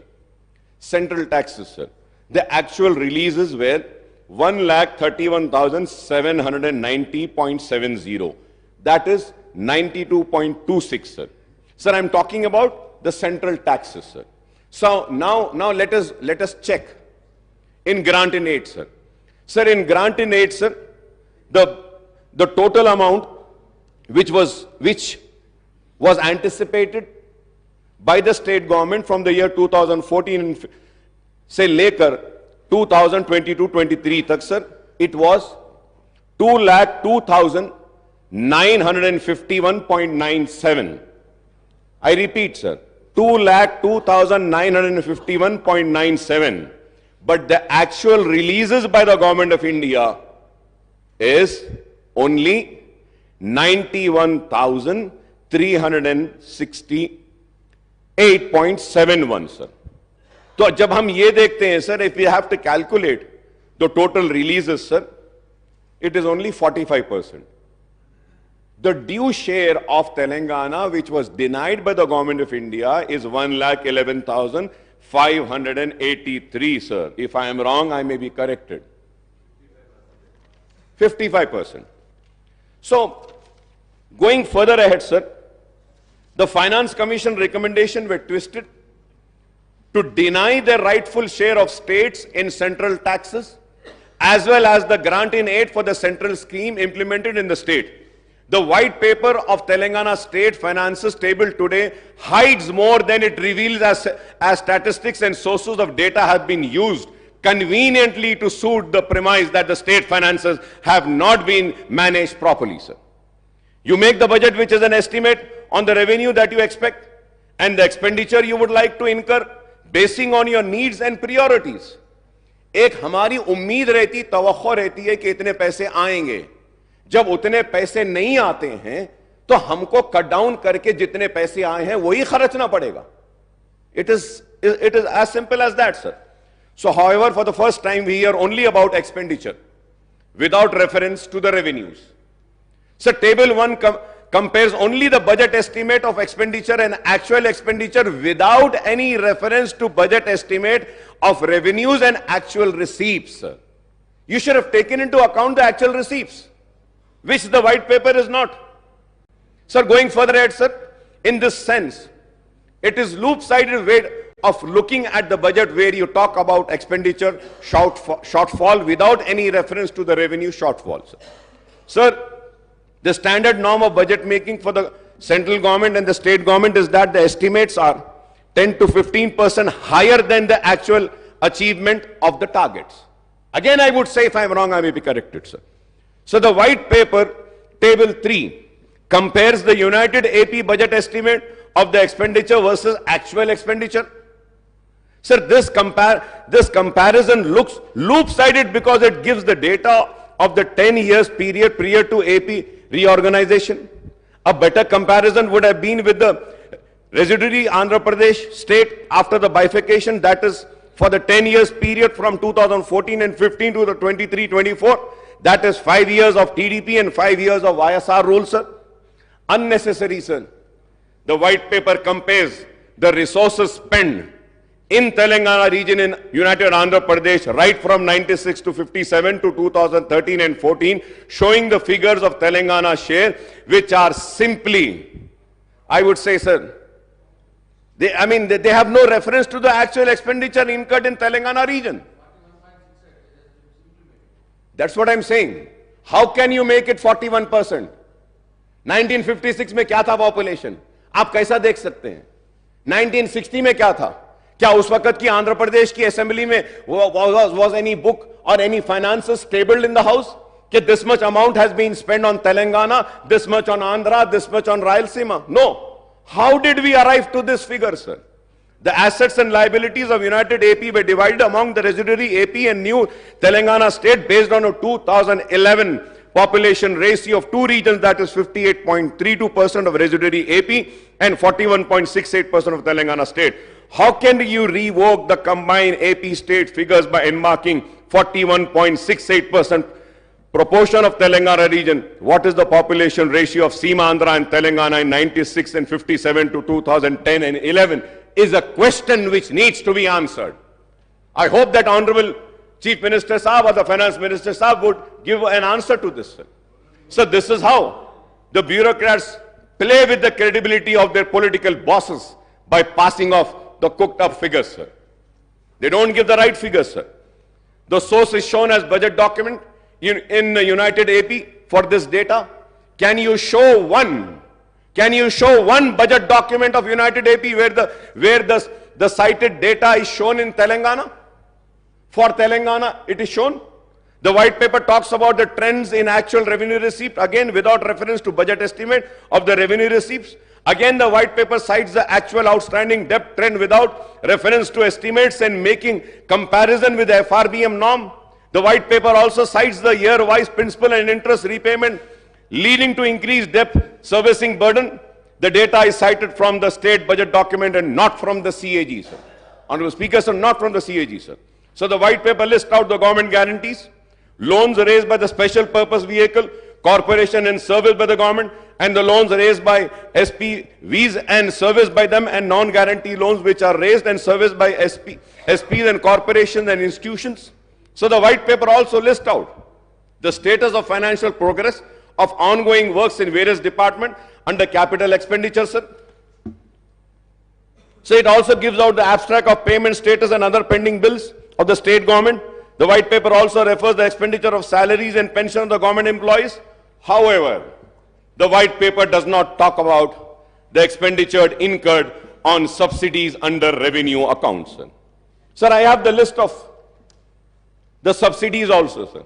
I have I did some homework and I came, sir. So 2018 and 19, 19 and 20, 20, 21, 21, 22, 22, 23. Sir, यहाँ पर जब हम देखते हैं, sir, the subtotal for the year in interest payment, salary, wages, pension and subsidies, sir. The total 2018 and 19, 50,436. 19 and 20, sir. Interest payment, salary, wages, pension and subsidies, sir, it is 54,311. 20 and 21, sir, it is 61,738. For the year 21-22, 73,039, and 22-23, 81,662, sir. Sir, I have all the details, sir. Sir, I would like to point out that there is what is called as a committed expenditure. If I am wrong, I may be corrected, sir. Committed expenditure of the government, which is incurred any circumstances, even when budgetary cuts or expenditure freezes are imposed. So the committed expenditure of the government on revenue account mainly consists of interest payment, expenditure on salaries and wages and pension of government employees, and subsidies, sir. Sir, these four heads of accounts are unaffected by any expenditure freeze or austerity measures resorted by the government to curtail the expenditure in wake of shortfall in revenues. So the white paper also talks about increasing reliance on ways of means advances by giving out the year-wise data utilization of these advances. Honorable Speaker, sir, I may point out here that the successive governments in United Andhra Pradesh as well as in residuary Andhra Pradesh and Telangana state after bifurcation have been resorting to ways and means advance overdraft and special drawing limits. The TDP and the Congress government in United Andhra Pradesh and the TRS and BRS government in Telangana and the TDP and YSR governments in the residuary AP have been resorting to the ways and mean advances virtually almost every day of the year except for the bank holidays. But, sir, I must recall that it was K. Roshaya Saab who had avoided the ways and means advances and overdraft when he served as the state finance minister and later as the chief minister also, sir. So the white paper cites different sources for its data as per its convenience, and these includes finance accounts of CAG, RBI State Finances Report 23-24, budget documents of United Andhra Pradesh, Government of India budget monthly accounts of CGA, Reserve Bank of India, IFMIS portal of Telangana government, Director Works Account Concerned Department, State Finance Department, etc. Sir, however, the figures cited in one table of white paper do not match with another table relating to the same financial year. Example is the table 3 and the table 5. On glaring omission in the white paper is the growth in GSDP and per capita income in Telangana versus United AP and Residency AP, other Indian states and central governments also, sir. Honorable Speaker, sir, to put the record straight, I would like to give due credit to the previous government for progress achieved by Telangana state, sir. So despite all constraints and discrimination meted out by the central government, Telangana state had recorded impressive progress in all the sectors, including developmental activities and welfare programs in the last 10 years.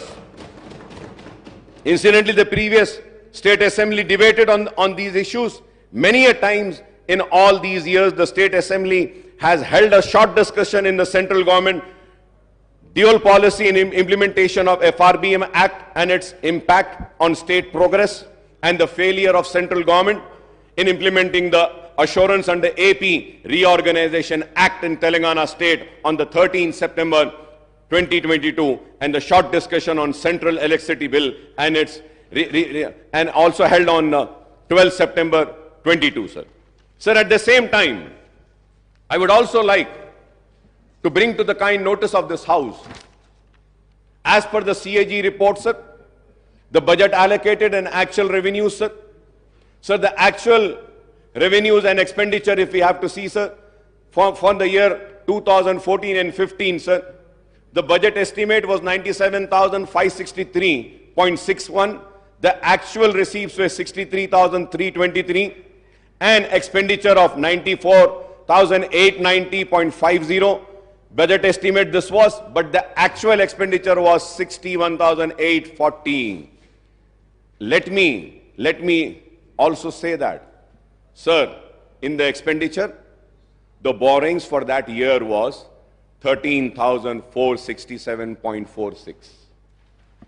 You haven't spent what was mentioned in your budget estimate. For the year 15, 16 and 16 and 17, sir, your actual expenditure was 1,14,397. But let me remind and bring to this kind notice of this House is that in that 16,000 and 23,000 were loans. And again, if we have to see it for the year 2017 and 18, the expenditure, the actual expenditure is 1,09,000. In that 1,09,000, 26,876.18 was the loan and the borrowing which you have borrowed. For the year 18 and 19, the actual expenditure, 18 and 19, the actual expenditure was 1,16,804.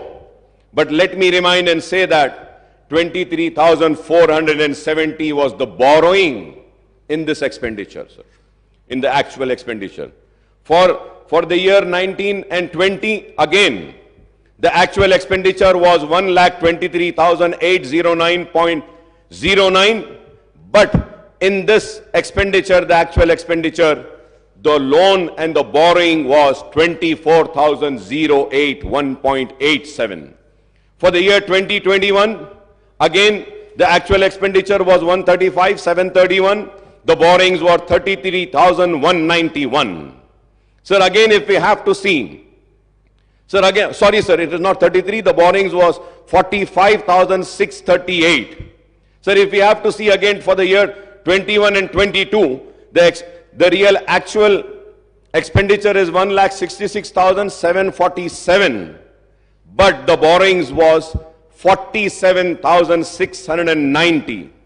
And if we have to see for the year 22-23, the actual expenditure was 1,70,849.27. The borrowings were 32,119.05. So the actual borrowings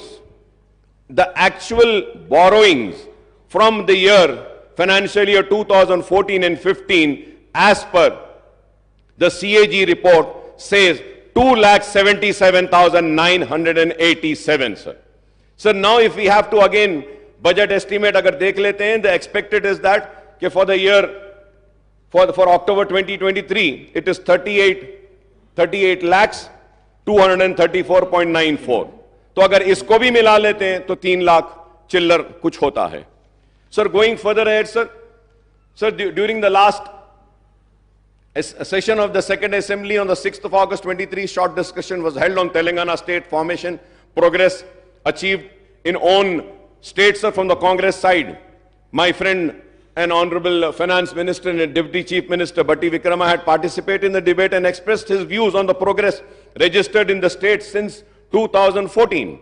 Everyone knows that under what circumstances the state came into being, and there were apprehensions about its financial viability, as it solely depends on economic activities and revenues generated in Hyderabad metropolitan region. And also let us not forget that we had COVID for 2 years continuous. The world was held. सारी दुनिया रुकी हुई थी, बंद हो गई थी, लेकिन उसके बाद भी हमारे स्टेट में काम हुआ और काम करने की कोशिश हुई. The new state faced many challenges, right from grave power electricity crisis, the distress in farm sector, to the specter of fall in revenues due to bifurcation of lack of resources for taking of welfare schemes on the large scale. I think the state has overcome all these obstacles and hurdles and emerged as a model young state in the country, overtaking the several other bigger states in social and economic indices, sir. Sir, incidentally, the new Finance Minister Saab has released 2 booklets on Telangana economy and Telangana state at a glance on 13th of December, which I have, sir. This book, sir. So this booklet gives the data on the progress achieved by the state since 2002 to 14. Sir, I don't know. अगर ये book गलत थी और white paper सही था, तो या तो इसको रिलीज नहीं करना था या उसको रिलीज नहीं करना था, रोक लेना था. दोनों को रिलीज कर दिए, sir. According to the provisional estimates of Telangana gross state domestic product GSDP at the current prices in 22-23 is rupees 13,13,391 crores with a growth rate of 16.3%, which is higher than the India's growth rate of 16.1%.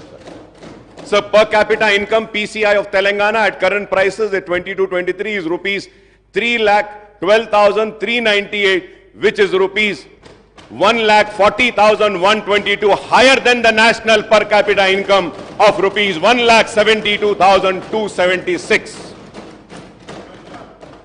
So Telangana ranked third. Telangana ranked third among the state and union territories according to the Ministry of Statistics and Program Implementation in per capita income in the country, sir. The sectoral analysis shown that the agriculture and allied sector achieved a growth of 15.8%, the industrial sector clocked a growth of 10%, and service sector witnessed a remarkable growth of 20.6% in 22-23, which is again higher than overall India's growth at 17.3%. Sir, the GSDP, Honorable Speaker, sir, the GSDP of Telangana has grown from 5,05,849 crores in 2014 and 15 to rupees 13,13,391 crores in the year 22-23, sir, recording a compound annual growth rate of 12.7%, sir. Similarly, the per capita income of the state has risen from rupees 1,24,104 in 2014 and 15 to rupees 3,12,398 in the year 22-23, registering a CGR of 12.2%. Sir, it again, sir, अब सब बोलेंगे अकबर साहब खड़े रह के वो TRS की तायद कर, मैं तायद नहीं कर रहा हूं साहब, ये बुक पढ़ रहा हूं, मैं बुक पढ़ रहा हूं sir. Third, thanks to this economic growth, the state merchandise exports have risen from rupees 35,444 crores in 2014 and 15 to rupees 91,967 crores in the year 22-23, sir. The services of information technology and IT enabled services exports have increased from 75,070 crores in 2014 and 15 to rupees 2,41,275 crores in the year 22-23, sir. So the overall export of state have jumped threefold from 1,10,515 crores in 2014 and 15 to rupees 3,33,042 crores in 22-23, sir. So the state's social economic growth would not have been possible without substantial investments by way of capital expenditure of the state government in primary agriculture, secondary industry and territory services sector in the last 1 decade, sir. Sir, when I spoke on the governor's address earlier, sir, I had referred to Reserve Bank of India's report on state finances, a study of budget of 23-24, revenue dynamics and fiscal capacity of Indian states. The RBI report also speaks positively about the economic and revenue indices of Telangana state in comparison to other states in the country, sir. Telangana state initiated reforms, measures to augment the tax and non-tax revenues to meet the ever-rising expenditure of state government on development and non-development activities, including salaries and pensions of government employees, subsidies on power, RTC and other sectors, and the interest on the state debt. According to RBI report 23-24, page number 181, appendix 1, Telangana state own tax revenue SOTR accounts to rupees to 85.92% of the state's total revenue in the current financial year. 85.92, sir. Sir, as per the CAG report, the total actual receipts of Telangana government have increased from rupees 63,323.29 crores in the year 2014 and 15 to rupees 1,92,097.68 crores in 22-23. That is a net increase of 1,28,774.39 crores, a growth rate of 203.36%, sir, in 8 financial years, sir. So the actual expenditure of the state government rose from 61,860.48 crores in 2014 and 15 to rupees 1,70,849.27 crores in the year 22-23, sir. This is a net increase of 1,09,008.79 crores, a growth rate of 176.27% in 8 financial years, sir. So the actual borrowings of state have increased from rupees 13,467.46 crores in the year 2014 and 15 to rupees 32,119.05 crores in 22-23, and this figure excludes the guarantees given by the state government on the borrowing of the state-run corporation and cooperative bodies, sir. The state debt burden outstanding has consequently increased from rupees 61,710 crores inherited by Telangana from undivided Andhra Pradesh at the time of bifurcation in June 2014 to revised estimate of rupees 3,22,993 crores at the end of 2022-23 financial year, a net increase of 2,61,283 crores in a period of 8 financial years, sir.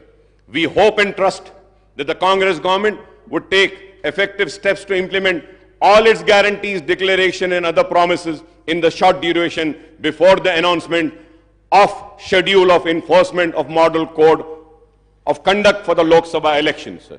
मैं उम्मीद करता हूं कि Lok Sabha election से पहले आप अपने पूरे प्रोमिसेस को फुलफिल करेंगे।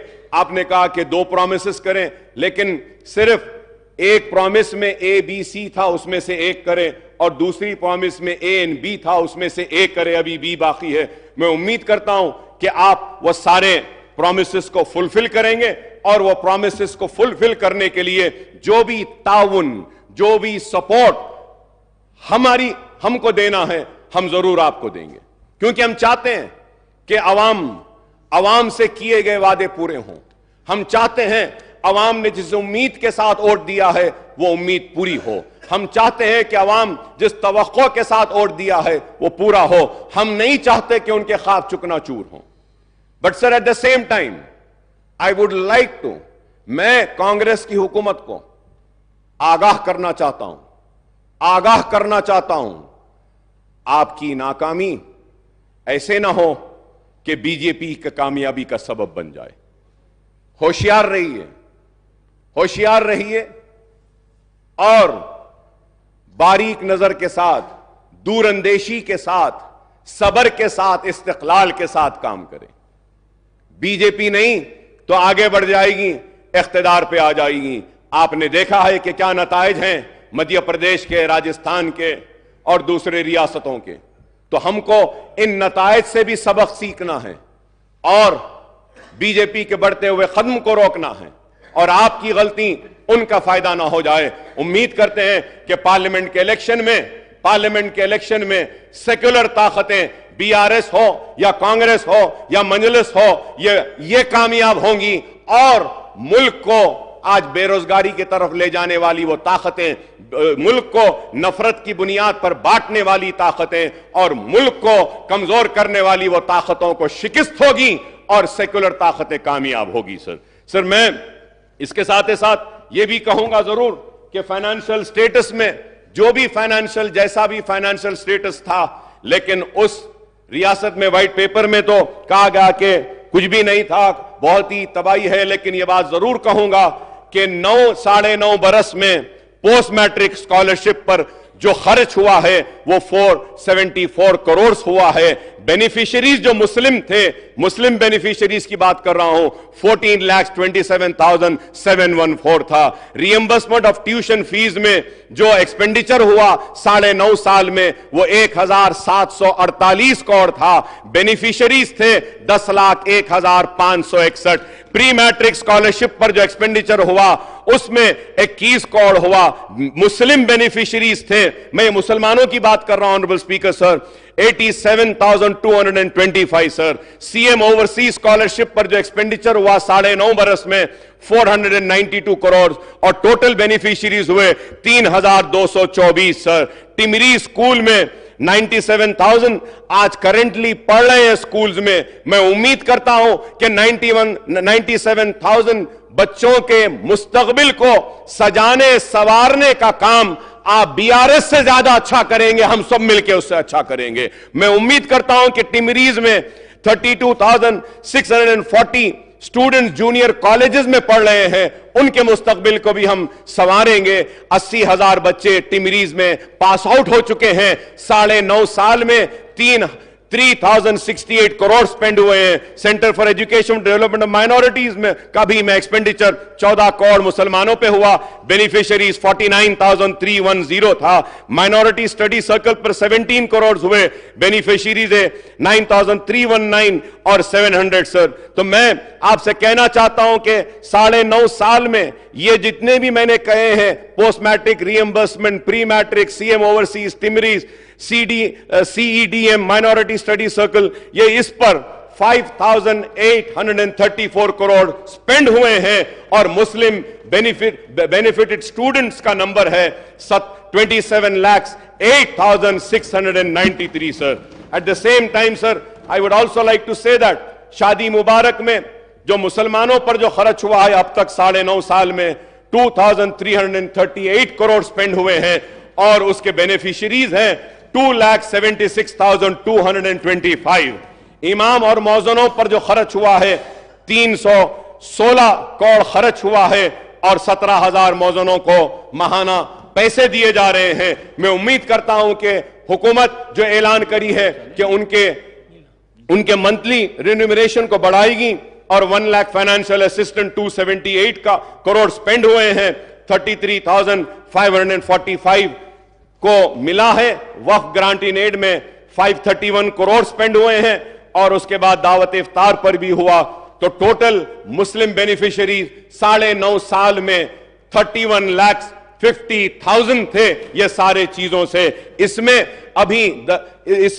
इसमें किसान 40,000 किसान हैं, रैतु बंधु नहीं है, रैतु बीमा नहीं है, पेंशन नहीं है। ये सब अगर हम ले लेते हैं तो सालाना रियासत तेलंगाना में मुसलमानों पर करीब 6,000 करोड़ रुपया खर्च हो रहा है। मैं उम्मीद करता हूं कि ये कांग्रेस की हुकूमत भी रेवंत रेड्डी साहब की क़यादत में और ये सारे मिनिस्टर्स जो हैं बैठे हुए कैबिनेट के, इनकी रहनुमाई में 6,000 से बढ़ाकर 10,000 करोड़ रुपया मुसलमानों पे खर्च होगा। मुसलमान पसमानदा है, मुसलमान कमजोर है, मुसलमान पिछड़ा हुआ है। अगर मैं यहां खड़े होकर मुसलमान की बात कर रहा हूं तो इसलिए कर रहा हूं कि हम चाहते हैं कि मुसलमान जो पीछे हैं उसको आगे।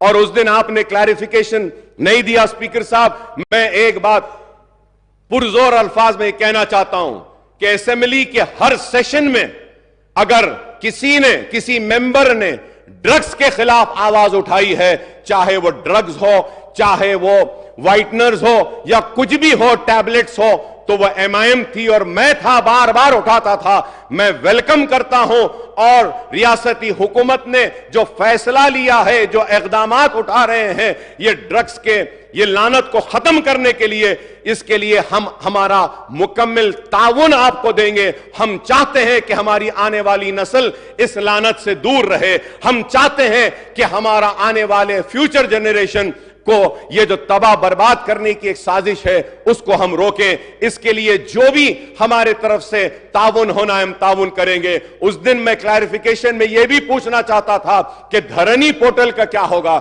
मैं उम्मीद करता हूं कि आपने जो वादा किया धरनी के ताल्लुक से उसको अमलावारी जल्द अज जल्द करेंगे। मैं ये भी कहना चाहूंगा कि राशन कार्ड बहुत से लोगों के पास नहीं है, उनके नामों का इंक्लूजन नहीं हो रहा है, तो आप मौका दीजिए ताकि उनके नामों का इंक्लूजन हो सके। और मजलिस इत्तेहादुल मुस्लिमीन की नुमाइंदगी पर हमने मंजूर करवाया था कि पेंशन की एज को कम करवाया था, वो भी पेंडिंग है एप्लीकेशन, बिलखुसूस वो सिंगल मदर और जो है उनकी पेंडिंग है। मैं उम्मीद करूंगा कि आप इस पे भी देखेंगे। मोहतरम स्पीकर साहब, मैं आखिर में यह कहते हुए रुखसत होता हूं और यह कहना चाहता हूं कि बार बार हम चीखते रहे, चिल्लाते रहे, मुतालबा करते रहे, औकाफ की जायदादों का तहफ्फुज कीजिए, औकाफ की जायदादों का तहफ्फुज कीजिए।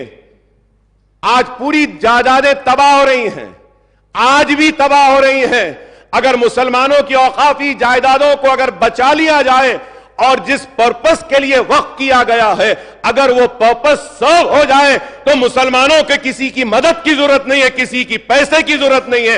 वो वक्फ बोर्ड के पैसों से ही हम मुसलमानों की तालीम का काम कर सकते हैं, बेरोजगारी को दूर कर सकते हैं, हम बेवाओं की मदद कर सकते हैं, यतीमों की मदद कर सकते हैं। तो मैं आपसे कहूंगा कि वक्फ बोर्ड पर तवज्जो दीजिए। हमारे मुतालिबे पर CBCID की इंक्वायरी का ऐलान किया गया था, तो CBCID की इंक्वायरी को टेबल करिए। और मैं फिर से स्पीकर साहब ये कहूंगा, बड़े दर्द के साथ, बड़ी तड़प के साथ कहूंगा कि आलेर में मुसलमान बच्चों का एनकाउंटर कर दिया गया था, आज तक भी वो रिपोर्ट टेबल नहीं हुई, आज तक भी वो रिपोर्ट नहीं आई। मैं उम्मीद करूंगा कि आप वो रिपोर्ट को टेबल करेंगे आलेर की और इंसाफ दिलाएंगे उनके अफराद खानदान को और वह कातिलों को सजा देंगे, उनको जेल में भेजाएंगे। मैं उम्मीद करता हूं कि पुराने शहर को भी आप डेवलप करेंगे, नए शहर की तरह, LB नगर की तरह, हाईटेक सिटी की तरह, सिकंदराबाद की तरह। और एक बात कहता हुआ रुखसत हो जाऊंगा कि सिटी का मसला है, ट्रैफिक जैम्स है, पोल्यूशन का मसला है, साउंड पोल्यूशन भी है और उसके बाद व्हीकुलर पोल्यूशन भी है। इस पर भी एक मीटिंग बुलाइए। सिवरेज का है, इस पर भी बुलाइए। मूसीक प्रोजेक्ट को आप ले रहे हैं, मेट्रो ट्रेन के ताल्लुक से भी कहूंगा कि मैं आपको कहूंगा कि आप आइए पुराने शहर को, मीटिंग करिए। आप और हम जाते हैं, मेट्रो का फाउंडेशन रखते हैं और दूसरे कामों का आगाज करते हैं। मैंने इतनी देर अपनी बातों को रखा और यही सोच कर रखा कि मेरे लिए मेरी रियासत अजीज है मेरे सियासी मकासद से ज्यादा। तो मैं फिर से कहूंगा कि रियासत को नेक नाम दीजिए, रियासत को बदनाम ना कीजिए। रियासत आज तरक्की कर रही है, इस तरक्की को चलिए आप और हम मिलकर और आगे ले जाते हैं और रियासत तेलंगाना को हिंदुस्तान का नंबर 1 स्टेट बनाएंगे। इर्रेगुलरिटीज हुए हैं, अगर कोई काम गलत हुआ है तो इंक्वायरी जरूर करिए, कमीशन जरूर बिठाइए, चाहे वो सिटिंग जज हो या कोई हो। अगर किसी ने गलती की है तो सजा होनी चाहिए और सजा के लिए जो भी कानून कहता है वो कानून के जरिए कार्रवाई होनी चाहिए। मैं हमारे उत्तम कुमार रेड्डी साहब ने बताया सिविल डिपार्टमेंट के ताल्लुक से बताया और फिर इरिगेशन के ताल्लुक से भी कहा, तो आपने इंक्वायरी बिठाने का वादा किया है। मैं मेरी पार्टी की जानिब से इसका इस्तकबाल करता हूं। बराबर इंक्वायरी करना है तो करिए, सही क्या है गलत क्या है दुनिया के सामने आ जाएगा और कोई भी किसी को भी जबरदस्ती सजा नहीं दे सकता और कोई भी किसी को एक हीरो नहीं बना सकता। मुझे उम्मीद है कि हर एक के साथ इंसाफ होगा, मुसलमान के साथ इंसाफ होगा, एससी के साथ होगा, एसटी के साथ होगा, बीसीज के साथ होगा, हमारे हिंदू भाइयों के साथ होगा, मुसलमान के साथ होगा, सिख के साथ होगा, ईसाई के साथ होगा, पारसी के साथ होगा और हम सब मिलके इस स्टेट को आगे बढ़ाते हैं। आई thank you very much for giving me this opportunity. बहुत बहुत शुक्रिया स्पीकर साहब। मुख्यमंत्री ఎంఐఎం సభాపక్ష నాయకుడు ఈ ప్రభుత్వం ప్రవేశపెట్టిన తెలంగాణ రాష్ట్ర ఆర్థిక శ్వేతపత్రానికి సంబంధించి ఆర్థిక శాఖ తయారు చేసిన నివేదిక మీద కొన్ని దగ్గరలో మీరు బడ్జెట్ నుంచి అంకెలు తీసుకున్నారు, కొన్ని దగ్గరలో సిఏజీ నుంచి అంకెలు తీసుకున్నారు, ఇంకొన్ని దగ్గర ఆర్బీఐకి సంబంధించిన సమాచారాన్ని పొందుపరిచిండ్రు. మేము దేన్ని పరిగణలోకి తీసుకోవాలని వారు అనుమానాలు వ్యక్తం చేసిండ్రు. అధ్యక్ష ఈ ప్రభుత్వము వాస్తవ పరిస్థితులను ప్రజల ముందలు పెట్టి తెలంగాణ రాకంటే ముందు ఉన్న పరిస్థితులను, తెలంగాణ వచ్చిన తర్వాత 10 సంవత్సరాలలో ప్రజలనుకున్న గత ప్రభుత్వం తీసుకున్న నిర్ణయాలు, ఆ నిర్ణయాల వల్ల వచ్చిన ఫలితాలు, దుష్ఫలితాలను ప్రజల ముందు పెట్టి ప్రజాస్వామిక పద్ధతిలో ఈ చట్టసభలో చర్చించి వాస్తవాలను ప్రజలకు వివరించి భవిష్యత్ కార్యాచరణను తీసుకోవాలన్న ఆలోచనతోటే సమర్థవంతమైన ప్రతిపక్షంగా మీ సలహాలు సూచనలు తీసుకొని ప్రజలకు మంచి చేయాలన్న ఉద్దేశంతో నిస్సహాయులకు సహాయాన్ని అందించడమే కాకుండా నిజమైన అర్హులకు మాత్రమే సంక్షేమాన్ని అందించి అర్హులైన వాళ్లకు అవకాశాలు కల్పించి ఈ రాష్ట్రాన్ని బలమైన రాష్ట్రంగా నిర్మించాలన్న ఆలోచనతోటి ఈ దేశంలో ఉండే మిగతా రాష్ట్రాలతోనే కాదు ప్రపంచంతో పోటీ పడే విధంగా తెలంగాణ రాష్ట్రాన్ని నిర్మించాలనేదే మా ప్రభుత్వం యొక్క లక్ష్యము, ఉద్దేశము. అధ్యక్ష, రెండవది, వారు అడిగిన అనుమానాలను నివృత్తి చేయాల్సిన బాధ్యత సభాపక్ష నాయకుడిగా నా మీద ఉంది. బడ్జెట్ ఎస్టిమేట్స్ కానీ యాక్చువల్ ఎక్స్పెండిచర్ని మనము చర్చించాల్సి వచ్చినప్పుడు వివిధ బడ్జెట్లను మేము కొలబద్దగా తీసుకొని అక్కడి నుంచి సమాచారాన్ని సేకరించినాం. మేము కాగ్ రిపోర్ట్స్ను ఎక్కడ తీసుకున్నామంటే రెవెన్యూ రిసీట్స్ అండ్ ఎక్స్పెండిచర్ని మెన్షన్ చేయాల్సి వచ్చినప్పుడు కాగ్ నివేదికలను తీసుకున్నాం. అదేవిధంగా అధ్యక్ష, ఎక్కడైనా అంటే ఆర్బీఐ ఫిగర్స్ను మేము ఎక్కడైతే పరిగణలోకి తీసుకున్నామో లోన్స్ అండ్ అడ్వాన్సెస్, ఎందుకంటే ఎందులో అయినా లోన్లు తీసుకున్నా అడ్వాన్సులు తీసుకున్నా ఏది తీసుకున్నా కొలబద్ద రిజర్వ్ బ్యాంక్ కాబట్టి ఆ సమాచారాన్ని రిజర్వ్ బ్యాంకు పొందుపరిచిన నివేదికల నుంచి తీసుకున్నాం. అదేవిధంగా శాలరీస్ అండ్ పెన్షన్స్ టేబుల్స్ను వాడినప్పుడు మేము రెగ్యులర్ అంటే కాగ్ నుంచి ఏదైతే నివేదిక తీసుకున్నామో రెగ్యులర్ ఎంప్లాయీస్కు సంబంధించిన వాటిని మాత్రమే కాగ్ నుంచి తీసుకున్నాం. కాబట్టి ఇక్కడ మీరు బడ్జెట్ ఎస్టిమేట్స్ యాక్చువల్ ఎక్స్పెండిచర్ని మనం చర్చించుకున్నప్పుడు గత బడ్జెట్లు ప్రభుత్వం ప్రవేశపెట్టినాయి, సంవత్సరం పూర్తయినప్పుడు ఖర్చు పెట్టిన వివరాలను అక్కడి నుంచి తీసుకున్నాం.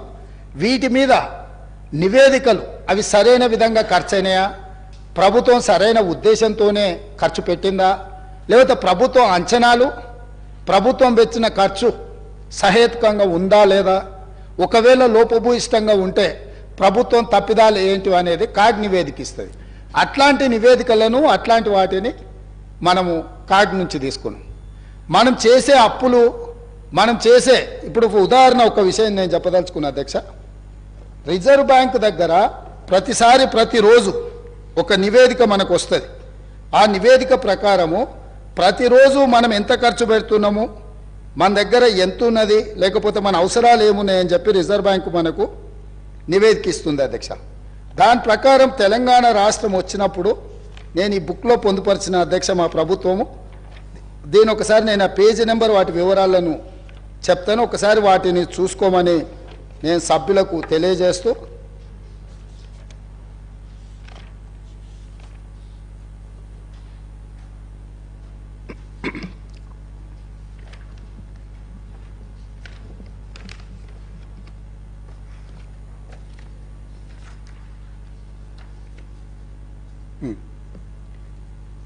ప్రభుత్వం యొక్క ఆదాయము అవసరాలకు సంబంధించి రిజర్వ్ బ్యాంకు ప్రతిరోజు ప్రభుత్వానికి సమాచారం ఇస్తుంది, finance secretary through finance minister and state government. ఇందులో 2014 రాష్ట్రం ఏర్పడిన రోజు ప్రతిరోజు మనం ఏ రకంగా వాడుకున్నాం సంవత్సరం పూర్తి అయిన తర్వాత చెప్తారు. 2014-15 సంవత్సరంలో రిజర్వ్ బ్యాంకు దగ్గర మనకు మిగులు నిధులు ఉన్నది 303 రోజులు. ఆ ఫైనాన్షియల్ ఇయర్లో బీఆర్ఎస్ గత ప్రభుత్వము సమర్థవంతమైన ఆర్థిక మంత్రిగా హరీష్ రావు గారు ప్రస్తావన చేస్తూ వారు ఆర్థిక మంత్రిగా ఉన్నప్పుడు 2022-23లో 37 రోజులు మాత్రమే.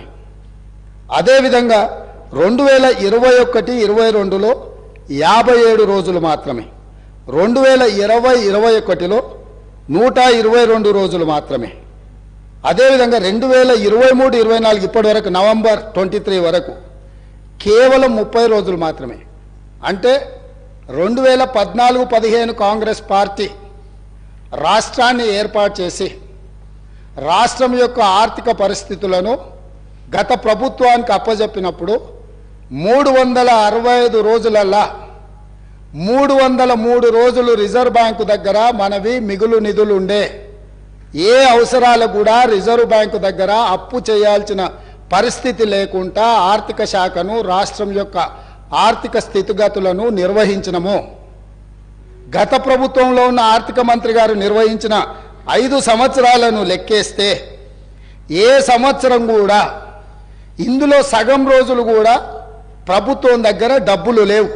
ప్రతిరోజు రిజర్వ్ బ్యాంకు దగ్గర వెళ్ళి నించొని మా జీతభత్యాలకు మా రోజువారీ ఖర్చులకు మా ఆర్థిక పరిస్థితి బాగలేదు మాకు అప్పులు ఇవ్వండి అని అడుక్కునే పరిస్థితి గత ప్రభుత్వంలో ఉండే. ఇవి వాస్తవాలు అధ్యక్ష. ఒకవేళ ఈ వాస్తవాలను కప్పిపుచ్చి మనం ఇంకా అద్భుతంగా ఉన్నాం గొప్పగా ఉన్నాం అని ఆ గొప్పల కోసం దుబారా ఖర్చులు పెట్టుకుంటూ పోతే ఈరోజు జీతభత్యాలు ఇవ్వలేని పరిస్థితికి వచ్చింది. ఇది వాస్తవం. జీతాలు ఇవ్వడానికే అభివృద్ధి సంగతి దేవుడెరుగు, సంక్షేమం గురించి చర్చించాల్సిన అవసరం లేదు. ప్రభుత్వ ఉద్యోగులకు జీతాలు ఇవ్వలేకపోవడం వల్ల ప్రభుత్వ ఉద్యోగస్తులు బ్యాంకులలో తెచ్చుకున్న లోన్లకు వాళ్ళు ఇచ్చిన పోస్ట్ డేటెడ్ చెక్కుల వల్ల ఆ చెక్కులు బౌన్స్ అవ్వడం వల్ల వాళ్ళ సిబిల్ స్కోర్ పాడైపోయి ఈరోజు వాళ్ళకు కూడా ప్రభుత్వ ఉద్యోగులకు కూడా బ్యాంకులలో అప్పు పుట్టని పరిస్థితి వచ్చి ఇవాళ ప్రభుత్వ ఉద్యోగులను కూడా బ్యాంకు లోన్లు ఎగవేతదారుల కింద ఈరోజు బ్యాంకులు చూడాల్సిన పరిస్థితి ఈ ప్రభుత్వం కల్పించింది. తద్వారా ప్రభుత్వ ఉద్యోగులను కూడా బ్యాంకులను మోసం చేసే మోసగాళ్ళ కింద ఈ ఆనాటి రాష్ట్ర ప్రభుత్వము చిత్రీకరించే ప్రయత్నం చేసింది. కొన్ని వాస్తవాలు కఠోరమైనవి.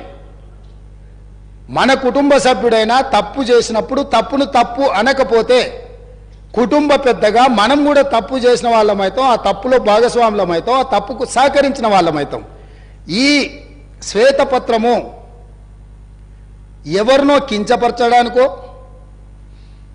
ఎవరినో తక్కువ చేసి చూపించడానికో లేకపోతే మేమేదో రాజకీయంగా ప్రయోజనం పొందడానికో లేదా మేమిచ్చిన ప్రజలకిచ్చిన గ్యారంటీలను ఎగవేయడానికో ఈరోజు ఇది పెట్టలే.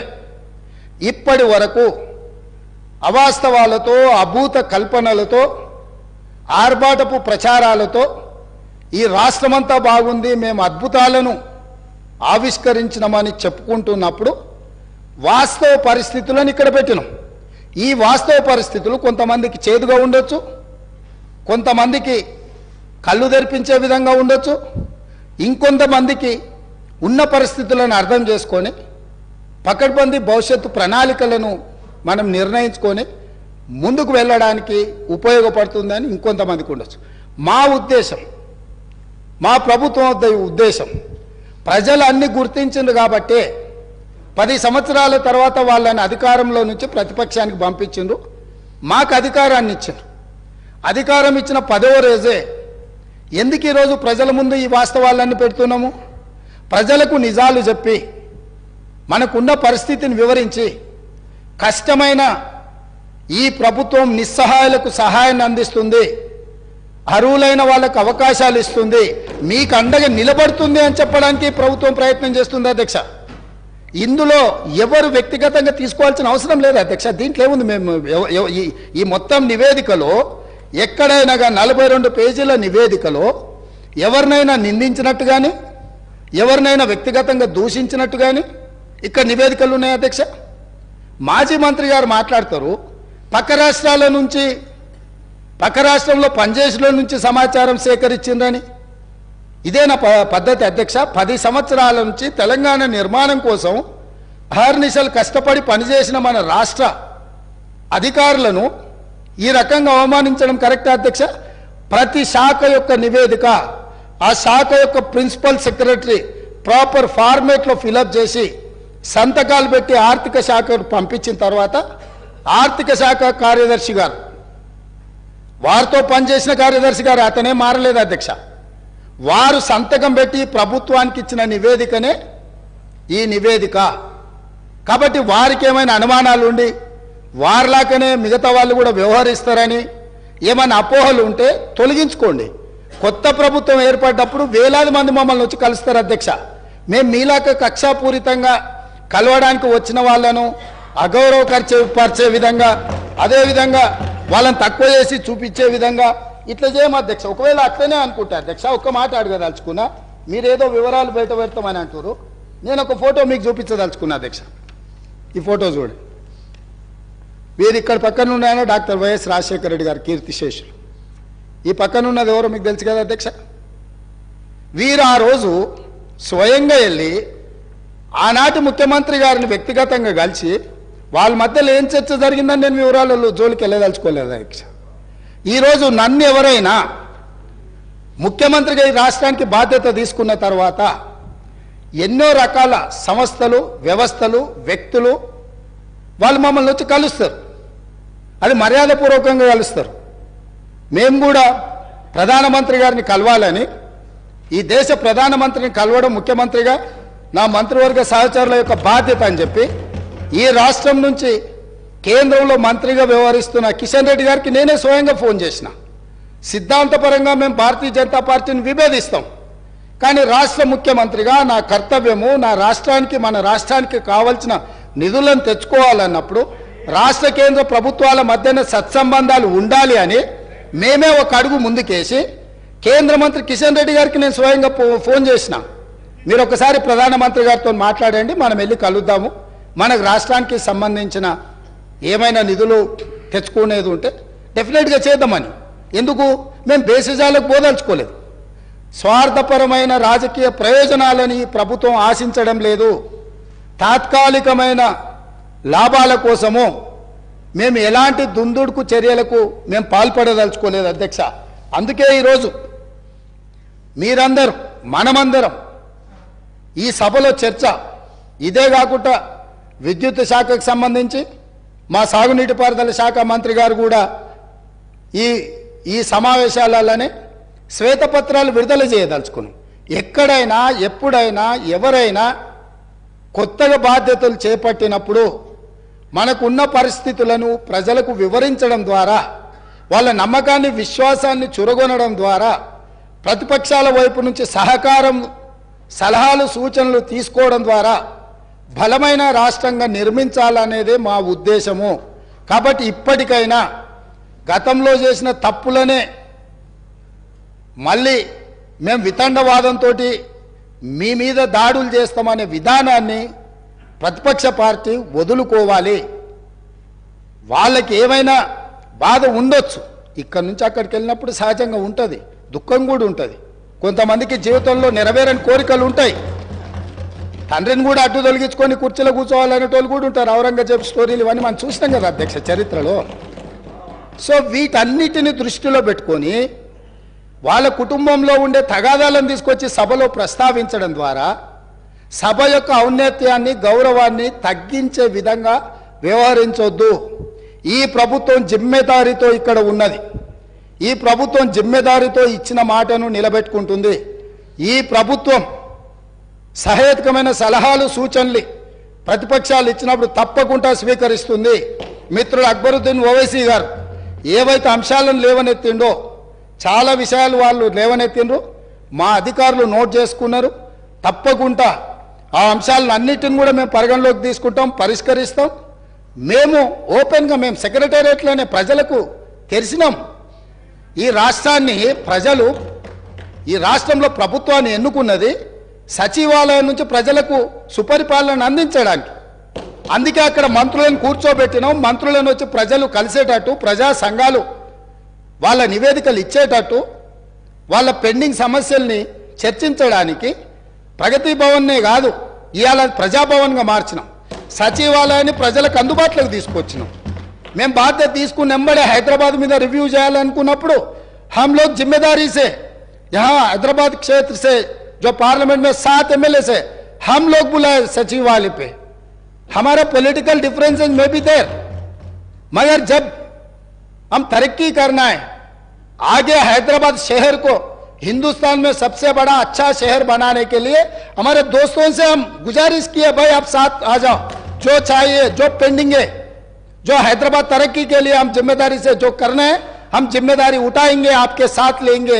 हम सरकार चलाने के लिए आज जिम्मेदारी से यहां से मैं हमारे एमआईएम पार्टी को चुनाव में जो है आपका मर्जी आपकी है, हमारा मर्जी हमारी है. जो पार्टी हमारा चुनाव लड़ना है हमारे तरीका से लड़ेंगे.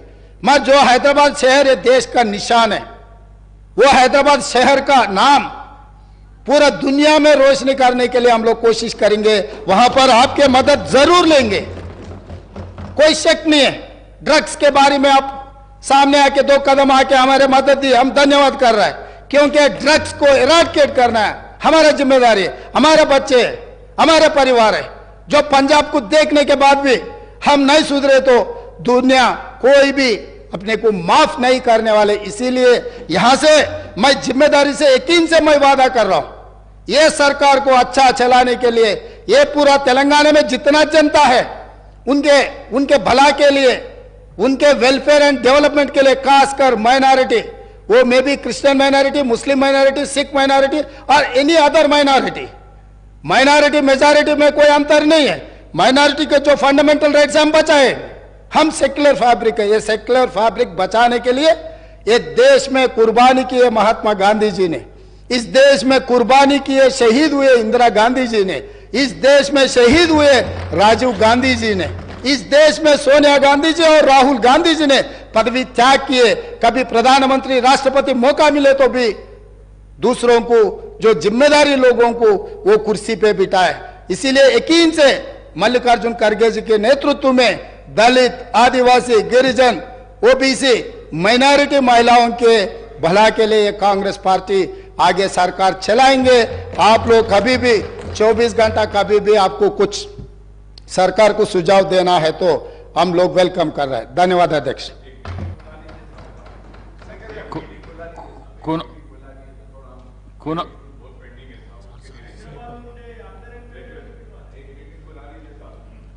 డెఫినెట్ గా గ్రేటర్ హైదరాబాద్ పరిధిలో వచ్చే ఎమ్మెల్యేలతోని తప్పకుండా ఒక ప్రత్యేక సమావేశాన్ని ఏర్పాటు చేస్తాం. ఇప్పుడే ఎస్ డెఫినెట్గా అన్ని పార్టీలు ఇట్లేం లేదు. అంటే కొన్ని విషయాలలో అఖిల పక్షాలను పిలుస్తాం, దానికి సంబంధించి అఖిలపక్ష సమావేశంలో వాళ్ళందరి సూచనలు తీసుకుంటాం. కొన్నిసార్లు సభలకు రాని ప్రజలలో ఉండి పోరాటం చేసే రాజకీయ పార్టీలు ఉన్నాయి. కొన్ని ప్రత్యేకమైన పరిస్థితుల వల్ల సభలోకి వాళ్ళు రాకపోయి ఉండొచ్చు. ఫర్ ఎగ్జాంపుల్ సిపిఎం, ఎర్రజెండా అంటే ప్రజల కోసం ప్రజల తరఫున కొట్లాడతారనే పేరు ఉంది. సిపిఐ నుంచి anywhere representation is there. CPM లాంటివి, న్యూ డెమోక్రసీ లాంటివి కొన్ని ప్రజల తరఫున కొట్లాడే సంఘాలు పార్టీలు ఉన్నాయి. వాళ్ళందరినీ కూడా తప్పకుండా ఈ ప్రభుత్వం అఖిలపక్ష సమావేశాలకు పిలిచి వాళ్ళ సలహాలు సూచనలు తీసుకొని మేము ఏం చేయదలుచుకున్నా ఫస్ట్ మా ఆలోచన విధానాన్ని సభలో డాక్యుమెంట్ రూపంలో మీ ముందు పెడతాం. మీరిచ్చే సలహాలు సూచనలు తీసుకున్న తర్వాత వాటిని చట్టాలుగా శాసనాలుగా మారుస్తాం.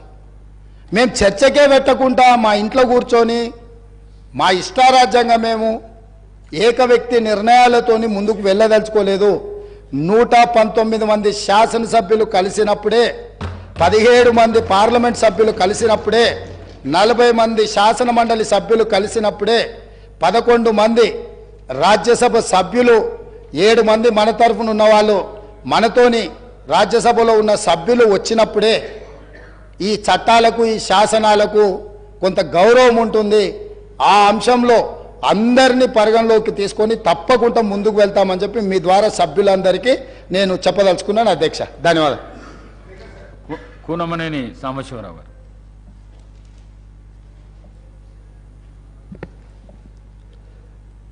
అధ్యక్ష ధన్యవాదాలు.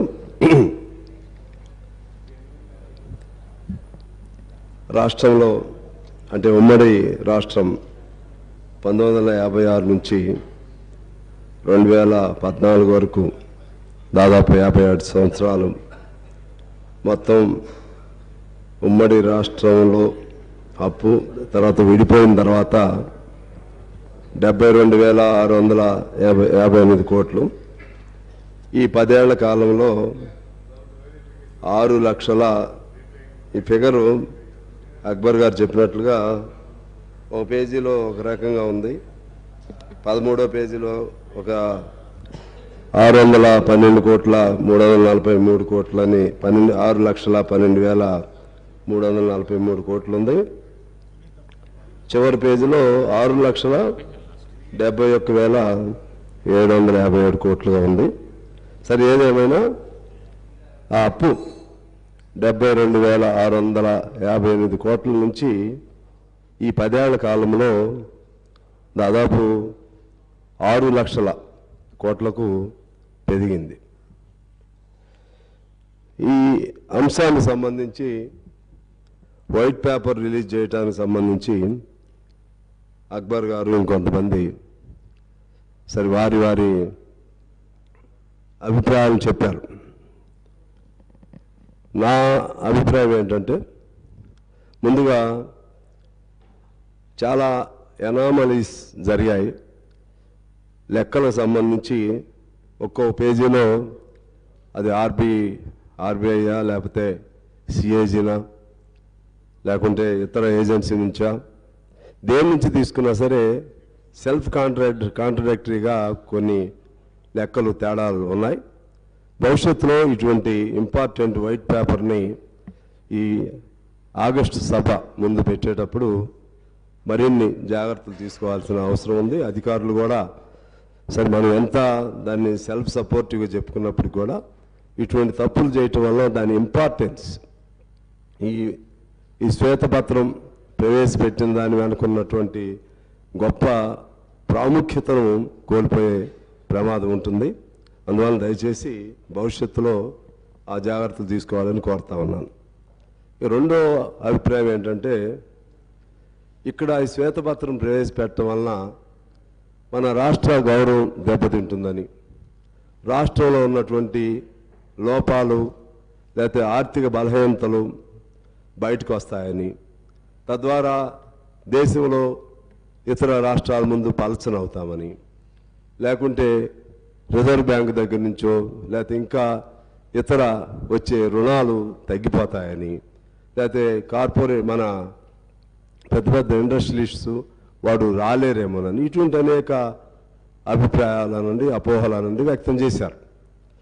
నాకు తెలిసి అది ఎవరైనా సరే శ్వేతపత్రం అనేది ఈ ప్రభుత్వమే కాదు, అనేక సాంప్రదాయాలు ఉన్నాయి.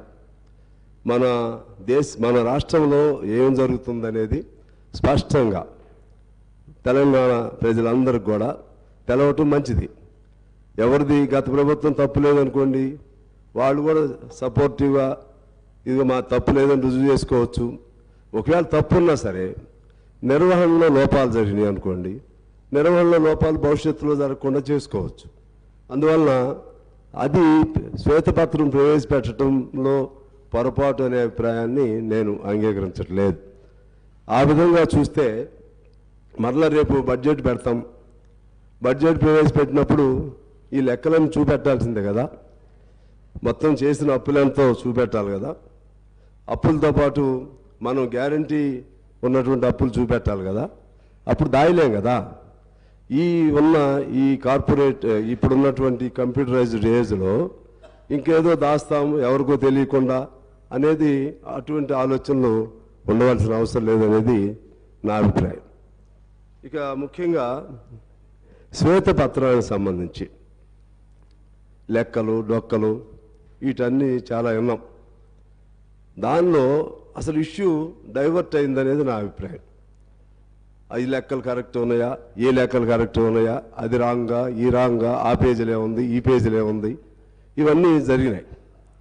దీనివల్ల it lost its importance, it lost its human touch. ఇది మనం అర్థం చేసుకోవాల్సింది. అసలు అప్పులు చేయటం తప్పనేది కాదు. సరే, ఎంత పరిమాణంలో చేశారు? కేంద్రంలో దాదాపు చాలా 100 లక్షల కోట్లు ఈ బీజేపీ పాలనలో చేయటం జరిగింది. అంతకుముందు 50 లక్షల కోట్లు అంత ఉండేది అప్పులు. అంటే అది వాళ్ళు చేశారు కదా, మనం చేయకూడదు. ఎవరు చేసినా తప్పని నేను ఆర్జోలకి వెళ్ళట్లేదు. చేసిన అప్పులు దేనికి ఖర్చు పెట్టారు, చేసినటువంటి అప్పులు ఏ ప్రయోజనాలని సాధించడానికి ఉపయోగించారు. అది ఏ ప్రభుత్వమైనా మనదో చట్టం ఒకటి, మన భారతదేశ వ్యవస్థ, మన రాష్ట్రాల్లో ఉన్నటువంటి పరిపాలన వ్యవస్థ ఎలా అయిందంటే ఒక మోసపోసిన పద్ధతుల్లో. ఇప్పుడు బీఆర్ఎస్ చేసిందే కాదు, రేపు కాంగ్రెస్ కూడా అదే పద్ధతిలో ఇదే అప్పులు చేస్తుంది, మళ్ళీ ఈ పద్ధతుల్లోనే ఖర్చు చేస్తుంది. కాకపోతే మేము ట్రాన్స్పరెంట్గా ఉండామని వాళ్ళు చెప్పుకోవచ్చాము, వాళ్ళు తప్పులు చేశారని చెప్పవచ్చు. కానీ నా పాయింట్ ఆఫ్ వ్యూ ఏంటంటే ఈ system it self is a wrong. So always any budget, any expenditure must be human-centric. Human touch must be involved in any expenditure. ఇవాళ మనం తీసుకుంటే చాలా ఖర్చు పెట్టాం, చాలా ప్రాజెక్టులు కట్టాం. కానీ ఈ రాష్ట్రంలో దేశ లెక్కలు వేరే ఉన్నాయి. దానిలో భాగంగా తీస్తే మన హ్యూమన్ ఇండెక్స్ ఎక్కడున్నాం అంటే ఆకలి సూచికలో ఎక్కడున్నాం. దేశంగా చూస్తే 101వ స్థానంలో ఉన్నాం. Part of our country we to maybe stood at that level. ఉద్యోగాలు చూస్తే ఎన్ని ఉన్నాయి, తిండి లేని వాళ్ళు ఎంతమంది ఉన్నారు, పౌష్టికాహారం లేని వాళ్ళు ఎంతమంది ఉన్నారు, అదేవిధంగా చాలీసాలని జీతాలతో బతుకుతున్న వాళ్ళు ఎంతమంది ఉన్నారు, ఇవన్నీ చూడాలి కదా సార్. ఇవేమీ లేకుండా ఆ ఇరిగేషన్ ప్రాజెక్ట్ కట్టాం, లేకపోతే చార్మినార్ నిర్మించాం, తాజ్మహల్ నిర్మించాం, ఇంకేదో కట్టాం. తాజ్మహల్ నిర్మిస్తే తాజ్మహల్ కోసం రాళ్ళెత్తిన కూలీలు ఎవరని శ్రీశ్రీ అడిగాడు. అంటే అసలు కింద జనం మనం ఏది చేసినా అది జనాలకు అందుతుందా లేదా, జనాల బతుకుల్లో బాగు జరిగిందా లేదా, ఆకలి బాధలతో అర్ధాకలితో కూలినాలి చేస్తున్నటువంటి వాళ్ళు సంపద సృష్టిస్తుంటే ఆ సంపదను అప్పుల పేరుతో మనం వాడుకుంటున్నాం. ఆ అప్పులు తిరిగి వెళ్తున్నాయా కిందకి? ఒకసారి మనం ఏ ప్రభుత్వం అయినా సరే, నేను ఆ ప్రభుత్వం ఈ ప్రభుత్వాన్ని కాదు, మనం చూసే ఆలోచన విధానం మారాలనేది నా అభిప్రాయం. ఆ విధంగా ఆలోచన చేయకపోతే ఇంకా నువ్వు ఎన్నేళ్ళు ఇటువంటి అప్పులు చేస్తున్నా సరే పైకి సూపర్ఫిషియల్గా అభివృద్ధి కనపడతా ఉంటుంది. కానీ కిందికి వెళితే మరలా ఎక్కడ వేసిన గొంగళి అక్కడే ఉంటుంది. మనం ఒకసారి చూసుకుంటే ఆకలి చూసి చూడండి, అదేవిధంగా మానవ జీవన విధానం చూడండి, లేకపోతే జీవన పరిణామాలు చూడండి, ఎక్కడ చూడండి మన పరిస్థితులు ఇలాగే ఉంటున్నాయి. ఇవాళ మీరు చూసుకుంటే రాష్ట్రంలో ఎంతమంది అంటే అవుట్సోర్సింగ్, అలాగే కాంట్రాక్ట్ కార్మికులకు సంబంధించి అప్పుడు కేసీఆర్ గారు ఓ మాట చెప్పారు. మరి అది మేనిఫెస్టోలు పెట్టారు లేదా, మళ్ళీ దాని జోలికి వెళ్ళడం, మళ్ళీ అది కాంట్రవర్సీ అయింది. నేను దాని జోలికి వెళ్ళను కానీ ఈ repeatedly said that when we achieve our Telangana, there won't be any outsourcing system and there won't be any contracts worker system. So he repeatedly, as per my knowledge is concerned. కానీ ఇవాళ ఆ outsourcing అదేవిధంగా contract worker system వలన శ్రమను దోపిడీ చేస్తున్నారు. It is situated not only in Telangana, it is present elsewhere in India. The system it self became a wrong. దాన్ని ఎట్లా ఎంతకాలం శ్రమ వాళ్ళది, సంపద ఇంకొకటిది, కష్టం ఒకటిది, ఫలితం ఒకటిది. ఒక్కడికి ఇచ్చే జీతంతో ముగ్గురికి నలుగురికి జీతాలు ఇస్తున్నారే, దాన్ని ఎలా మార్చాలి అది ఆలోచన చేయమని నేను కోరుతా ఉన్నాను. ఆ క్రమంలోనే మీరు తీసుకుంటే చాలామంది, కొన్ని లక్షల మంది ఆ విధంగా ఉన్నారు. అలాగే పిల్లలు పౌష్టికాహారం లోపంతో ఇప్పటికీ అనేక మంది మరణిస్తున్నారు.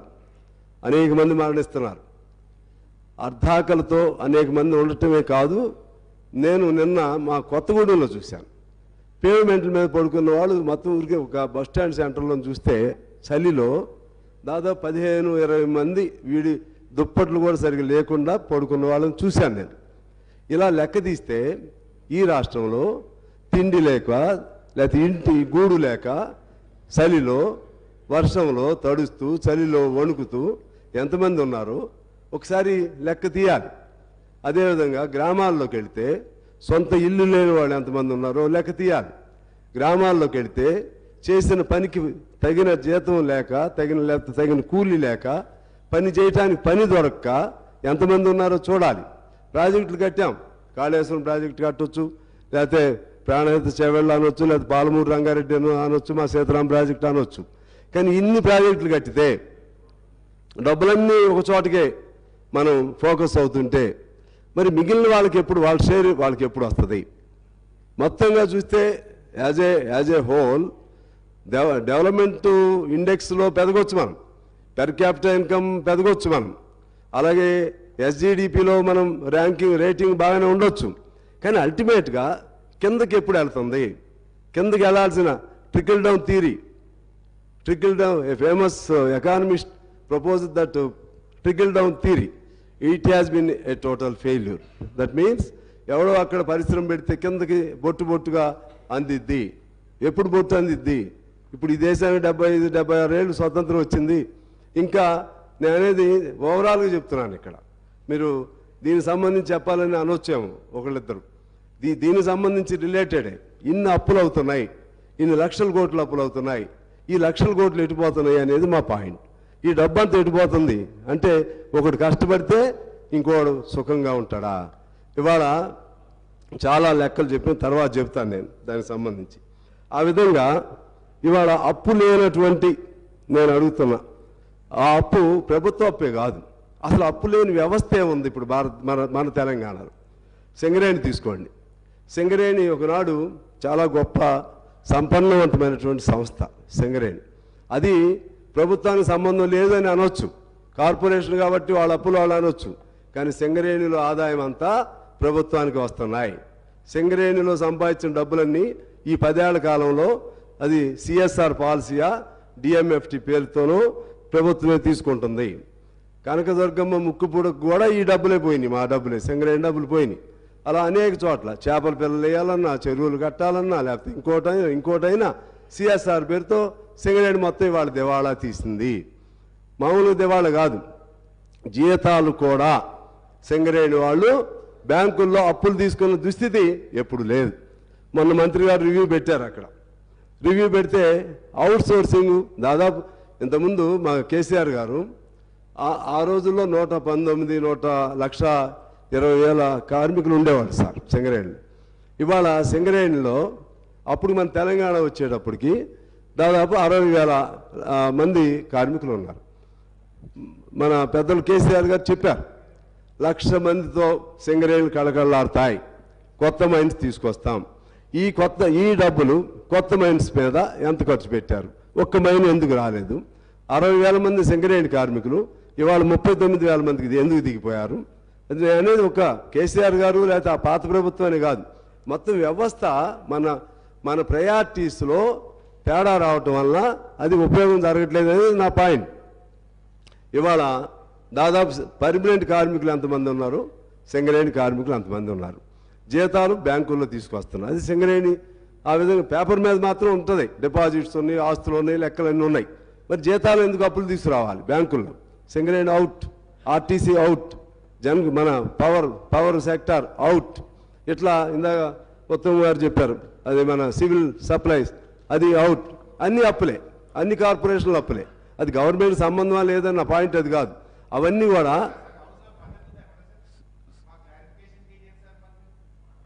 ఉన్నాయి. సాంబశివరావు గారు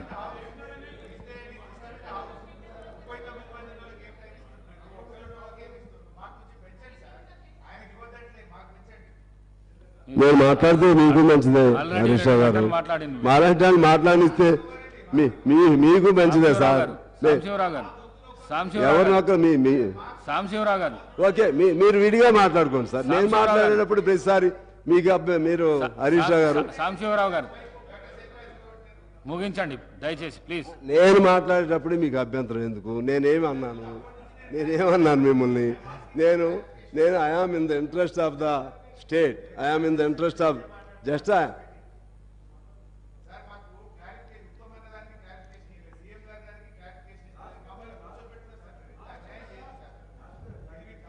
అలాగే అధ్యక్ష, ఇవాళ మనం చూస్తే సింగరేణి, జన్కో, హోంగార్డులు అతి తక్కువ శాలరీస్, కోర్టు కొద్దిగా తొందరగా ముగించండి. అయిపోవాలి అప్పుడే సార్. ఇప్పుడు నేను మొదటే మిమ్మల్ని రిక్వెస్ట్ చేశా, బిగినింగ్ డేనే. నేను ఒక్కడే ఉన్నా, మా వాళ్ళందరిది అన్ని కమ్యూనిస్టుల తరఫున, అంత పేదవాళ్ళ తరఫున, అంత కార్మిక వర్గం తరఫున ఎక్కువ మాట్లాడేది నేను ఒక్కడే సార్. అందుకని కాస్త నాకు టైం ఇవ్వండి దయచేసి. నేను స్పెసిఫిక్గా మాట్లాడుతున్నా. అలాగే ఇవాళ ఈవెన్ జర్నలిస్టులు, పేద జర్నలిస్టులు చాలామంది ఉన్నారు. వాళ్ళకి సంబంధించి ఒక పాలసీ లేదు. ఇక్కడ మన అసెంబ్లీలో అవుట్ సోర్సింగ్తో పనిచేసే వాళ్ళు కొన్ని వందల మంది ఉన్నారు, వాళ్ళని పట్టించుకునే వాళ్ళు లేరు. వ్యవసాయ కార్మికులు వేలాది మంది ఉన్నారు, హమాలీలు, ఆటో, క్యాబ్, భవన నిర్మాణం, పాఠశాలలో తాత్కాలిక ఉపాధ్యాయులు, అలాగే ఆర్టీసీ, హోమ్ గార్డ్స్, వీళ్ళందరూ లెక్క తీస్తే దాని మీద ఒక శ్వేతపత్రం తీయాలని మీ ద్వారా నేను కోరుతా ఉన్నాను. హమాలీలు కానీ, అసంఘటిత రంగం కానీ, ఇటువంటి క్యాబ్ డ్రైవర్లు కానీ, వాళ్ళ బతుకులు బాగు చేయగలిగితే తెలంగాణ బాగవుతుంది అనేది నా అభిప్రాయం. ఈ పెట్టే అప్పుల్లో కొంత వాళ్ళకి కంట్రిబ్యూట్ చేస్తే వాళ్ళ బతుకులు బాగవుతాయనేది నేను కోరుకుంటూ ఉన్నాను. అలాగే ఆశ, గ్రామ పంచాయతీ, అంగన్వాడీ, మున్సిపల్, ఇటువంటి వాళ్ళందరూ ఒకవేళ మధ్యాహ్న భోజనం వాళ్ళకి సార్ నెలకు 1000 రూపాయలు జీతమా మధ్యాహ్న భోజనం, మిగిలిన వాళ్ళకి 6000 నుంచి 9000 రూపాయలు నెల జీతమా, కొంతమందికి 13,000 రూపాయలు నెల జీతమా, మరి కొంతమందికి 7,500 నెల జీతమా. వాళ్ళందరూ కష్టపడుతూనే ఉన్నారు. వాళ్ళందరూ కష్టపడుతున్నప్పుడు ఆ డబ్బులు వాళ్ళు మాత్రం మనుషులే కదా సార్. మిగిలిన వాళ్ళు ఎలాగో వాళ్ళు కూడా, కాకపోతే చదువుని బట్టి, టెక్నికాలిటీస్ని బట్టి కొద్ది వేరియేషన్ ఉండొచ్చు, కానీ వేతనాలు అంతంత తక్కువ చేయటం వల్ల ఆ విధంగా ఈ డబ్బులన్నీ కొద్ది మంది చేతుల్లోనే ఫోకస్ అవుతున్నాయి అనేది మా పాయింట్. శ్రమ అంతా ఇక్కడ నుంచి చేస్తుంటే, వీళ్ళు సృష్టిస్తుంటే ఈ డబ్బులంతా కొద్దిమంది దాని మీద ఫోకస్ అవుతూ ఉన్నాయి. దీని మీద నా అభిప్రాయం ఏంటంటే, ఇది ఎక్కడో దీన్ని కర్బ్ చేయాలి, దీన్ని అరెస్ట్ చేయాలంటే ఎలా? అసలు ఈ ఆస్తులు కొద్దిమంది చేతుల్లో ఎంతెంత పెరిగినాయి.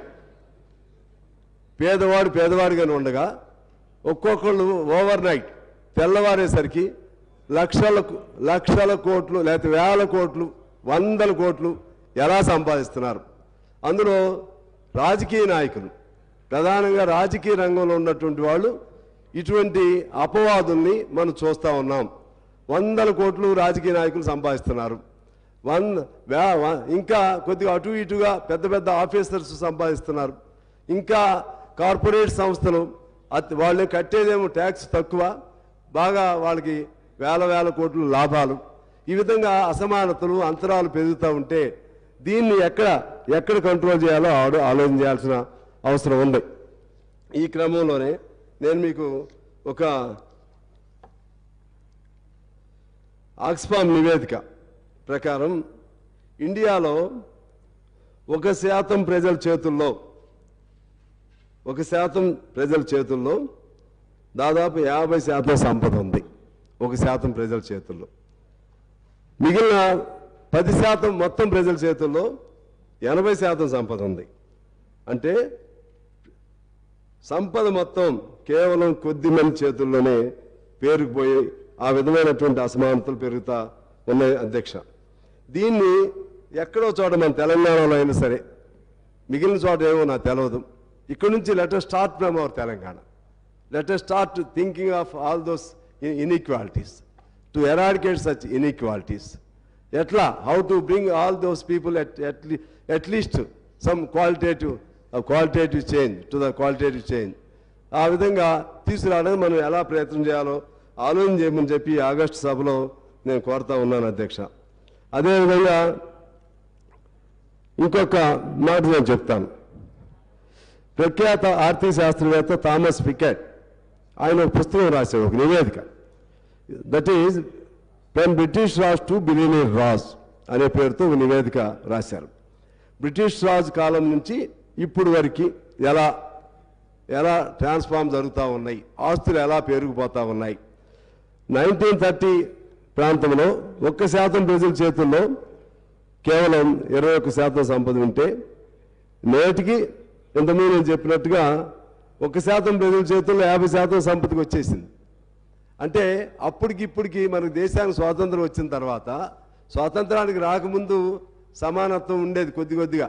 స్వాతంత్రం వచ్చినాక అధికారాల్లోకి వచ్చిన తర్వాత అధికార పార్టీ పెద్దలో లేకపోతే ప్రతిపక్షాల పెద్దలో లేకపోతే టోటల్గా రాజకీయ వ్యవస్థలో కరప్షన్ హై లెవెల్కి హై పీక్కి వెళ్ళిపోయింది.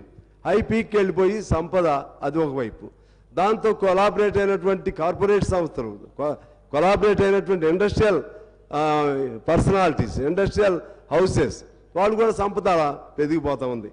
దీన్ని కంట్రోల్ చేయాల్సిన అవసరం ఉందని నేను మీకు విజ్ఞప్తి చేస్తూ ఆఖరిగా ఒక పాయింట్ చెప్పి నేను సెలవు తీసుకుంటాను అధ్యక్ష.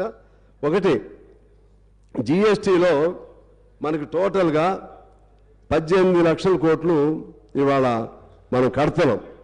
దానిలో కట్టేది 3% మాత్రమే మొత్తం సంపన్న వర్గం కడుతుంది. 3% మాత్రమే. 18 లక్షల జిఎస్టీ, 18 లక్షల కోట్ల జిఎస్టీలో 3% సంపన్న వర్గం కడుతుంది. మిగిలినంత ఎవరు? మళ్ళీ ఇందాక మనం అనుకున్నట్లుగా పేదవాడు, రిక్షా దొక్కేవాడు, ఆటో నడిపేవాడు, మూటలు మోసేవాడు, ఇటువంటి వాళ్ళు కట్టే డబ్బులే అక్కడ జిఎస్టీ పోగవుతున్నాయి. మళ్ళీ ఆ జిఎస్టీ నుంచి మరలా మనకి వచ్చేసరికి ఎప్పుడన్నా పొరపాటు సబ్సిడీ ఇస్తే కొంతమంది మేధావులు సబ్సిడీలు ఇచ్చి సమాజాన్ని సోమరిపోతులా తయారు చేస్తున్నారు, పేదవాడిని సోమరిపోతులా. కానీ వాడికైతే మాత్రం కార్పొరేట్ సంస్థలకు మాత్రం అన్ని రాయితీలు ఇస్తున్నారు. ఆ విధంగా లక్షల కోట్లు వాళ్ళకి బెనిఫిట్ ఇస్తున్నారు. అందుకని నా అభిప్రాయం, అట్లీస్ట్ మనం let us start from our Telangana. నా అభిప్రాయం ఏంటంటే దీన్ని ఎక్కడో చోట చెక్ పెట్టాలి. కనీసం బాగా ఈ కరప్టెడ్ బగ్గర్స్ ఎక్కడెక్కడ ఉన్నారో దానిపైన వేటాడండి అని ఒక భారతీయుడిలాగా వేటాడితే మంచిది. ఎవరెవరు ఎక్కడెక్కడ బాగా ఓవర్ నైట్ ఎలా తయారైపోయారో వాళ్ళపైన మన నిఘా సంస్థలు కానీ లేకపోతే యాంటీ కరప్షన్ బ్యూరోస్ కానీ ఇవన్నీ కూడా ఆ విధంగా ఆ డబ్బులు అనేది కేంద్రీకరణ అవ్వకుండా, పోగుపడకుండా, ఆస్తులు ఆ విధంగా పెదగకుండా ఉంటే నువ్వు ఎన్ని లక్షల కోట్లు అప్పు చేసినా ప్రజల కోసం చేస్తే తప్పేం కాదు. అప్పు చేయాలి, మనిషిని వాడికి పని కల్పించాలి. అందుకని చాలామంది ఎకానమిస్ట్ చెప్తారు దాన్ని direct pumping of the money in to the hands of the poor people అని. డైరెక్ట్గా ప్రతి మనిషి చేతుల్లో డబ్బులు పెడితే వాడు తిరిగి మళ్ళీ దాన్ని ఖర్చు చేస్తాడు, దాన్ని మళ్ళీ పని చేస్తాడు, వాడికి ఆదాయం పెరిగిద్ది, ఆదాయం సమాజానికి వస్తుంది. అందువలన ఆ విధంగా మంచి ఆలోచన చేసి మన తెలంగాణలో అసంఘటిత రంగం, ఈ పేద వర్గాలు వీళ్ళందరికీ సంబంధించి వీళ్ళ బ్రతుకులు ఎలా బాగు చేయాలో ఒక ఆలోచన చేసే విధంగా ఒక శ్వేతపత్రం విడుదల చేస్తే బాగుంటుందనేది నా అభిప్రాయంతో నేను సెలవు తీసుకుంటున్నాను. రేవూరి ప్రకాష్ రెడ్డి గారు. Sir 1 minute. అధ్యక్ష గౌరవనీయులు ఉత్తమ్ గారు, గౌరవనీయులు ఉత్తమ్ కుమార్ రెడ్డి గారు ఇందాక ఒక 2 విషయాలు వారు నా పేరు ఉచ్చరించి వారు మాట్లాడినారు. Just I would like to clarify అధ్యక్ష. నేనేమి కామెంట్ చేయదలుచుకోలేదు, ఆరోపణలు చేయను. Just I would like to rectify the records. Uttam Kumar Reddy గారు మాట్లాడుతూ ఏమన్నారంటే గత ప్రభుత్వం కేవలం 1 కిలో బియ్యం మాత్రమే ఇచ్చింది అని చెప్పి ఒక సత్యదూరమైనటువంటి విషయాన్ని చెప్పినారు అధ్యక్ష. యాక్చువల్గా రాష్ట్రంలో ఉండేటువంటి 89,99,000 కార్డులలో కేంద్ర ప్రభుత్వం ఇచ్చేది 56 లక్షల కార్డులకు మాత్రమే ఇస్తుంది. మిగతా 34 లక్షల కార్డులకు మొత్తం 6 కిలోలు కూడా రాష్ట్ర ప్రభుత్వ ఖజానా నుంచి మనమే అచ్చంగా ఆ 6 కేజీల బియ్యం ఇచ్చినమనేటువంటి విషయాన్ని మీ ద్వారా సభ దృష్టికి తెస్తా ఉన్నా అధ్యక్ష. అంటే ఉత్తమ్ గారు ఏం చేసిందంటే మొత్తం ఇదేదో కేంద్రమే ఇస్తుంది, 1 కిలో బియ్యం మాత్రమే రాష్ట్ర ప్రభుత్వం ఇచ్చిందని చెప్పే విషయం చేసినారు. ఇది పూర్తిగా సత్యదూరమైనది. రెండో విషయం అధ్యక్ష, 54 లక్షల కార్డులకేమో 1 కిలో బియ్యం ఇచ్చాం, మిగతా 34 లక్షల కార్డులకు మొత్తం 6 కిలోల బియ్యం రాష్ట్ర ప్రభుత్వ నిధుల చేతనే ఇచ్చాం. ఇక కరోనా సమయంలో అధ్యక్ష, కరోనా సమయంలో చూసినట్టయితే 2 సంవత్సరాల పాటు ఉచితంగా 10 కిలోల బియ్యం ఇచ్చిన విషయాన్ని కూడా మీ ద్వారా సభ దృష్టికి తెస్తా ఉన్నారు అధ్యక్ష. ఒకరు మనుషుల గురించి చెప్పమంటున్నారు. మొత్తం 2,90,00,000 మంది మనుషులకు మనం బియ్యం ఇస్తే ఇందులో 1,85,00,000 మందికి కేంద్ర ప్రభుత్వం 5 కిలోలు ఇచ్చింది, మిగతా కిలో మనం ఇచ్చాం. ఆ 5 కిలోలు కూడా వాళ్ళు 3 రూపాయలకి ఇస్తే మనం రూపాయికే ఇచ్చాం. మిగతా 1,05,00,000 మందికి మొత్తం రాష్ట్ర ప్రభుత్వ నిధుల చేత 6 కిలోల బియ్యం రూపాయి కాడికి ఇచ్చినటువంటి విషయాన్ని మీ ద్వారా తెలియజేస్తా ఉన్నా. రెండో విషయం, వారు ఇన్ని కోట్లు ఖర్చు పెడితే కాళేశ్వరంలో పారింది తక్కువ, అది నెక్స్ట్ ఇరిగేషన్ మీద వచ్చినప్పుడు నేను డీటెయిల్గా చెప్తాను. కానీ just I would like to rectify the record. వారు ఒక మాట ఏమన్నారంటే, మీరు నేను ఇక్కడ మంత్రి గారి దృష్టికి తెచ్చేది ఏంటంటే కల్వకుర్తి ప్రాజెక్టు మీ హయాంలో నిర్మించారు, ఆయకట్టు ఏమి ఇయ్యలేదు. 75-80% నిధులు ఖర్చు పెట్టినా ఆయకట్టు రాలేదు. కానీ ఈరోజు మేము వచ్చిన తర్వాత ఆ పనులు పూర్తి చేసి 3,50,000 ఎకరాలకు ఆయకట్టుకు మేము నీళ్ళు ఇచ్చాం. సో అట్లనే పాలమూరు ఎత్తిపోతల్లో ఇలా ట్రంక్ పూర్తయింది, పంపులు పూర్తయినాయి, రిజర్వాయర్లు పూర్తయినాయి. మీరు కెనాల్స్ తవ్వితే మీకు కూడా ఆయకట్టు వచ్చేటువంటి అవకాశం ఉంటుంది. అట్లా మీరు ఈ రకంగా మా స్వీపింగ్ రిమార్క్స్ వద్దు, నేను డీటెయిల్గా మీరు డిస్కషన్ పెట్టినాడు మొత్తం సవివరంగా కూడా మేము చెప్తాం అధ్యక్ష. లాస్ట్ పాయింట్ అధ్యక్ష, గౌరవ ముఖ్యమంత్రి గారు కూడా ఒక విషయాన్ని ఇప్పుడు సభలో మాట్లాడినారు అధ్యక్ష. జస్ట్ అది కూడా నేను I would like to set right the record అధ్యక్ష. నేనేమి ఆరోపణలు చేయడానికో ప్రత్యేకంగా మళ్ళీ కొత్త విషయాలు చెప్పడానికో కాదు అధ్యక్ష, only to rectify the records అధ్యక్ష.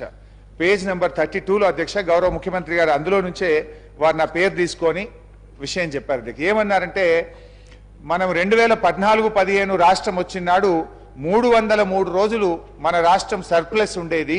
కానీ మరి హరీష్ రావు గారు ఫైనాన్స్ మినిస్టర్ అయిన తర్వాత పూర్తిగా సర్ప్లస్ దినాలు తగ్గినాయి అని చెప్పారు అధ్యక్ష. కానీ ముఖ్యమంత్రి గారు కానీ ఇవాళ అందరూ కూడా ఏం చేస్తారంటే కన్వీనియంట్ అంశాలు తీసుకుంటున్నారు. ఎక్కడైతే మేము పాజిటివ్గా ఉన్నామో దాన్ని విస్మరిస్తూ ఉన్నారు. 2014-15లో 303 రోజులుంటే మా ప్రభుత్వం వచ్చిన 2015-16లో 364 రోజులు సర్ప్లస్ ఉన్నాం. మరి ఆ విషయాన్ని ఎందుకు చెప్పారు? 2016-17లో 304 రోజులు సర్ప్లస్ ఉన్నాం.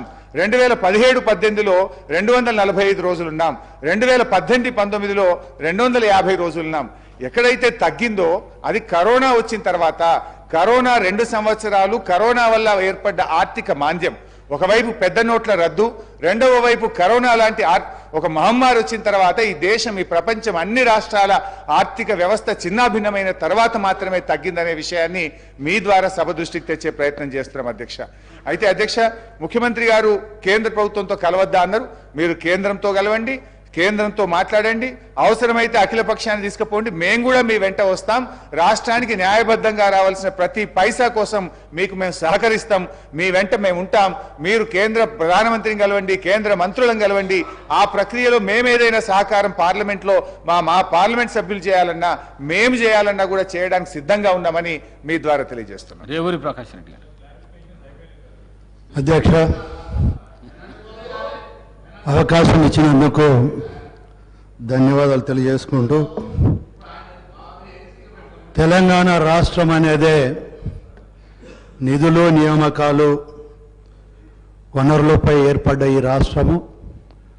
ఈ రాష్ట్రం ఏర్పాటు కావడానికి తెలంగాణ 4 కోట్ల ప్రజల యొక్క కృషి, 1400 మంది యువకుల యొక్క బలిదానంతో వచ్చిన తెలంగాణ, మరి తెలంగాణ రాష్ట్రం ఏర్పడ్డ తర్వాత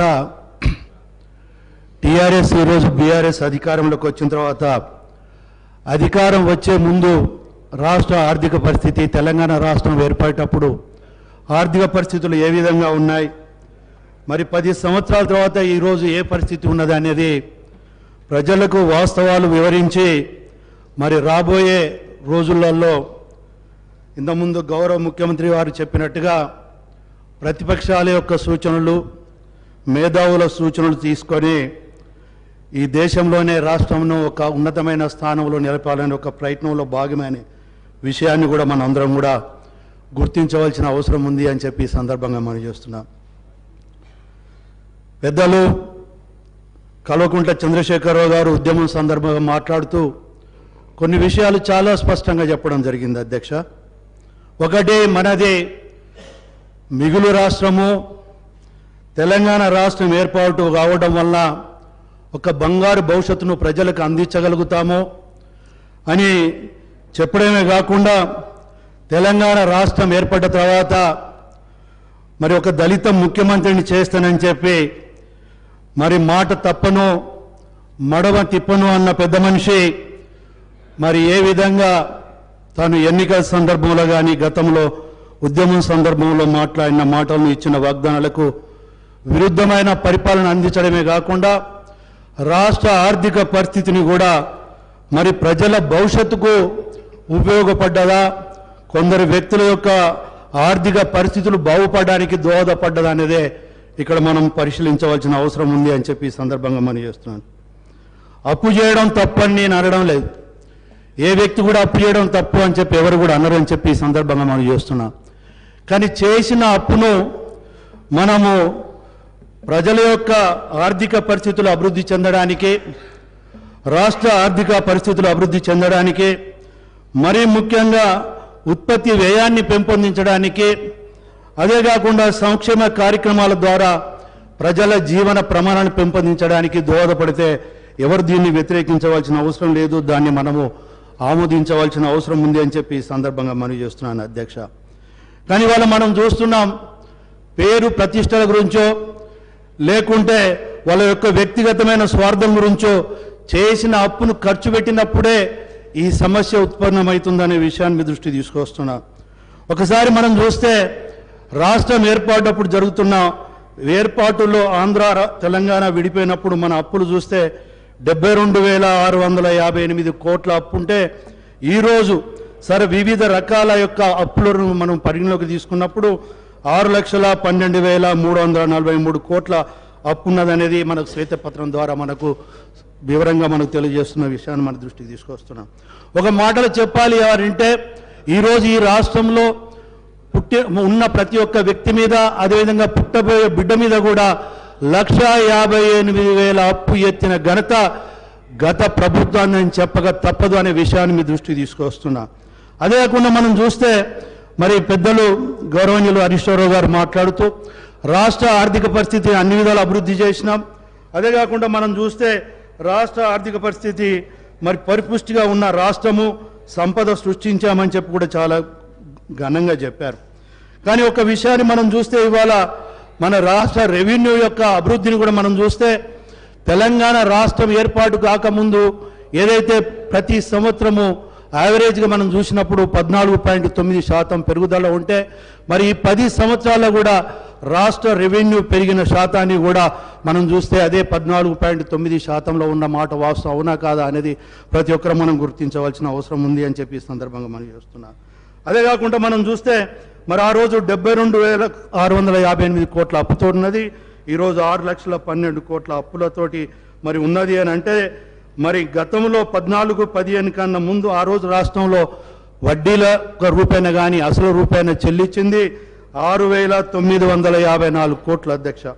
కానీ ఈరోజు పరిస్థితి ఏంది అని అంటే ప్రతి సంవత్సరము 37,939 కోట్లు వడ్డీ కానీ అప్పు కానీ చెల్లించే పరిస్థితి ఉన్నది. అంటే మన రాష్ట్ర రెవెన్యూలో 34% వరకు దాని భాగస్వామ్యం ఉన్నది అని అంటే మరి మన ఆర్థిక పరిస్థితి ఎంత అధ్వానమైన పరిస్థితులు ఉండదో మనం ఒకసారి అర్థం చేసుకోవాల్సిన అవసరం ఉంది అని చెప్పి ఈ సందర్భంగా మనం చేస్తున్నాం. అదే కాకుండా ఒకసారి చూస్తే మనం అధ్యక్ష ఇవాళ కాళేశ్వరం ప్రాజెక్ట్ చాలా గొప్పగా ప్రతి సందర్భంలో చెప్పేవాళ్ళు. కేసీఆర్ గారు అయితే మరి పత్రికా సమావేశంలో కూడా ఒక సందర్భంలో ఒక పత్రికా సోదరుడు ఉండి మరి కాళేశ్వరం ప్రాజెక్టులో అవినీతి జరుగుతుంది, నాణ్యత లోపం జరుగుతుంది అని చెప్పి మరి ప్రతిపక్ష పార్టీలు మాట్లాడుతున్నాయి అని చెప్పినప్పుడు ఒక అసభ్య పదజాలంతో ప్రతిపక్ష పార్టీని దూషించడమే కాకుండా వారికి తలకాయ లేదు మెదడు లేదు అని పద్ధతిలో మాట్లాడమే కాకుండా మరి తను ప్రతి రక్త బొట్టును తన ఆలోచనను ఉపయోగించి ప్రాజెక్టులను రూపకల్పన చేయడం జరిగిందనే విషయాన్ని కూడా చాలా స్పష్టంగా చెప్పిన విషయాన్ని కూడా మనం ఇక్కడ గుర్తు చేసుకోవాల్సిన అవసరం ఉంది. ఇవాళ ప్రజాధనం ఎంత దుర్వినియోగమైంది, లక్షలలో అయిందా లక్షల కోట్లు అయిందా అనేది కాదు, ప్రజల సొమ్ము 1 రూపాయి దుర్వినియోగమైనా అది ప్రజలకు మనం ద్రోహం చేసిన వాళ్ళ మీద అనే విషయాన్ని ఇక్కడ గుర్తుపెట్టుకోవాల్సిన అవసరం ఉంది. ఇవాళ చాలా గొప్పగా చెప్పిన ప్రాజెక్టు మనం ఒకసారి చూస్తే ఇవాళ మేడిగడ్డ ప్రాజెక్టు పరిస్థితి ఏంటి అధ్యక్ష? ఇవాళ మేడిగడ్డ ప్రాజెక్టు కుంగిపోతున్నది.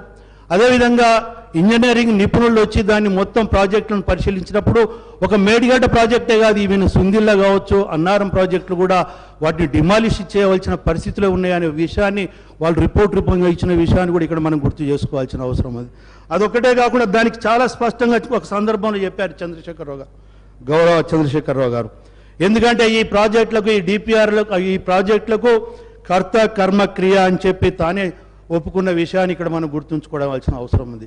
మరి నిన్న ఇరిగేషన్ మంత్రిగా ఉత్తమ్ కుమార్ రెడ్డి గారు రివ్యూ చేసినప్పుడు, గౌరవ మంత్రివర్యులు రివ్యూ చేసినప్పుడు అధికారులు ఇచ్చిన సమాచారం మేరకు ఏంటి అంటే దానికి డిపిఆర్ అని కానీ లేదా టెక్నికల్ పర్సన్స్ నిపుణులు డిజైన్ చేసిన రిపోర్ట్స్ కానీ లేవు. ముఖ్యమంత్రి గారు చెప్పారు మేము చేసాము అని అంటే ఇది ఎంత మట్టుకు సబబో ప్రతి ఒక్కరు మనం ఆలోచించవలసిన అవసరం ఉంది. ఇవాళ కొన్ని వేల కోట్లు ప్రజాధనము ఇవాళ గోదావరిలో వచ్చిన పరిస్థితి ఇవాళ ఈ రాష్ట్రానికి వచ్చింది అని అంటే ఈ భారం అంతా కూడా ప్రజలు మోయవలసిన అవసరం ఉందా లేదా మనం గుర్తు చేసుకోవాల్సిన అవసరం ఉంది.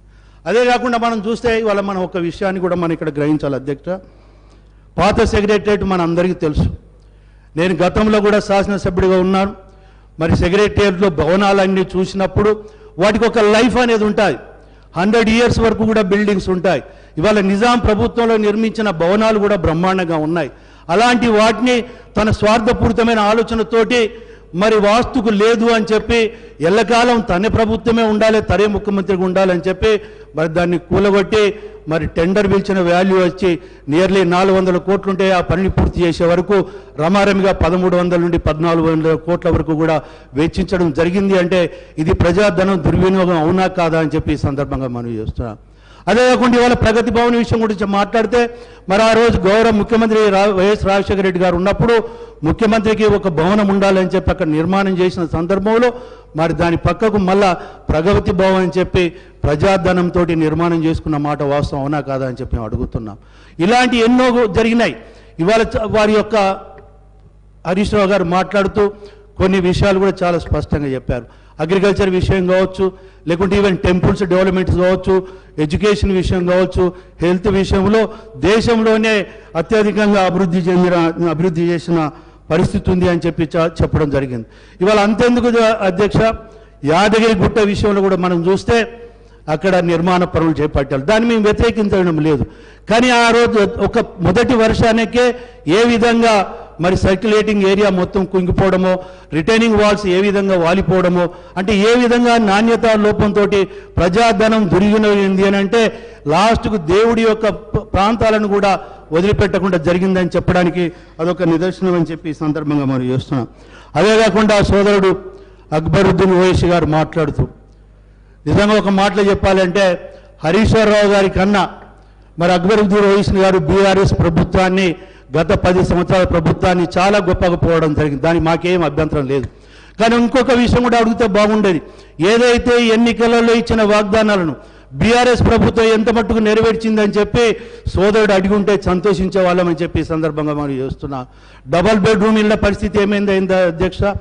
ఎక్కడిచ్చారు? గజ్వేలు, సిద్దిపేట, సిరిసిల్ల తప్పితే లేదా ఈ హైదరాబాద్ చుట్టుపక్కల తప్పితే గ్రామీణ ప్రాంతంలో ఎక్కడైనా డబుల్ బెడ్రూమ్ ఇల్లు ఇచ్చిన పరిస్థితి ఉన్నదా అని చెప్పి నేను అడుగుతున్నా. 2014 కన్నా ముందు డబుల్ బెడ్రూమ్ ఇస్తామని చెప్పారు. 2018 ఎన్నికలు వచ్చే వరకు 5 లక్షల రూపాయలు ఇస్తాం మీ స్థలములు కట్టుకొని అన్నారు. అదేవిధంగా 2018 ఈ 2023 ఎన్నికలు వచ్చే వరకు 3 లక్షల రూపాయలు ఇస్తాం మీ స్థలాలు కట్టుకోమని చెప్పిన విషయాన్ని మర్చిపోయారా అని చెప్పి అడుగుతున్నాను. తెలంగాణ వస్తే మన ఉద్యోగాలు వస్తాయని చెప్పి నిరుద్యోగులు యువకులు ఎంతో మంది ఆ రోజు ఉద్యమంలో పాల్గొంటే ఇవాళ ఎంతమందికి ఉద్యోగాలు ఇచ్చారని చెప్పి అడుగుతున్నా. ఇవాళ రిటైర్మెంట్ అయిన బాపతియే తెలంగాణ రాష్ట్రం ఏర్పడినప్పటి నుండి ఈ 10 సంవత్సరాలు కూడా చూస్తే 2 లక్షల పైన వేకెన్సీస్ ఉన్నాయి. ఏ ఒక్క ఉద్యోగం కూడా సక్రమంగా రింపించిన పాపన పోలేదు. పేపర్ లీకేజ్ తోటి మరి అదేవిధంగా నిరుద్యోగ యువకుల యొక్క జీవితాలతో ఆడుకున్న ప్రభుత్వం వాస్తవం అవునా కాదా అని చెప్పి ఈ సందర్భంగా మనం చేస్తున్నారు. ఉద్యోగాలు రాలేదని చెప్పి ఎగ్జామినేషన్స్ రాసినా కూడా మరి పేపర్ లీకేజ్ తోటి మరి క్యాన్సిల్ చేయడం జరిగిందని చెప్పి నిరుద్యోగ యువకులు ఆత్మహత్యలు చేసుకున్న మాట వాస్తవం అవునా కాదా అని చెప్పి నేను అడుగుతున్నాను. అంతెందుకు అధ్యక్ష, రైతులకు మరి గిట్టుబాటు ధరలు కల్పిస్తున్న మా బీఆర్ఎస్ ప్రభుత్వము రైతులకు బేడీలేసిన ఘనత బీఆర్ఎస్ ప్రభుత్వానికే, ఈ చంద్రశేఖరరావు గారికి యొక్క నాయకత్వానికే దక్కుతుందని చెప్పి ఈ సందర్భంగా మనం చేస్తున్నాం. రైతులకు గిట్టుబాటు ధర కల్పించడానికి మరి ఎన్ని వేల కోట్లైనా ఖర్చు పెడుతున్నారని చెప్పిన పెద్ద మనుషులు ఖమ్మంలో మాకు గిట్టుబాటు ధరలు వస్తలేదని చెప్పి నిరసన తెలియజేస్తే బేడీలేసిన ప్రభుత్వము బీఆర్ఎస్ ప్రభుత్వం అనే విషయము వాస్తవం అవునా కాదా అని చెప్పి ఈ సందర్భంగా మనం చేస్తున్నాం. అంతెందుకు అధ్యక్ష, వడ్ల కుప్పల మీద వీళ్ళు సక్రమంగా కొనుగోలు కార్యక్రమాలు చేయకపోవడం వల్ల నెలల కొద్దీ వరి కుప్పల మీద ఉండటం వల్ల గుండెపోటుతో చనిపోయిన మంది రైతులు ఎంతమంది ఒకసారి గుర్తు చేసుకోవాల్సిన అవసరం ఉంది. అదే కాకుండా వచ్చిన తెలంగాణలో ఇవాళ భారతదేశంలో వివిధ రాష్ట్రాలలో జరిగిన రైతు ఆత్మహత్యలకు వివరాలు తీస్తే 8,000 పైన రైతులు ఆత్మహత్య చేసుకున్నది ఈ తెలంగాణ రాష్ట్రంలో వాస్తవం అవునా కాదా దయచేసి మనం అందరం ఆలోచించవలసిన అవసరం ఉంది అని చెప్పి ఈ సందర్భంగా మనం చేస్తున్నాం. ఇది ఒకటే కాదు అధ్యక్ష, ఈరోజు ఒకసారి ఈ రాష్ట్రంలో బాగుపడ్డది ఎవరు అని అంటే ఒక రకంగా చెప్పాలి అని అంటే బీఆర్ఎస్ నాయకత్వం, బీఆర్ఎస్ కార్యకర్తలు, కానీ ప్రజలకు వనగురింది ఏదీ లేదు అని చెప్పి ఈ సందర్భంగా మనవి చేస్తూ మరి ఇప్పటికైనా వాస్తవాలను మాట్లాడి ప్రభుత్వానికి సరి అయిన సూచనలు అందిస్తారని చెప్పి ఆశిస్తూ ఈ అవకాశం ఇచ్చినందుకు మీకు ధన్యవాదాలు తెలియజేసుకుంటూ సెలవు తీసుకుంటున్నాను. Discussion is over. Reply to the discussion by deputy chief minister Mallu Bhatti Vikramarka గారు.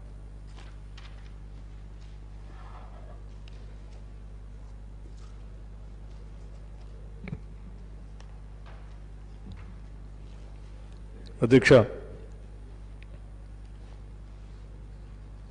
రాష్ట్ర ఆర్థిక పరిస్థితి పైన శ్వేతపత్రం ఈ సభకి ప్రభుత్వం తరఫున చర్చకు పెట్టాం అధ్యక్ష. ఈ శ్వేతపత్రం ఎందుకు, ఏమిటి అనే అనేక సందేహాలు, అనేక రకాలైనటువంటి అపోహలు కూడా చాలామంది వ్యక్తపరిచారు. దీనివల్ల రాష్ట్రానికి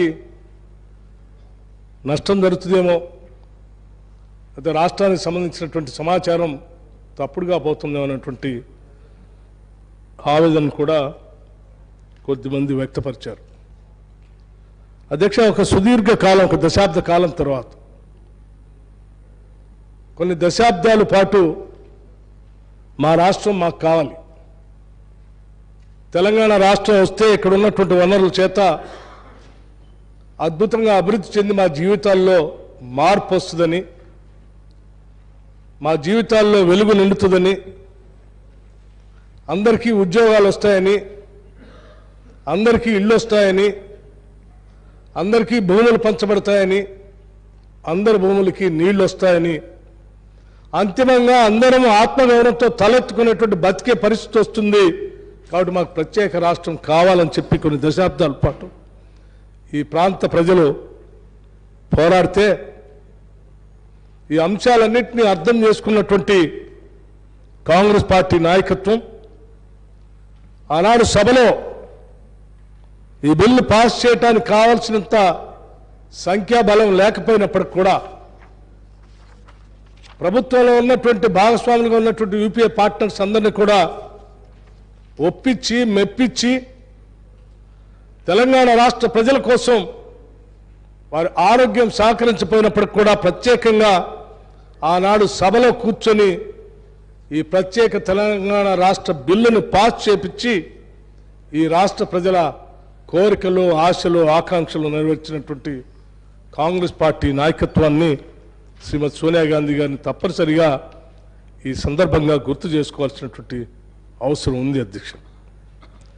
అనేక కలలు, అనేక ఆకాంక్షలు, ఆ కలలు ఆకాంక్షల మధ్యలో వచ్చినటువంటి తెలంగాణ రాష్ట్రం 10 ఏళ్ల పాటు ఇక్కడ ఉన్నటువంటి వనరులతో వారి జీవితాల్లో మార్పు వస్తుందని ఆశించి చూసి చూసి అలసిపోయి అంతిమంగా 10 ఏళ్ల తర్వాత జరిగినటువంటి మొన్న సాధారణ ఎన్నికల్లో ఒక మార్పు కోసం, వారి జీవితాల్లో మార్పు కోసం ఈ రాష్ట్ర ఆర్థిక వనరులన్నీ అందరికీ పంచబడాలనేటువంటి ఆలోచనతో ఒక చారిత్రాత్మకమైనటువంటి తీర్పునిచ్చి ఈరోజు రాష్ట్రంలో కాంగ్రెస్ పార్టీని అధికారంలో తీసుకొని వచ్చారు అధ్యక్ష.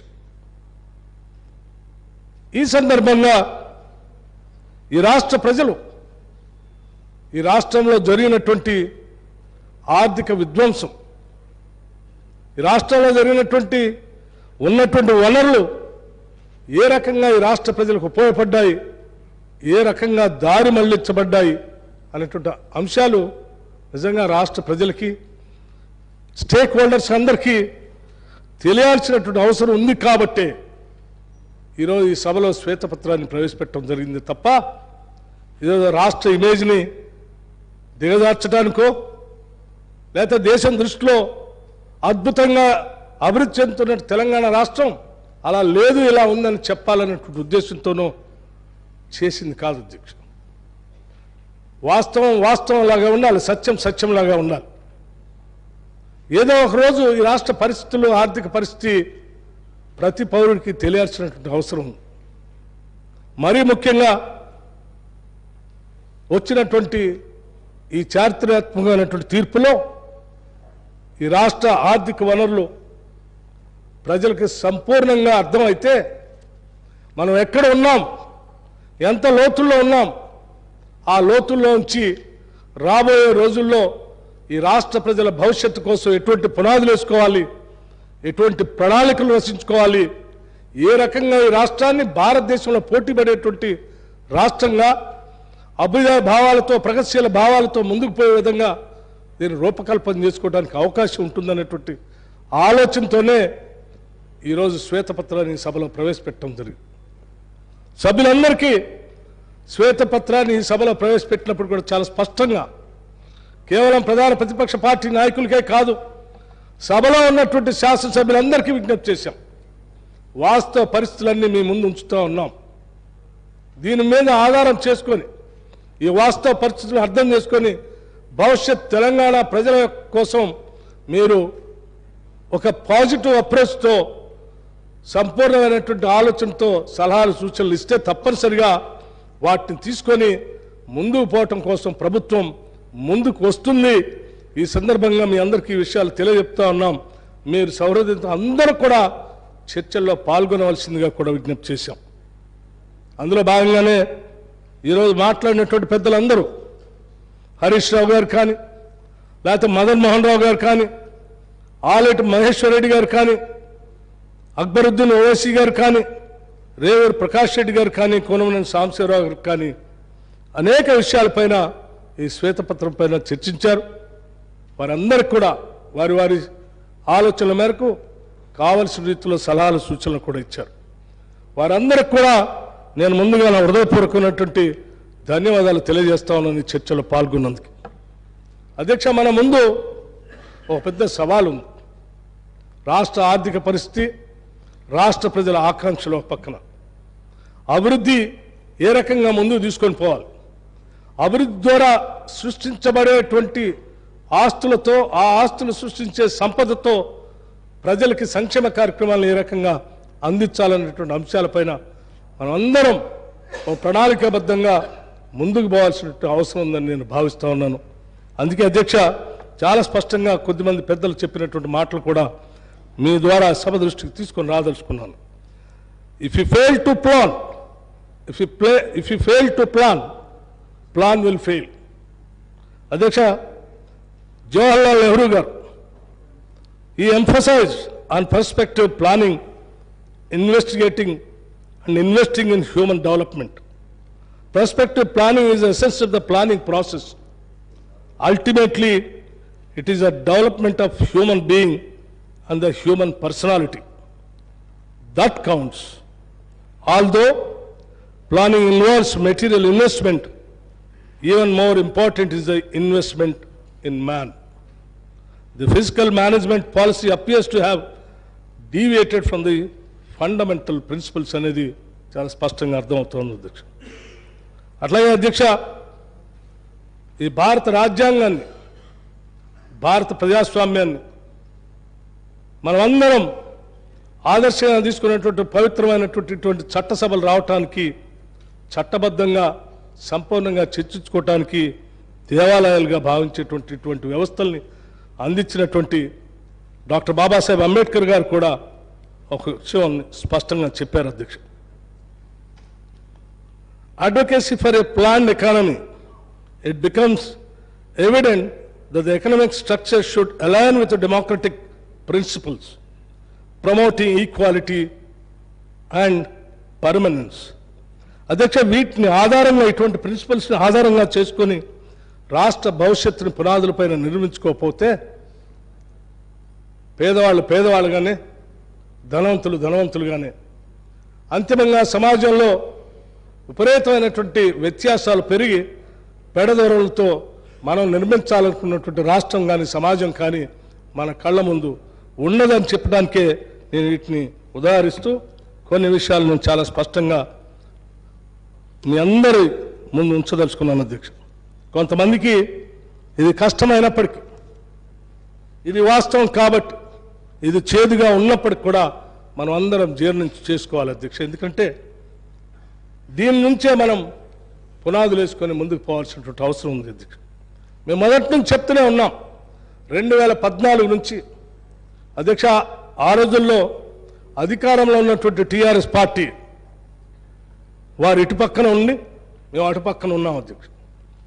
2014 నుంచి శాసనసభ్యులుగా ప్రతిపక్షంగా ఉన్నటువంటి మేమందరం మొదటి నుంచి చెప్పుకుంటూనే వచ్చాం. వాస్తవాలకి చాలా దూరంగా మీరు బడ్జెట్లు ప్రిపేర్ చేస్తూ ఉన్నారు. ప్రజల అంచనాలకి అందకుండా ఉండేటట్టుగా మీరు తయారు చేస్తూ ఉన్నారు. అసలు వనరులు పూర్తి స్థాయిలో ఎంత ఉన్నాయో కూడా ఆలోచన చేయకుండా కేవలం మీరేదో మేము ప్రామిస్ చేశాం కాబట్టి, కొన్ని హామీలు ఇచ్చాం కాబట్టి, ఆ హామీలన్నిటికీ ఎంత అవుతుందో లెక్కేసి ఆ లెక్క సరిపోయేటట్టు ఆదాయం వస్తున్నట్టుగా లెక్కలు పెట్టి ప్రజల్ని మభ్యపెడతా ఉన్నారు. ఉన్నది లేనట్టు, లేనిది ఉన్నట్టుగా భ్రమలు కల్పిస్తూ ఉన్నారు. ఇది కరెక్ట్ కాదని చెప్పాము అధ్యక్ష. ఉదాహరణతో సహా అనేక సందర్భాల్లో ఉదాహరించాం. నేను మరొక్కసారి మీ ద్వారా సభ దృష్టికి, రాష్ట్ర ప్రజల దృష్టికి కూడా తీసుకొని రాదలుచుకున్నాను అధ్యక్ష. ఉదాహరణకి అధ్యక్ష, బడ్జెట్ ప్రిపరేషన్లో ప్రిపేర్ అయిన తర్వాత బడ్జెట్ ప్రజెంట్ చేసేటప్పుడు కానీ ఏ బడ్జెట్ని తీసుకున్నా బడ్జెట్ ఎస్టిమేట్స్కి, బడ్జెట్ యాక్చువల్స్కి, ఖర్చుకి ఏదో 5% 10% గ్యాప్ ఉండే విధంగా ముందుకు పోవటం అనేది ఒక నిర్మాణాత్మకమైనటువంటి ఆలోచనతో కూడినటువంటి ప్రభుత్వాలు చేసే పని. కానీ దురదృష్టం, ఈ రాష్ట్రంలో మనం ప్రత్యేక